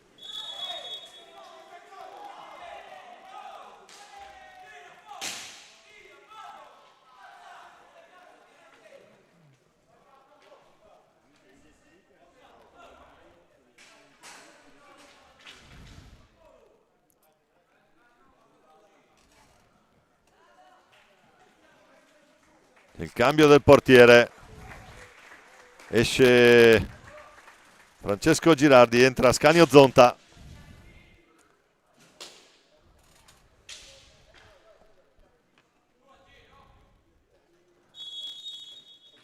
Che sfoggia un casco occhi ghiaccio. Vanno abbastanza di moda ultimamente tra i portieri, anche se dal punto di vista, diciamo, pratico parano un po' meno, perché la pallina, anziché piantarsi sulla visiera, può andare a scivolare sui lati. Sono naturalmente molto più sicuri dal punto di vista sicurezza e hanno anche un'ottima visibilità, perché di solito c'è la griglia, come nel caso di Ascanio. Si respira anche di più rispetto alle visiere standard tipo quelle. Ah, il golasso! Scendeva giù Nicola Baldi. La riapre Bassano, 11:13 da giocare. Nicolò Baldi, numero 8, bassanese.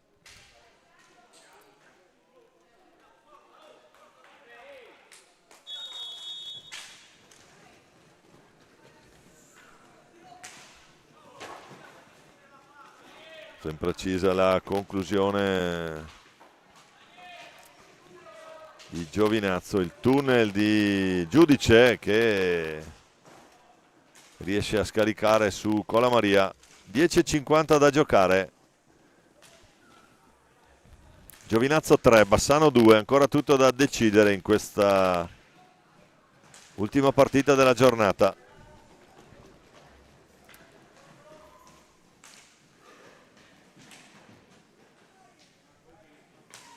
Paolo Colamaria giù per Giudice, Trottolina, scadono i 45 però.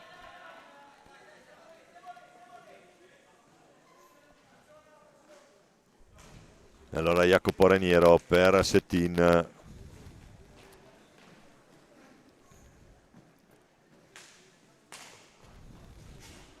Ancora Bassano a manovrare l'autore delle 2 reti bassanesi, Niccolò Baldi.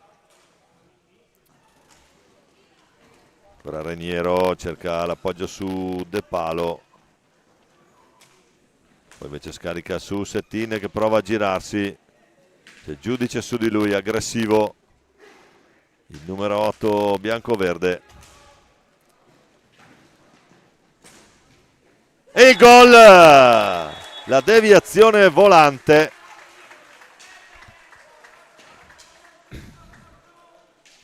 Vediamo un po' se riusciamo a rivederlo. Viene dato direttamente a... Vediamo un po' se è stata qualche deviazione nella conclusione. No, va dritta sul palo e quindi il pareggio del Bassano.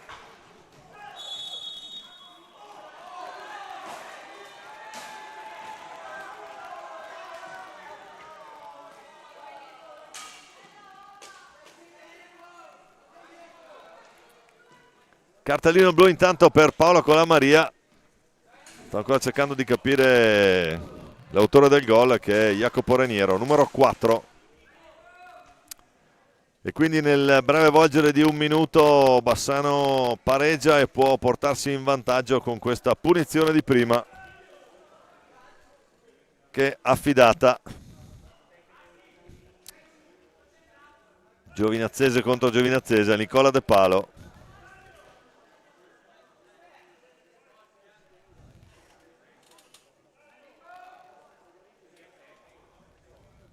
Tutto pronto. Nicola De Palo contro Luca Calabrese, la finta di Nicola De Palo, l'alza e schiaccia, fa anche il numero con la piccadigna. Il gol di Nicola De Palo ci delizia con questo tocco magico quando mancano 9:35 alla fine e sono quasi le 10 di sera, sono le 9:56. Siamo qui dalle 8 di stamattina. Concedeteci questa breve divagazione sul tema. Attenzione però perché manca ancora 9:25 da giocare. E Giovinazzo certamente non ci sta, da 3-1 a 4-3. Quindi continui i capovolgimenti di fronte, prima 1-0 Bassano, poi 3-1 Giovinazzo, adesso 4-3 Bassano. C'è nell'arco di un minuto pareggio e poi punizione di prima, quindi vantaggio.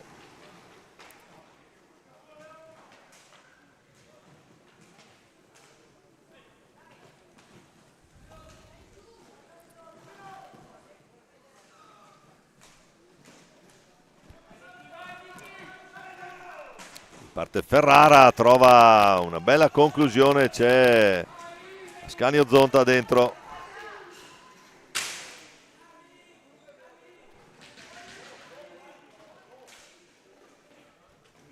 Ancora Bassano, Baldi, c'è Ferrara su di lui, cercato la conclusione.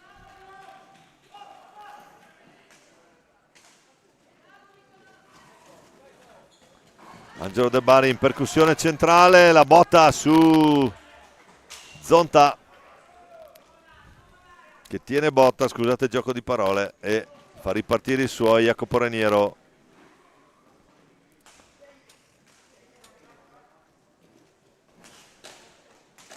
C'è De Bari avanti, è ancora fuori Paolo Colamaria, attenzione intanto Baldi, gli dice di no Luca Calabrese.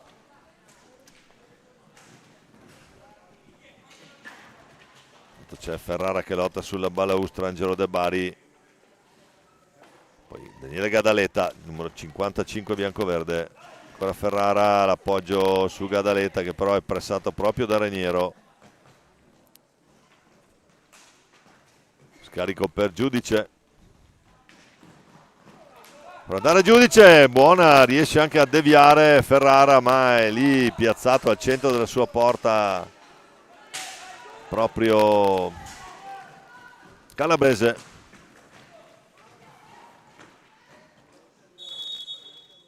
Tutto fermo, vediamo dove è la pallina, eccola qua.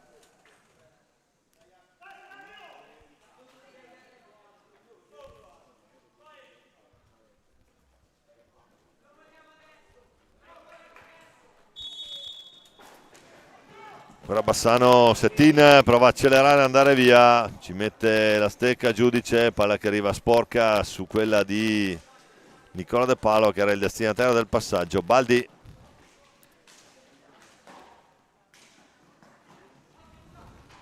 Attenzione ancora Baldi in slalom, retroporta, niente da fare.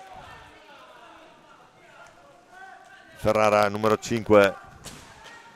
La mette lì! La mette lì Ferrara!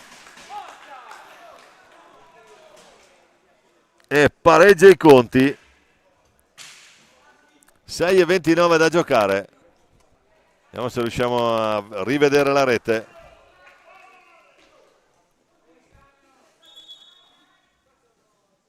Sembrava in posizione Zonta, vediamo dove passa la pallina. E passa sotto tra il guantone e il corpo di Ascanio Zonta sul palo lontano.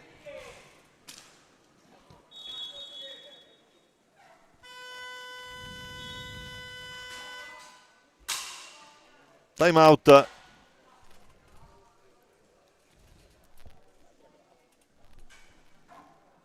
Time out, andiamo a vedere il girone, i risultati del girone B.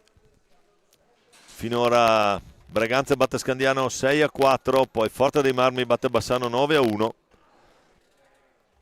Scandiano batte Giovinazzo 9-4, Braganza batte Bassano 5-2. Poi nella giornata di oggi Scandiano Forte 4-0 sullo Scandiano, FP Giovinazzo 3, Braganza 8.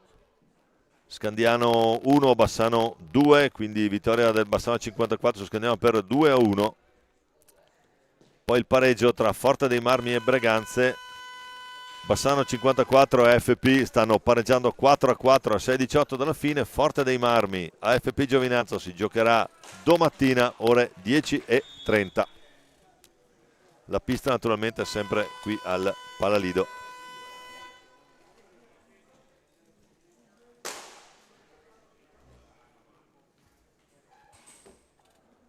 E dunque tutto nuovamente in palio. Un punto a testa per ora, divisione della posta cosiddetta. Qui c'è sotto la nostra tribuna questo simpatico siparietto tra Nicolò Baldi e Michele Ferrara. Riprende intanto la partita, è rientrato anche Paolo Colamaria.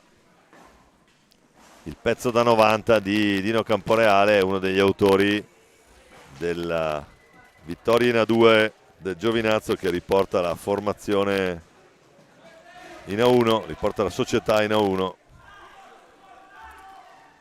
Tanto Settin cerca spazio, poi scarica per Baldi.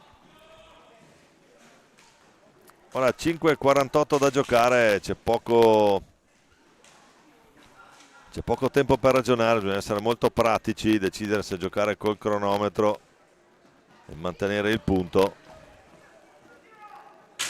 oppure provare conclusioni magari un po' meglio di questa qui. Può ripartire Giovinazzo con il suo capitano Paolo Colamaria. Ha provato il tiro, ha risposto bene Zonta. Attenzione ai secondi che scadono.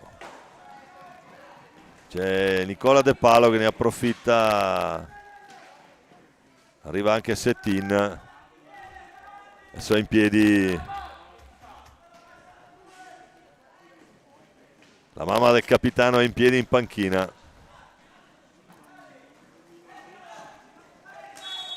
Angela Miranda è anche dirigente naturalmente della FP,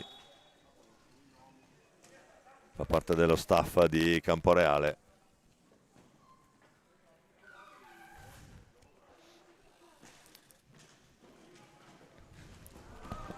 Attenzione ancora il capitano Giovinazzese, lo scarico per Angelo De Bari, scambiano i due. La può mettere lì per Luigi Turturro, che però ha un problema nella conclusione, che va alta. Attenzione Baldi che ruba palla proprio al capitano Nicola De Palo. 4:26, è cresciuto il ritmo di questa partita nell'ultima fase, a scapito di quanto si potrebbe invece pensare.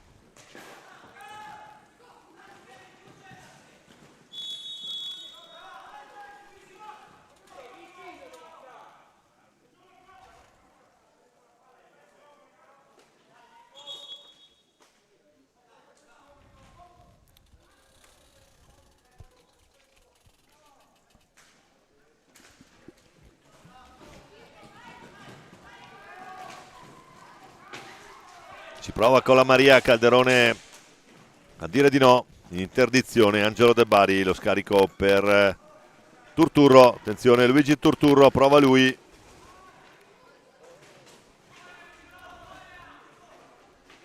Da fare qui Baldi adesso scatenato. Prova per vie centrali, approfitta di un mezzo blocco di Calderone.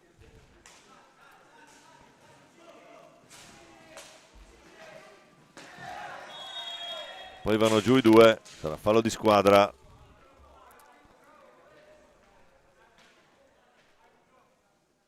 Blocco irregolare di Turturro.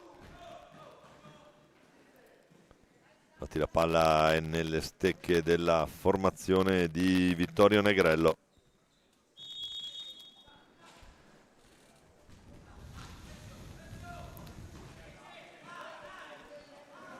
Ancora Baldi con il numero 8, qui Guadagno suscita altro tipo di ricordi. Ancora Baldi per vie centrali, ma è tutto chiuso. Vediamo cos'è le soluzioni.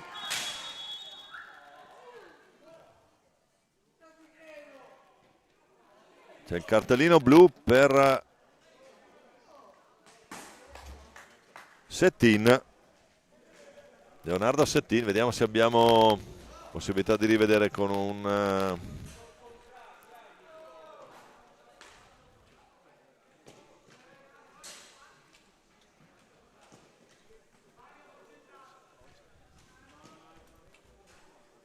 ma per entrambi, blu per entrambi, e quindi non cambia nulla a livello di... No, è interessante capire cosa era successo lì. Si sono un po' sgomitati probabilmente in area, e Aglia Luis ha pensato bene di mandarli entrambi a sbollire in panchina, Settin e Ferrara.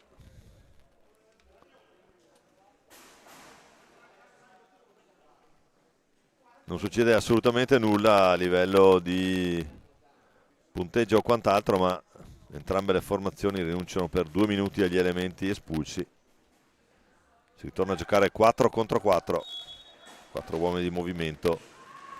Ci prova ancora Bassano, Nicola De Palo, Baldi, ancora Nicola De Palo. Vediamo un po', c'è l'invenzione fratricida qui. Palo con la Maria, intanto recupera palla. Poi assolutamente inutile il fallo di squadra di Zambon. Luigi Turturro, gran parata qui di Zonta, che mette giù il guantone e dice di no a un gol che sembrava fatto da parte di Luigi Turturro. Angelo De Bari che fa ripartire i suoi. Adesso 2:25 da giocare, ancora il tentativo che però non va a buon fine. Recupera palla Capitan con la Maria, però c'è Zambon adesso che riesce a farla arrivare nell'altra metà campo. Turturro avanti, Il gol di Capitan Colamaria.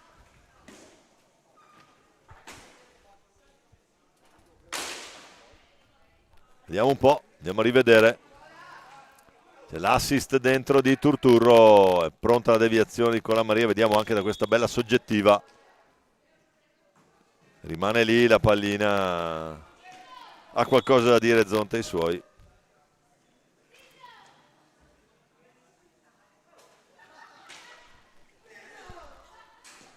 Ma vediamo anche l'episodio del cartellino.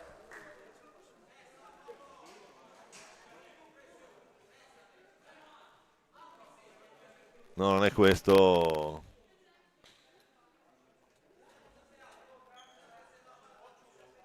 Torniamo in diretta. Ancora Samuele Tiso in azione.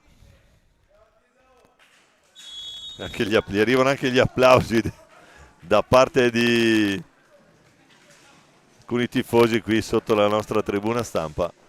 E dunque a 1:53 da giocare, Giovinazzi avanti 5-4. Giustamente oggi sono stato ripreso dal capitano giovinazzese, con il quale abbiamo assolutamente un ottimo rapporto, stante l'avventura vissuta assieme in Spagna con la nazionale. Riparte proprio lui per Turturro, Gadaleta. Nel senso che se stasera Giovinazzo vince va a 3 punti e domani ci saranno a giocare qualche spareggio. Attenzione Angelo De Bari, lo ferma Zambon, Baldi che riparte, potenziale, anzi un 3 contro 3. Gadaleta,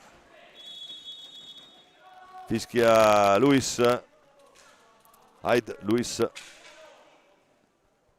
La di squadra è fischiato contro Bassano, quindi pallina che sarà giovinazzese. Sta per cominciare il mitico ultimo giro di lancette, 1:05,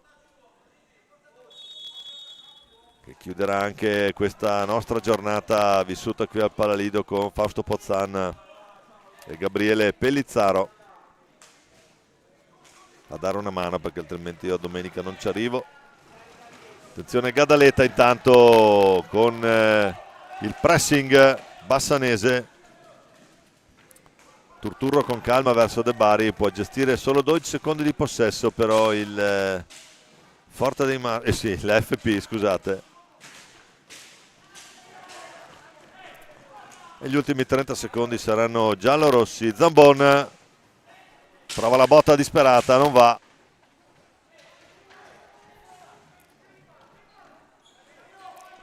Baldi, ultimi 15 secondi, esce. Attenzione perché recupera palla proprio Turturro, che naturalmente tiene pallina, scarica su Angelone De Bari, poi la mette lì per Gadaleta, che sta per commettere un grave errore che però non commette. Termina l'incontro, Giovinazzo 5, Bassano 4. Una partita a tratti intensa, però mai spigolosa, mai scorretta. Porta a casa 3 punti importanti la formazione di Dino Camporeale.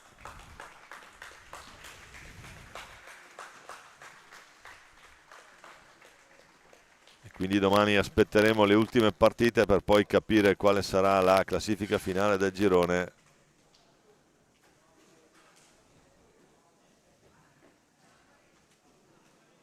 Bella anche questa cosa, gira Francesco Douglas Girardi, number 50. Tra l'altro il numero 50 sappiamo benissimo era il vecchio numero di Massimo Cunegatti in quel di Bassano. High five per tutti. Angela Miranda particolarmente sorridente stasera sotto il cielo valdagnese.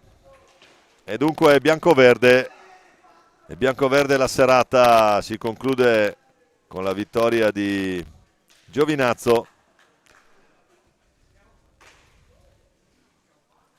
Andiamo a ricordarvi le reti.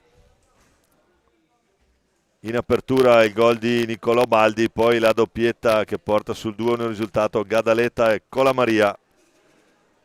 Quindi Angelo De Bari per il 3-1, poi sempre Niccolò Baldi per il 3-2 e poi il pareggio, spunzione di prima di Jacopo Reniero, anzi scusate, su tiro diretto, poi